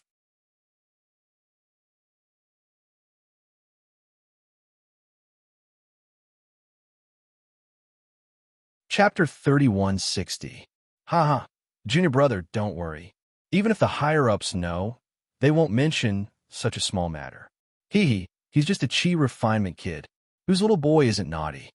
While the two disciples on duty were discussing, Zhang Xiaohua had already arrived at the entrance of the Demon Resistance Valley under Qiufeng's lead. This demon-resisting valley's defensive formation was truly abnormal to the extreme. After passing through so many light barriers, countless waves of energy passed through their bodies. Sometimes, Qiufeng's token would emit light and catch the waves. Sometimes, the waves would directly sweep through their bodies and then disappear. Zhang Xiaohua didn't need Qiufeng to explain. She knew that this was definitely the formation, checking whether the people who entered the formation were from the demon realm or not. Seeing Zhang Xiaohua pass through so many checks as if nothing had happened, Qiufeng felt more at ease. As long as Zhang Xiaohua wasn't from the demon realm, everything else would be fine. Suddenly, Qiufeng asked, "Martial niece, how are you related to the Alliance Master?" This. Zhang Xiaohua was startled. She recalled Feng Shu's instructions and only smiled without saying anything. "Oh, look at me. I forgot again." Qiufeng slapped his forehead as he came to his senses. Then, Qiufeng didn't say anything else. After sending Zhang Xiaohua out of the valley, a light flashed, and they appeared on top of a tall mountain. He cupped his hands and said, "Martial niece, I can only send you here. If you have time in the future, let's meet at the Alliance Master's Qingwan Peak." Okay. Thank you for sending me out, Martial Uncle Qiu. If there's a chance in the future, I'll definitely thank you. Zhang Xiaohua smiled and bowed. Okay, you can go now. Qingwan Peak is in the east. Don't go the wrong way. Qiufeng smiled and patted Zhang Xiaohua's shoulder. Then, he said inexplicably, "However, Martial nephew, you'd better take care of yourself and deal with the current situation first." After saying that, he didn't explain. He urged the flying sword under his feet and rushed into the defensive formation of the demon-resisting valley. That, Zhang Xiaohua was stunned. She opened her mouth, but before she could say anything, Qiufeng flew away. "What are you saying? What a strange thing." Zhang Xiaohua scratched her bald head in confusion. There, it's this young senior. Just now, a sword light came out from the demon-resisting valley. It's in this direction. There's no one else around. Isn't it him? Quick, ask Senior if he has anything good. Just now, the sword light returned. Could it be for this Senior? Before Zhang Xiaohua could come back to his senses, a group of cultivators in strange clothes surrounded Zhang Xiaohua. They were old and young, handsome and ugly, and they were both men and women. Their bodies were shining with all kinds of brilliance. They were all dressed in strange clothes. They were both men and women. Zhang Xiaohua looked around in horror. She didn't know what to do. Seniors, why are you doing this? Zhang Xiaohua had learned her lesson.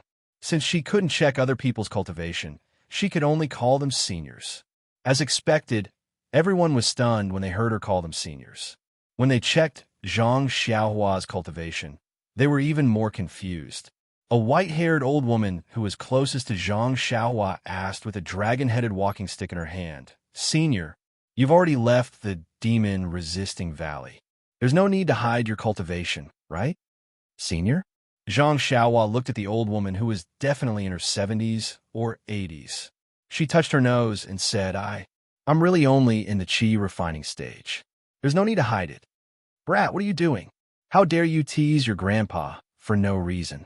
A few of them started to curse. Many of them shook their heads slightly and turned around to ride their sword lights away. Seeing that almost everyone had left, the white-haired old woman smiled and said, "Young man, what's your name? Which sect are you from?" Zhang Xiaohua rolled his eyes and cupped his hands. "I'm Wu Ming, a disciple of Su Yin faction. How should I address you, Senior?" "Oh, so you're a disciple of Su Yin faction," the old woman said with a kind face. "I'm Fairy Fei Ying of Nanming faction. I have some friendship with Master Zhu Qinghe of Su Yin faction." "Fairy?" Zhang Xiaohua looked at the wrinkled Fairy Fei Ying and thought to himself, "It's better to call her mistress." However, his heart immediately froze. "Abbess? Could it be that I know a nun?" "Nephew Wu Ming, you're so young. but you've already reached the late stage of the Qi refining stage. You can be considered one of the best among the younger disciples of Su Yin faction. Why haven't I heard Master Zhu mention you before? When Zhang Xiaohua heard this, his heart skipped a beat. He thought to himself, this is bad. Just now, in the Imperial Demon Valley, he felt that Master Feng was casually ordering Qiu Feng around. She even mentioned giving pointers and mentioned Su Yin faction. He thought Su Yin faction was just a small faction, and no one would know that he could pretend to be one. He didn't expect to run into someone who knew Su Yin faction as soon as he left the Imperial Demon Valley. How could Zhang Xiaohua endure this? Zhang Xiaohua panicked at first, but then he calmed down. He rolled his eyes slightly and said with a smile, Su Yin faction has many excellent disciples, and I'm just one of them. How can I enter Senior Zhu's eyes? Maybe I'll attract Senior Zhu's attention when I've reached a higher level. Don't you think so? Fairy Fei Ying's face was slightly red. Zhang Xiaohua's words were unintentional, but she had heard it intentionally. She thought that Zhang Xiaohua was mocking her for inquiring about the situation of Su Yin faction without permission. She was a little angry, but then she changed the topic and asked, Great Master Wu, why are you not staying in Zhongshu Mountain, but coming to Demon-Resisting Valley? Why did you come out of the Imperial Demon Valley? Zhongshu Mountain is where Su Yin faction is located. Zhang Xiaohua muttered in his heart, but he said, I've stayed in the mountain for a long time, so I came out to wander around. Now, I'm going back soon. Zhang Xiaohua smiled and cupped his hands, saying, Senior, I have to go back quickly. If I delay for too long, I'm afraid I'll be punished by my master. Before Fairy Fei Ying could speak, a gray-haired old man next to her frowned and shouted, Wu Ming, Fairy Fei Ying is asking you a question. Why can't you answer properly? If we weren't in the territory of the Imperial Demon Valley, I'd definitely punish you. Zhang Xiaohua sighed and spread his hands, saying, Alas, Senior, what's there to say? I just wanted to sneak into the Imperial Demon Valley to take a look. But I didn't expect that I would be discovered by the seniors of my faction just as I entered, and even before I entered the big formation. And it's a good thing that we're familiar with each other from the same sect, so we could be considered acquaintances. That's why they let me off. Tell me, Senior, this Imperial Devil Valley, why is it that only Jindan stage cultivators can enter? Why can't Qi refining and foundation building cultivators go in? As he spoke, Zhang Xiaohua peeked at these people's reactions. He only heard Feng Shu and Qiu Feng mention spirit forming, golden core, and Qi refining. He didn't know what other realms there were. Although he didn't know why he knew that foundation building was higher than Qi refining. He just said it casually and felt nervous.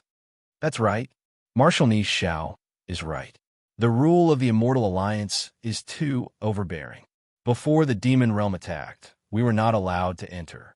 Since the gate of the demon realm has been closed and their golden core cultivators can enter, why can't we foundation building cultivators enter? We can only wait outside the Imperial Demon Valley and see if there are any good opportunities. Zhang Xiaohua was very curious. After thinking for a while, he couldn't help but ask, Senior, are there any good opportunities these days? Not at all. The Demon Gate has just been closed. The Golden Core cultivators have just entered the Imperial Demon Valley for a few days.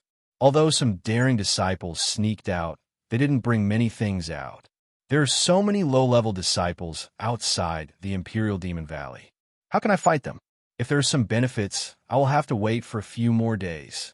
Zhang Xiaohua understood a little and said with a smile, There have been some movements these days.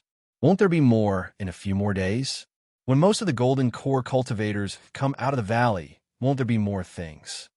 Alas, that's true, but many of the rare materials of the demon realm, many damaged magic weapons, and other things have been handed over to the Immortal Alliance by the Golden Core cultivators or kept in their own sections. The things that can be circulated are already some defective ones. The old man sighed and said with some envy, You are so lucky. As soon as you entered, you met the elders of our sect. Not to mention that you escaped with your life, which is 100 times better than those who lost their lives before. In the future, your elders, If they get any treasures, you can be considered to be in a favorable position. Zhang Xiaohua listened and secretly thought. It turns out that there were bold disciples who sneaked into the Imperial Demon Valley before. However, the array of the Imperial Demon Valley is so powerful.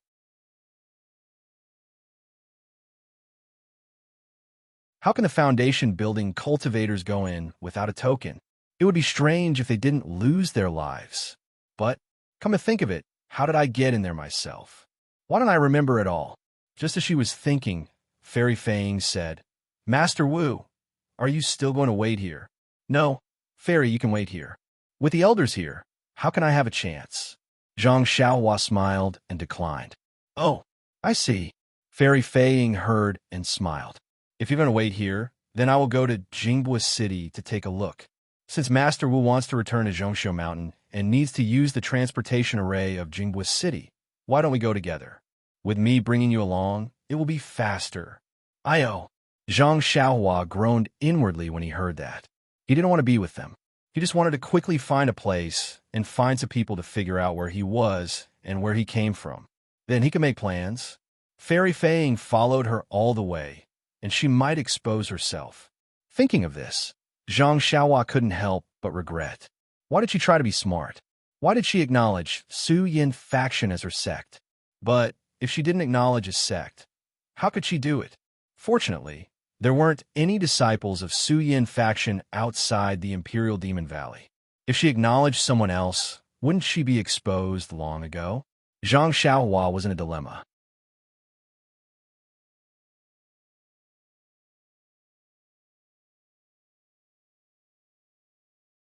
Chapter 3161. Xiaohua thought for a moment and quickly bowed. I don't dare to delay Fairy's journey. I'll go on my own and gain experience along the way. Experience? Fairy Fang smiled. You're alone. What experience? Even if you're killed by others, your sect's seniors won't know. You'd better hurry back to Zhongshu Mountain and meet up with your senior and junior brothers. You can come back for experience next time. Hearing Fairy Fei Ying's words, Zhang Xiaohua didn't know how to answer. Knowing that she wasn't lying, she could only nod. Then, I'll have to trouble Senior. It's fine. It's on the way anyway. As Fairy Fei Ying spoke, she waved her hand, and a flying shuttle stopped in front of Zhang Xiaohua with a flash of light. Get on. Fairy Fei Ying pointed at the spacious flying shuttle and said with a smile, Although my flying shuttle is broken, it can still be used. It's much better than flying talismans like the double flying talisman. I'll do as you say. Thank you, Senior. Zhang Xiaohua smiled and was about to get on the flying shuttle. Oh, right. Fairy mentioned Jingbua City. I have some matters to attend to. How about we go together? That white-haired old man slapped his forehead and said, I've heard that Fairy obtained a broken flying talisman during the auction in Jingbua City. It's really rare. Why don't I take a look at it today? Ganshinguyu, what do you mean? Fairy Fei Ying's expression changed slightly. Nothing. Fairy isn't my disciple in Jingbua City. I've been here for a long time and haven't seen him. Isn't it just right to ride on Fairy's flying shuttle? Ganshingu looked innocent and shook his head. If Fairy doesn't welcome me, then I'll have to go by myself. That's right. Jingbua City isn't demon-resisting valley. There's no rule about who can and can't go there. We also have matters to attend to and would like to accompany Fairy. If Fairy doesn't want to, then we'll go with Brother Gon. The remaining 3 people also said with a smile. Fairy Fei Ying's expression changed a few times, but she didn't say anything. She jumped onto the shuttle and laughed. There are so many of you. How can my shuttle fit all of you? You'd better think of your own ways. As he spoke, he patted Zhang Xiaohua's shoulder and said, Great Teacher Wu, stand firm. Zhang Xiaohua's heart jumped. Without waiting for him to speak, the flying shuttle suddenly moved and soared into the sky. Although Zhang Xiaohua had already prepared himself, but still, he was almost thrown off the flying shuttle. Great Teacher Nephew Wu, be careful. This flying magic treasure is not like a normal flying talisman. Also, my flying shuttle is a bit damaged. Fairy Fei Ying reminded him absent-mindedly. Then, she scanned the area behind her with her divine sense.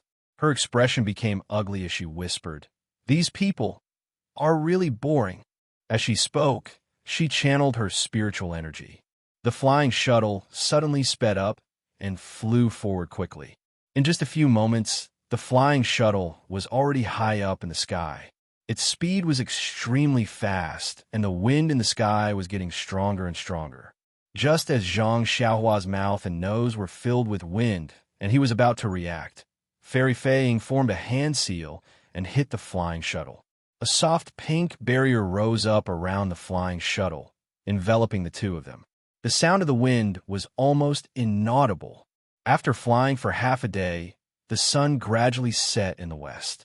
Zhang Xiaohua didn't dare to casually talk to Fairy Fei Ying, and Fairy Fei Ying seemed to hate Gan Qinggu and the others.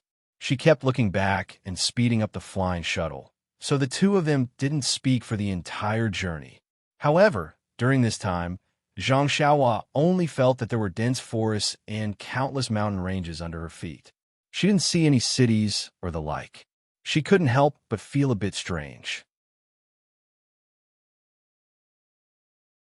This flying shuttle was extremely fast. Shouldn't it have traveled for more than 1,000 miles? Why hadn't they reached Jingbo City yet? Zhang Xiaohua held this question for a long time. When the sky turned dark, she couldn't help but ask, "Senior, your flying shuttle is really fast. This is the first time I'm sitting on such a fast flying shuttle. I wonder if we can reach Jingbo City before nightfall." Before nightfall? Fairy Fei Ying had a strange expression on her face. She shook her head and said, "Great teacher Nephew Wu, have you never been to Jingbo City before?" Zhang Xiaohua said honestly, "I've flown by in the sky. I don't have much of an impression of Jingbo City. I was wondering." Fairy Fei Ying looked back and said, "Jingbo City is more than 10,000 miles away from here. Although my flying shuttle is fast, we can only reach it tomorrow afternoon." "Ah!" Zhang Xiaohua almost exclaimed. It was just a city. How could it be so far away? Bad. Before Zhang Xiaohua could ask again, Fairy Fei Ying's face was filled with anger. When Zhang Xiaohua looked back, she saw a faint red radiance appear behind the flying shuttle. It was chasing after the flying shuttle at high speed. Fairy Fei Ying gritted her teeth secretly. The spiritual power under her feet surged even more fiercely. Zhang Xiaohua only felt the flying shuttle under her feet shake. It seemed to sped up a bit. After a while, the radiance behind them got closer and closer. Zhang Xiaohua asked curiously, "These people, why are they chasing so fast? Senior, why don't we wait for them?" Fairy Fei Ying snorted coldly and didn't answer. She looked back and took out something from her waist. She threw it in front of the flying shuttle and made a hand seal. Zhang Xiaohua suddenly felt her body become light, as if she was about to float. The flying shuttle suddenly sank. The thing that Fairy Fei Ying threw out just now was like the radiance emitted by the flying shuttle.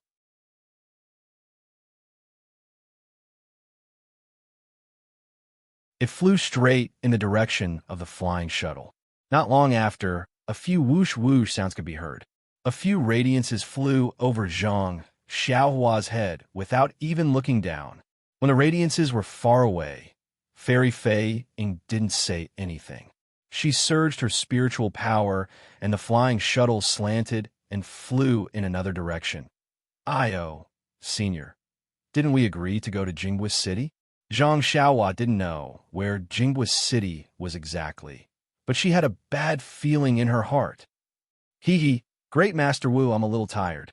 Why don't we rest for a while before going?" Fairy Fei Ying looked at Zhang Xiaohua with a polite attitude. Zhang Xiaohua shook his head. "Please forgive me, Senior. I've been out for a long time. I don't dare to delay any longer. If Senior doesn't have time, I can go by myself. Maybe I'll meet those seniors just now. They can even give me a ride." "Aha, let them give you a ride?" Fairy Fei Ying laughed so hard that she almost bent over. Then she suddenly stopped laughing and looked into the distance.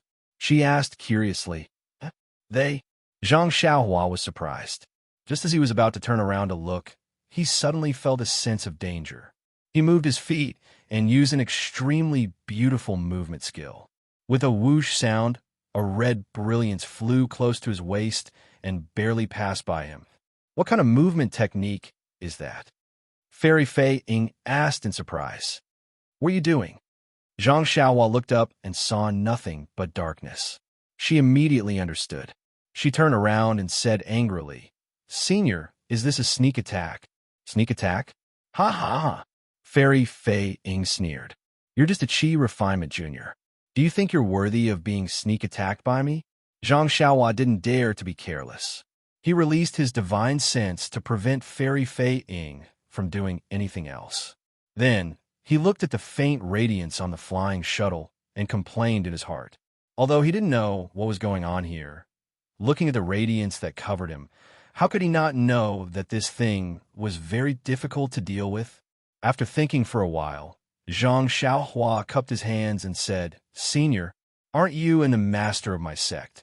Before Zhang Xiaohua could finish, Fairy Fei Ying laughed and said, I know Zhu Chenghe, but Zhu Chenghe doesn't know me. Don't you think we're old acquaintances?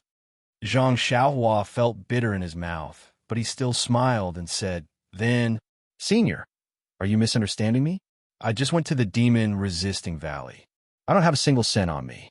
Senior, are you looking for the wrong person? Hee, young man, you're not telling the truth. Fairy Fei Ying saw this and pointed at the flying shuttle. The radiance on the flying shuttle gradually dimmed. She said, You're really an idiot. How can you casually get on someone else's flying shuttle, especially someone with a higher cultivation level than you? You really are a first-time disciple of Su Yin faction. Seeing Zhang Xiaohua's gloomy face, Fairy Fei Ying's benevolent face also showed a sinister smile. Forget it. I'm too lazy to talk nonsense with you. Quickly throw your storage ring over and let me see. If there's anything I like, I'll kill you and send you into the 6 realms of reincarnation. If there's nothing, don't blame me for being ruthless and pulling out your soul so that you can't reincarnate. Zhang Xiaohua looked at Fairy Fei Ying's benevolent face half a day ago. His heart was cold. Only now did he know what the reason was. It was because of the storage ring he put on his finger. This thing, he didn't have any impression of it. Of course, he didn't know how precious it was. Zhang Xiaohua's eyes narrowed as he tried to think of a way to escape. I'll let you know, Fairy. This storage ring was bestowed by our sect this time. There's nothing good inside. If Fairy wants this storage ring, I'll give it to you. However, I hope that Fairy will be magnanimous and spare my life. Zhang Xiaohua's eyes narrowed as he thought of a way to escape. Ha ha ha ha. You're still not being honest at this time? The sinister look on Fairy Fei Ying's face disappeared. She regained her benevolent smile and said, A storage ring is so precious. I've never seen one before. How many does your Su Yin faction have? How could they give it to a little chi refining cultivator like you? Do I still need to tell you the origin of this storage ring? Sigh. Zhang Xiaohua sighed. He raised his hand and took the storage ring.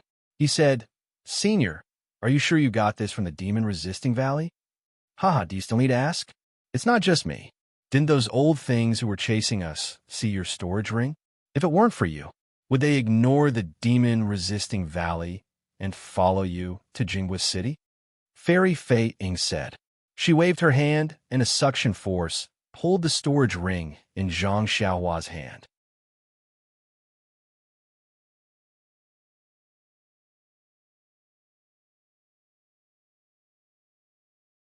Chapter 3162. Could it be, if Chongqing Academy loses, you'll also have to leave Chongqing Town? Daoist Xiao looked at the scholar, then looked at the fat white monk next to him, and asked with a sneer. Principal Zhu shook his head with a smile. This bet is between Jianshao Temple and Shaojin Temple. It has nothing to do with Chongqing Academy. Of course, if Jianshao Temple doesn't agree, then just pretend I didn't say anything. Daoist Xiao was very hesitant. Chongqing Academy was different from Shaojin Temple. It didn't have any direct conflict with Jianshao Temple. Many scholars even greeted Daoist Xiao politely when they saw him. Some young scholars even went to Jianshao Temple when they were watching the tide from the riverside. Daoist Xiao also knew that Principal Zhu was called Zhu Junfeng. He was very famous in Chongqing Town. Not only were there the heirs of big families in Changshan Town in the academy, there were also the heirs of ordinary people. Many students within a radius of several hundred li also came to the academy to study. Although he hadn't seen Zhu Junfeng before, his name was like thunder to his ears. With Zhu Junfeng's participation, he definitely wouldn't be at a disadvantage in the challenge against Shaojin Temple. But the problem was that the Chongqing Academy was a real academy and a real Confucian cultivator. Not only was it more powerful than the Taoist school, which pretended to be a sheep's head and dog's meat, but even the Shaojin Temple couldn't be compared to it. If he played along with these two schools, wouldn't he become the laughing stock of the immortal and Buddha ceremony? However, thinking about Shaojin Temple's monk Mingyu's confidence and the surrounding people's gazes, Taoist Xiao braced himself and said with a fake smile, Chongqing Town is originally Chongsheng Academy and Shaojin Temple's Chongqing Town. My Jianqiao Temple is just an outsider. Since Chongqing Academy wants to hold an immortal and Buddhist ceremony with Shaojin Temple, why ask Jianqiao Temple? Does that mean Taoist Xiao agrees? Monk Mingyu was a bit unhappy at first, but after listening for a while, he changed to a smile and asked, does it make a difference whether I agree or not? Taoist Xiao rolled his eyes in annoyance. He looked at Xiao Hua and Yuanya behind him and said, however, the rules of this challenge need to be set by Jiangqiao Temple. Taoist Xiao is overstepping. Zhu Junfeng was still indifferent. The feather fan in his hand flickered a few times as he said, the challenge was issued by the River Tide Temple. The time and location were proposed by the Little Gold Temple. The rules of this challenge will naturally be set by my Longevity Academy. My Jiangqiao Temple only has 3 people. I'll leave it up to you. Taoist Master Xiao had no choice but to point out the crux of the matter. Don't worry, Taoist Master Xiao. The Longevity Academy will definitely take this into consideration. Zhu Junfeng nodded and replied. Principal Zhu is famous for his impartiality in handling matters. With Longevity Academy setting the rules, my Little Gold Temple is completely at ease. Monk Bright Joy agreed with a radiant smile. No. Hearing Zen Master Ming Yu's agreement, Taoist Master Xiao could not take it anymore. He shook his head vigorously.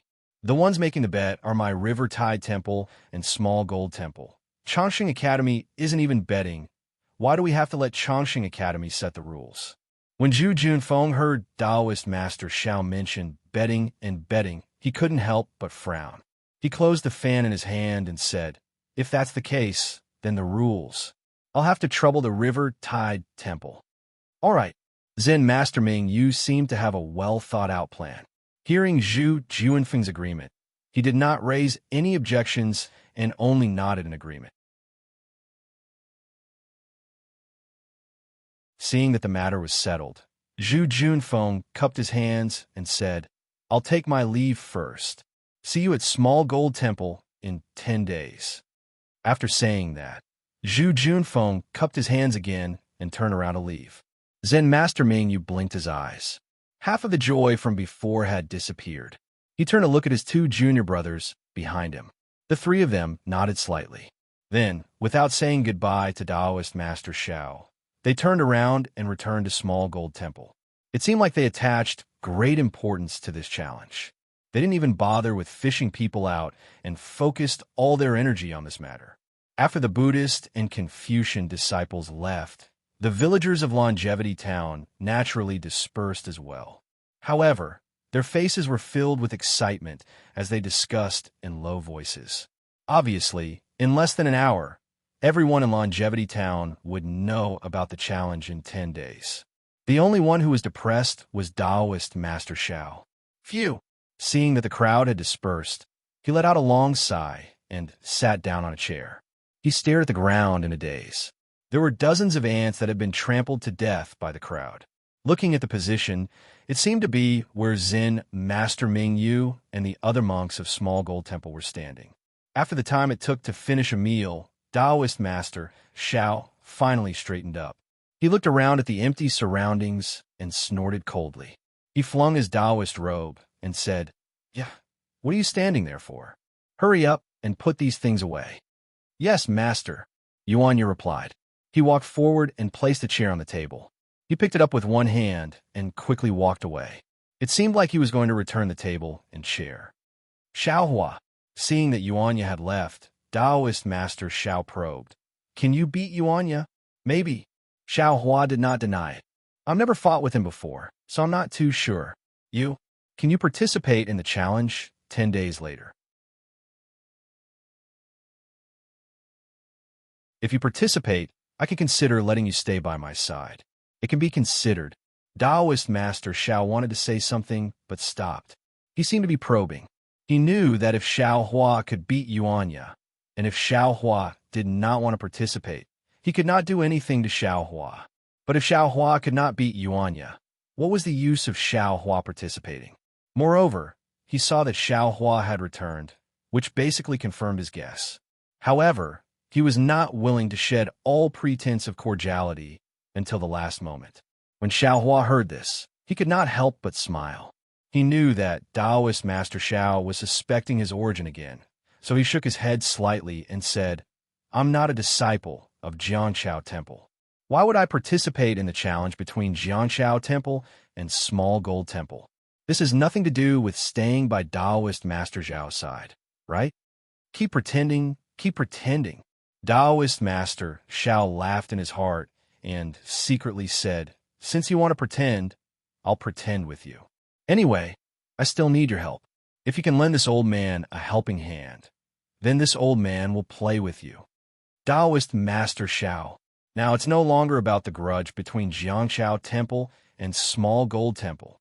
Since Taoist Master Xiao had decided, his face became serious and said very seriously, it's about the grudge between my Taoist sect and Buddhist sect. Even mentioning the immortal Buddha ceremony that happens once every 10 years, it's about the grudge between Taoist sect, Buddhist sect, and Confucian sect. As a disciple of my Taoist sect, how can you not participate? Moreover, my Jianshao Temple's challenge was defeated. I and Yuanya will have to leave Longevity Town. Could it be that fellow Taoist, Xiao, also wants to leave with us? Who said that I'm a Taoist sect disciple? Xiaohua smiled, touched his nose, and said, it seems like someone said that I'm not worthy to call myself fellow Taoist. I forget it. You can participate or not. Taoist Master Xiao suddenly lost his patience, waved his hand, and said, your meridians are naturally blocked. You're basically unable to cultivate, just relying on your fists and feet. Even if you could defeat Yuanya, you're still not a match for the true experts of Buddhist sect and Confucian sect. Moreover, looking at that monk Ming Yu's meaning, 3 days later, their Buddhist sect should send an expert to Small Gold Temple. Otherwise, how would he dare to challenge Yuanya? What's the immortal Buddhist ceremony? What's the matter with naturally blocked meridians? How do you know? Xiaohua asked several whys in a row. How do I know? Taoist Master Xiao looked up and down at Xiaohua and said in a low voice, a straightforward person doesn't speak insinuations. You don't know how I know? Why do I need to know? How do you know? Xiaohua touched his nose and said with interest, how do I need to know? How do you know? You. Taoist Master Xiao clenched his teeth. It seems like he's also prepared to pretend to the end with Xiaohua. A trace of pride even appeared on his face. My Taoist sex techniques are boundless. Finding out that your meridians are blocked is really easy. It's a pity that you don't cultivate Taoist techniques. You'll never understand in this lifetime. As for the immortal Buddha ceremony, immediately, Taoist Master Xiao controlled his temper and briefly explained the immortal Buddha ceremony. It was vaguely similar to what Zhu Junfeng said. In ancient times, after the Buddhist sect and Confucian sect joined forces to exterminate the Taoist sect, in order to commemorate the alliance of the two sects, they agreed to hold a ceremony every 10 years. This immortal Buddha ceremony was considered lively many years ago. Confucian sect and Buddhist sect often used this as an opportunity to exchange pointers and cultivate, and even held hundreds of activities to strangle the Taoist sect.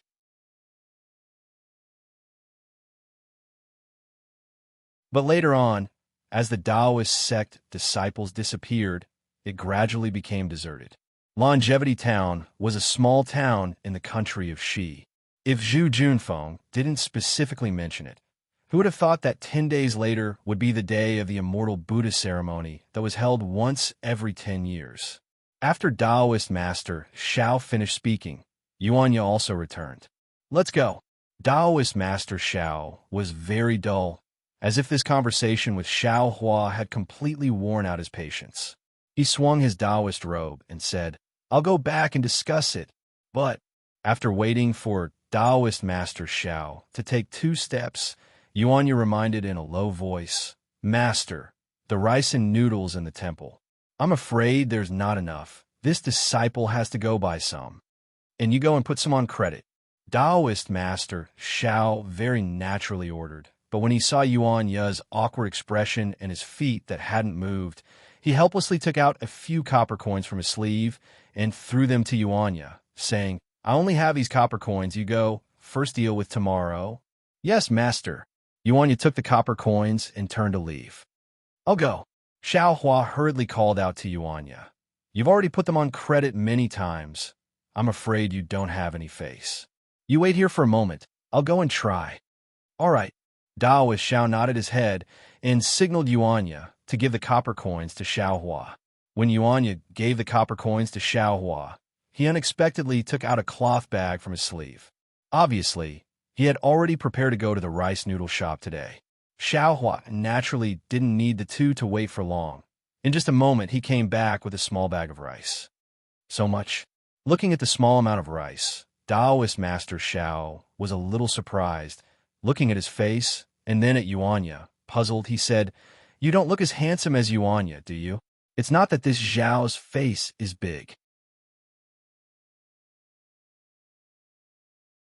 Xiao Hua laughed. It's that Taoist master Zhao's face is big. This Xiao went over and gave the copper coins, saying that Taoist master Xiao would challenge Xiao Jin Temple and Chongqing Academy in 10 days. The rice and noodle shop owner's eyes immediately lit up, and she didn't want this Zhao's copper coins no matter what. She even gave the rice that was just delivered from outside the town to Taoist master Xiao, clearly saying that she didn't want half a copper coin.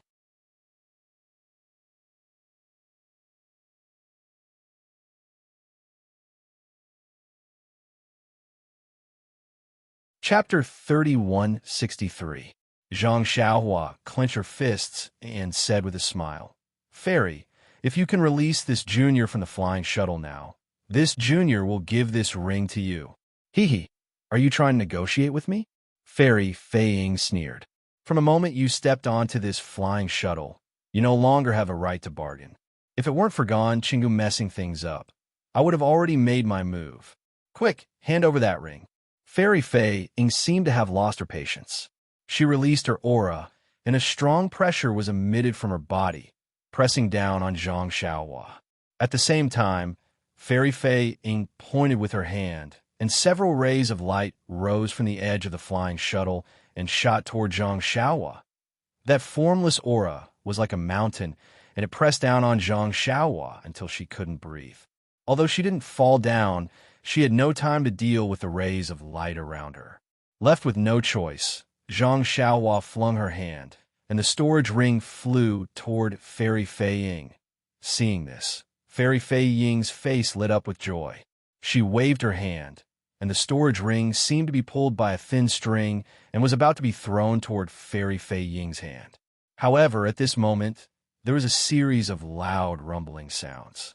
The light shield on the flying shuttle shook violently, and Zhang Xiaohua and Fairy Fei Ying's bodies shook violently. With a loud bang, the light shield on the flying shuttle burst like a bubble, and the whistling night wind immediately blew onto Zhang Xiaohua's bald head. At the same time that the light shield of the flying shuttle burst, several strong pulling forces hit the storage ring and immediately stopped it from flying toward Fairy Fei Ying. Zhang Xiaohua looked up and saw Gan Qinggu and the other 3 standing around the flying shuttle. They were standing on rays of light and looking at Fairy Fei Ying mockingly. You! Fairy Fei Ying panicked. She didn't care about the flying shuttle anymore, and her body flashed, and she reached for the storage ring that was very close to her. How dare you, Gan Qinggu shouted and pointed his finger. An item that looked like a hammer smashed toward Fairy Fei Ying like a meteor, making a piercing sound as it flew through the air. From the looks of it, if Fairy Fei Ying were to take the storage ring, the hammer would definitely severely injure her. Fairy Fei Ying was helpless.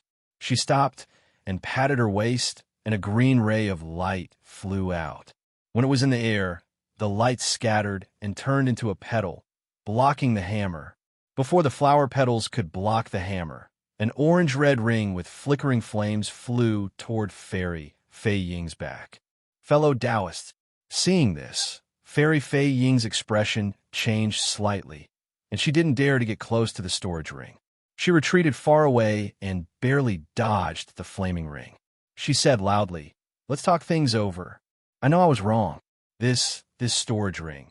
How about the 5 of us share it equally?" "Haha, you old beggar.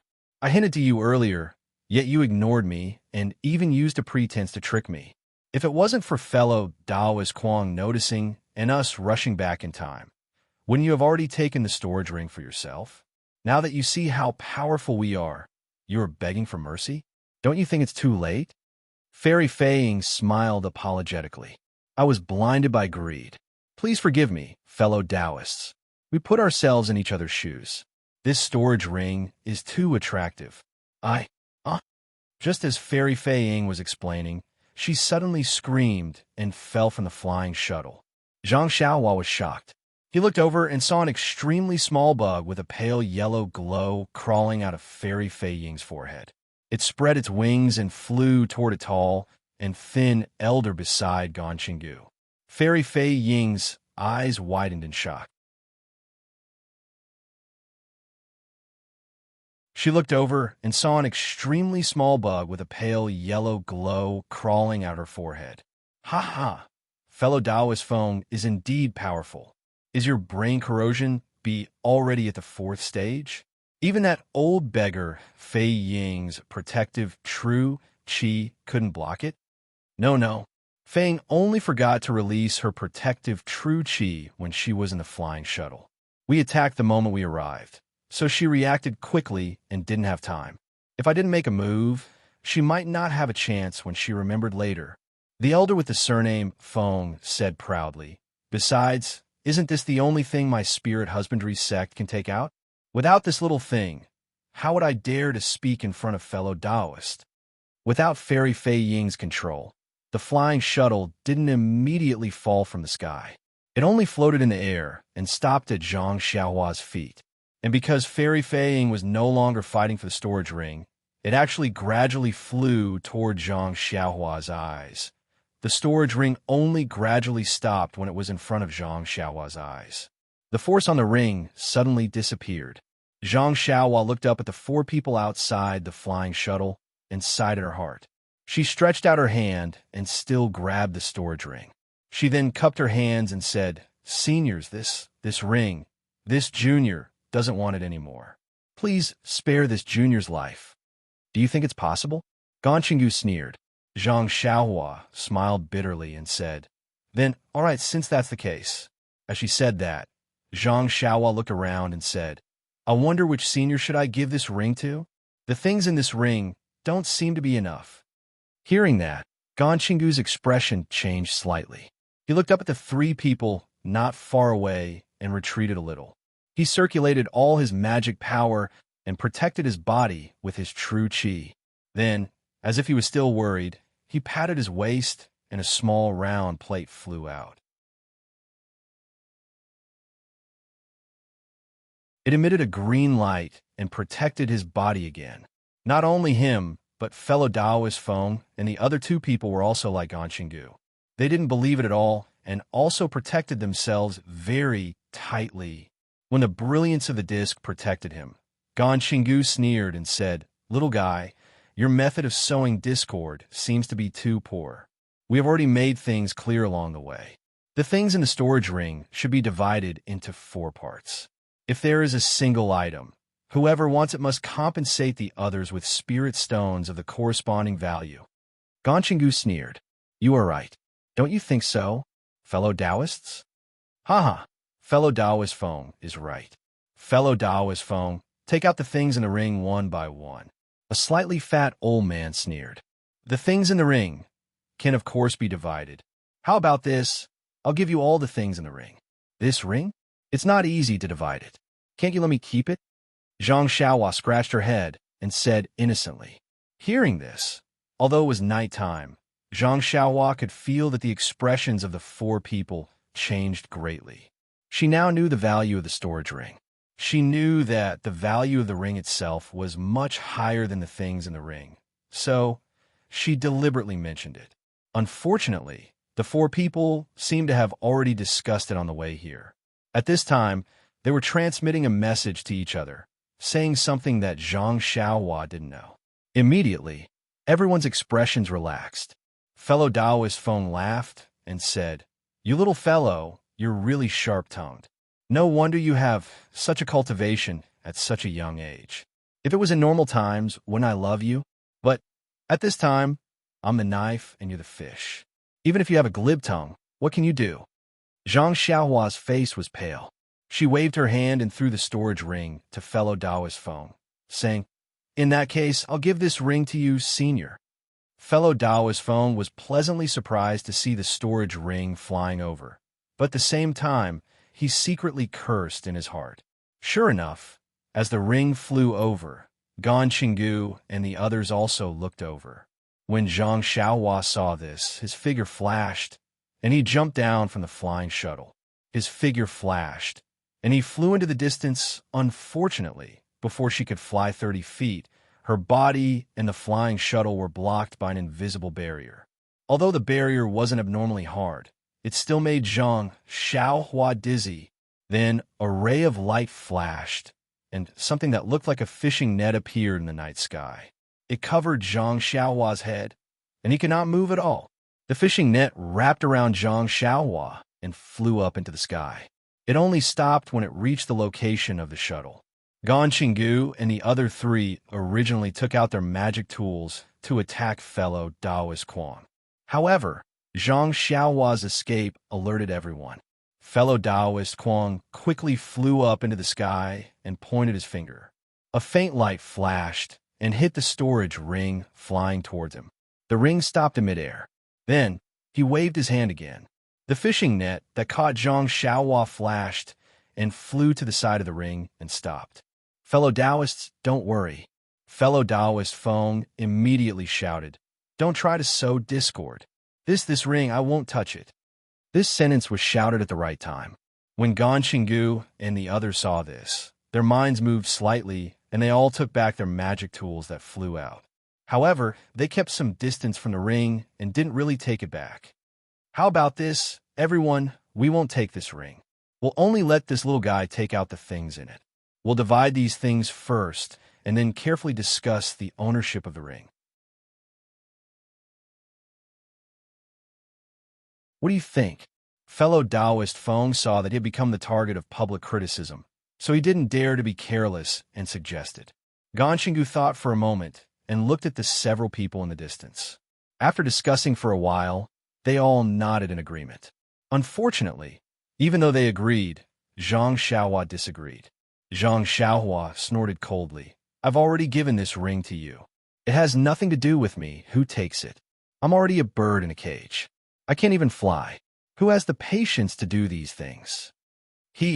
Fellow Taoist Feng heard this and sneered.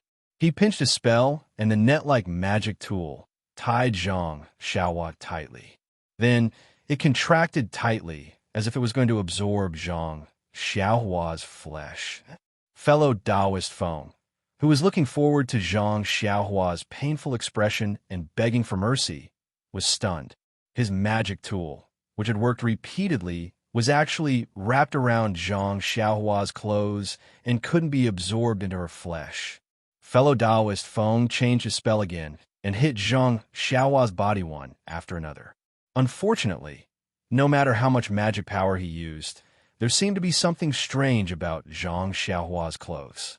The thin rope on the net just couldn't be retracted.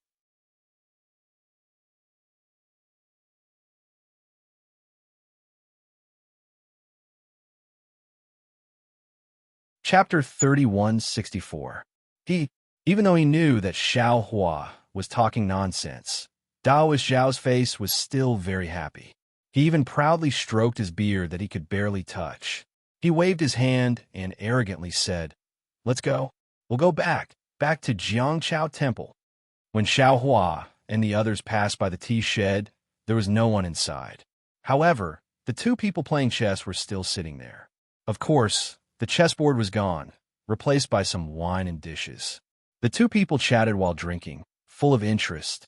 When they saw Xiao Daoist and the others coming back, they picked up their wine bowls and drank it all. Hee, the Xiao Daoist. I'm afraid he thinks I'm with these two people.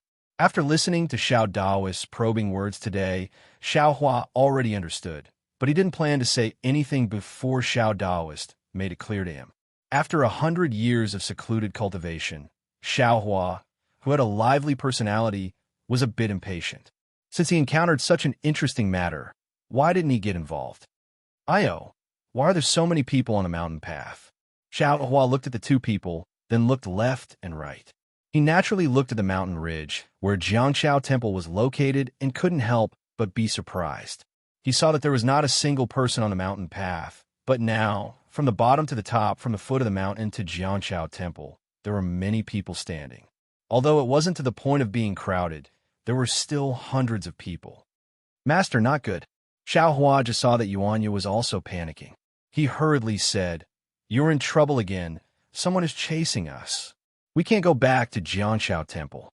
While they haven't seen Master, let's hurry and leave." Trouble again? Xiao Hua was surprised, somewhat puzzled. What did he mean by trouble again? Is that so? Xiao Daoist was thinking about the challenge 10 days later, so he didn't notice the people on the mountain ridge. When he heard Yuanya's words, he was naturally shocked and hurriedly raised his head. When he saw the abnormality on the mountain path, he also exclaimed and hurriedly turned around. He said, "Hurry, hurry, don't let them see me." Although Xiao Hua didn't understand, he still turned around with the two people. However, after a few hurried steps, Xiao Daoist suddenly stopped. She turned her head back and muttered, "That's not right. Isn't the matter of Song Manor already settled? This old man has already apologized to Old Song. Even their copper coins were returned to them. Why are they still here to cause trouble? What's more, it was the children of their families who came to beg this old man for help. Didn't this old man just follow their wishes and matchmake the two of them? It's not this old man's fault. Master, if he's not from the Song Manor, could it be someone else?" Yuanya reminded him from the side. "In the past few days, you haven't accepted those copper coins from others that shouldn't be accepted? Let this old man think."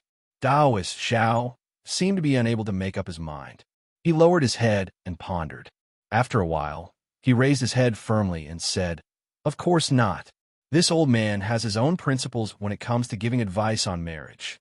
It relied on great magic power. That day, there were some problems with the Song family's 8 characters, but when this old man was calculating the heavenly mysteries, he was able to reverse their incompatibility. Only an ordinary person like Old Second Song would not be able to understand the heavenly mysteries. This old man wasted his magic power in vain and did not receive any money. This kind of thankless task, how could this old man do it again and again? This old man definitely did not." Then, Yuanya looked at the people on the distant mountain with some hesitation.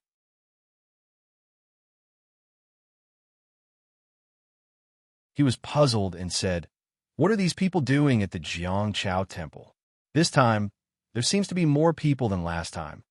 Master, let's not go back. Go to the Longevity Town and find a place to hide? We don't want it to be the same as last time. They didn't ask for any details and beat you up. This disciple will have to protect Master again." But Daoist Zhao's face was somewhat red and his neck was thick. He argued, "This old man really didn't do anything these past few months. Why don't we just go and take a look?" Xiao Hua laughed at the side. "Last time, Daoist Xiao was afraid that you were in the Jiangchao Temple and could not escape. This time, you are at the foot of the mountain.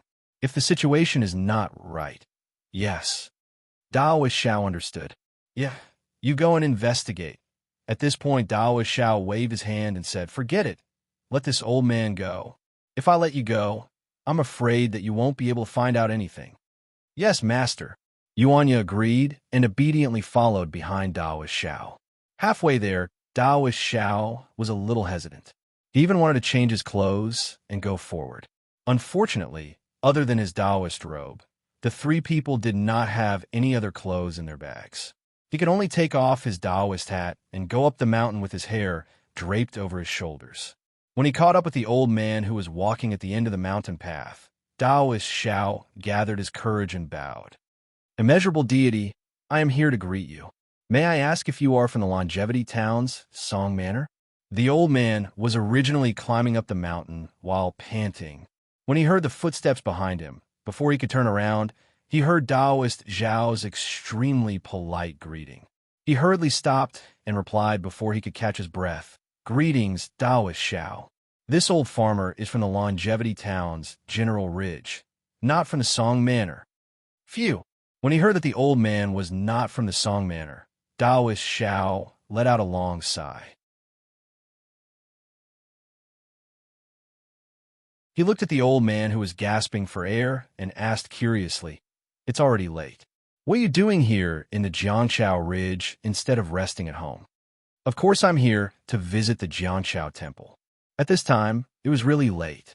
The old man could not see Zhao's Daoist robe clearly. He smiled and said, "Other than the Jianchao Temple, what else is there to see in the Jianchao Ridge?" "Jianchao Temple?" Daoist Zhao's expression changed. He asked tentatively, "The Jianchao Temple is just a small Daoist temple. What's there to see?" "The Jianchao Temple." The old man's face showed a strange expression. It was as if he had just seen Daoist Zhao's Daoist robe clearly.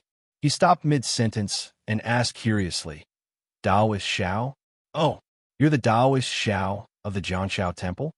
"Yes, yes. I am Daoist Xiao of the Jianchao Temple."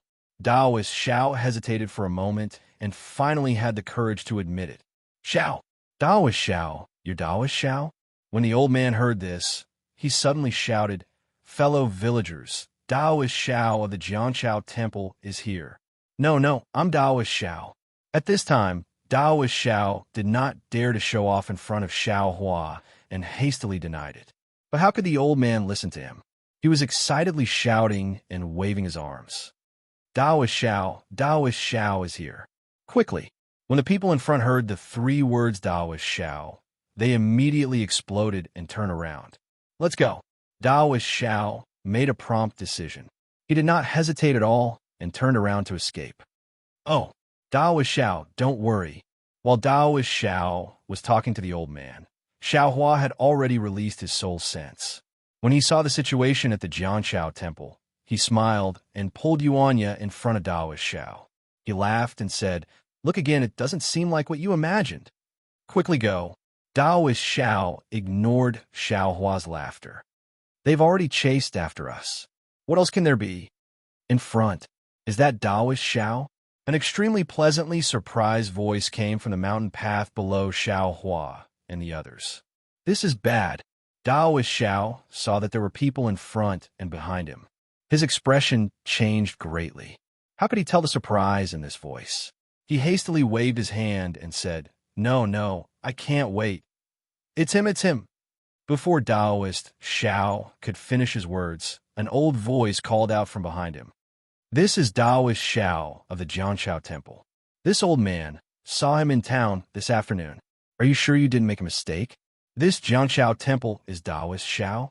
If Xiao Hua had used his soul sense to see that everyone who entered the Jianchao Temple was piously prostrating themselves in front of the statue, he wouldn't have understood what was going on. But when he saw where this voice came from, Xiao Hua immediately understood. Wasn't this Mu Chu Fan the pitiful man who prayed for his wife's life last night? Xiao Hua knew about the effects of the Wu Yao pill, but if he hadn't personally checked the woman's pulse last night, Xiao Hua wouldn't have been sure that he could save her from death. He didn't even know if the woman who took the Wu Yao pill would immediately die. But when he saw how pitiful Mu Chu Fan was last night, Xiao Hua couldn't help but give 30% of the Wu Yao pill to Mu Chu Fan. After all, his wife was already in such a state. Things couldn't get any worse. So when he saw so many people, he really didn't think that it was because of the Wu Yao pill. He also didn't think that the Wu Yao pill's effects would be so obvious. Benevolent Lord Daoist Xiao took advantage of the twilight to look at Mu Chufan, who had already rushed up. He was especially astonished and hurriedly shouted, "You have to look clearly. What did you see? I don't have any recollection of it." As he said that, Xiao Daoist winked at Yuanya. It looked like he wanted Yuanya to take him and escape down the mountain from the outside. When Yuanya saw Daoist Zhao's gaze, he immediately understood. It seemed that this wasn't the first time they had cooperated like this. He had already taken a step and was about to jump out of the mountain. However, Mu Chufan rolled and crawled to Daoist Zhao's feet. Without waiting for Daoist Xiao to say anything, he knelt down in front of Daoist Xiao with a putong sound. He kowtowed and shouted, "This little one thanks Daoist Xiao for his great kindness. My wife took the immortal pill bestowed by Daoist Xiao last night and had abdominal pain for the entire night. This little one should have come to Jiang Chao Temple in the afternoon to thank Daoist Xiao for his kindness.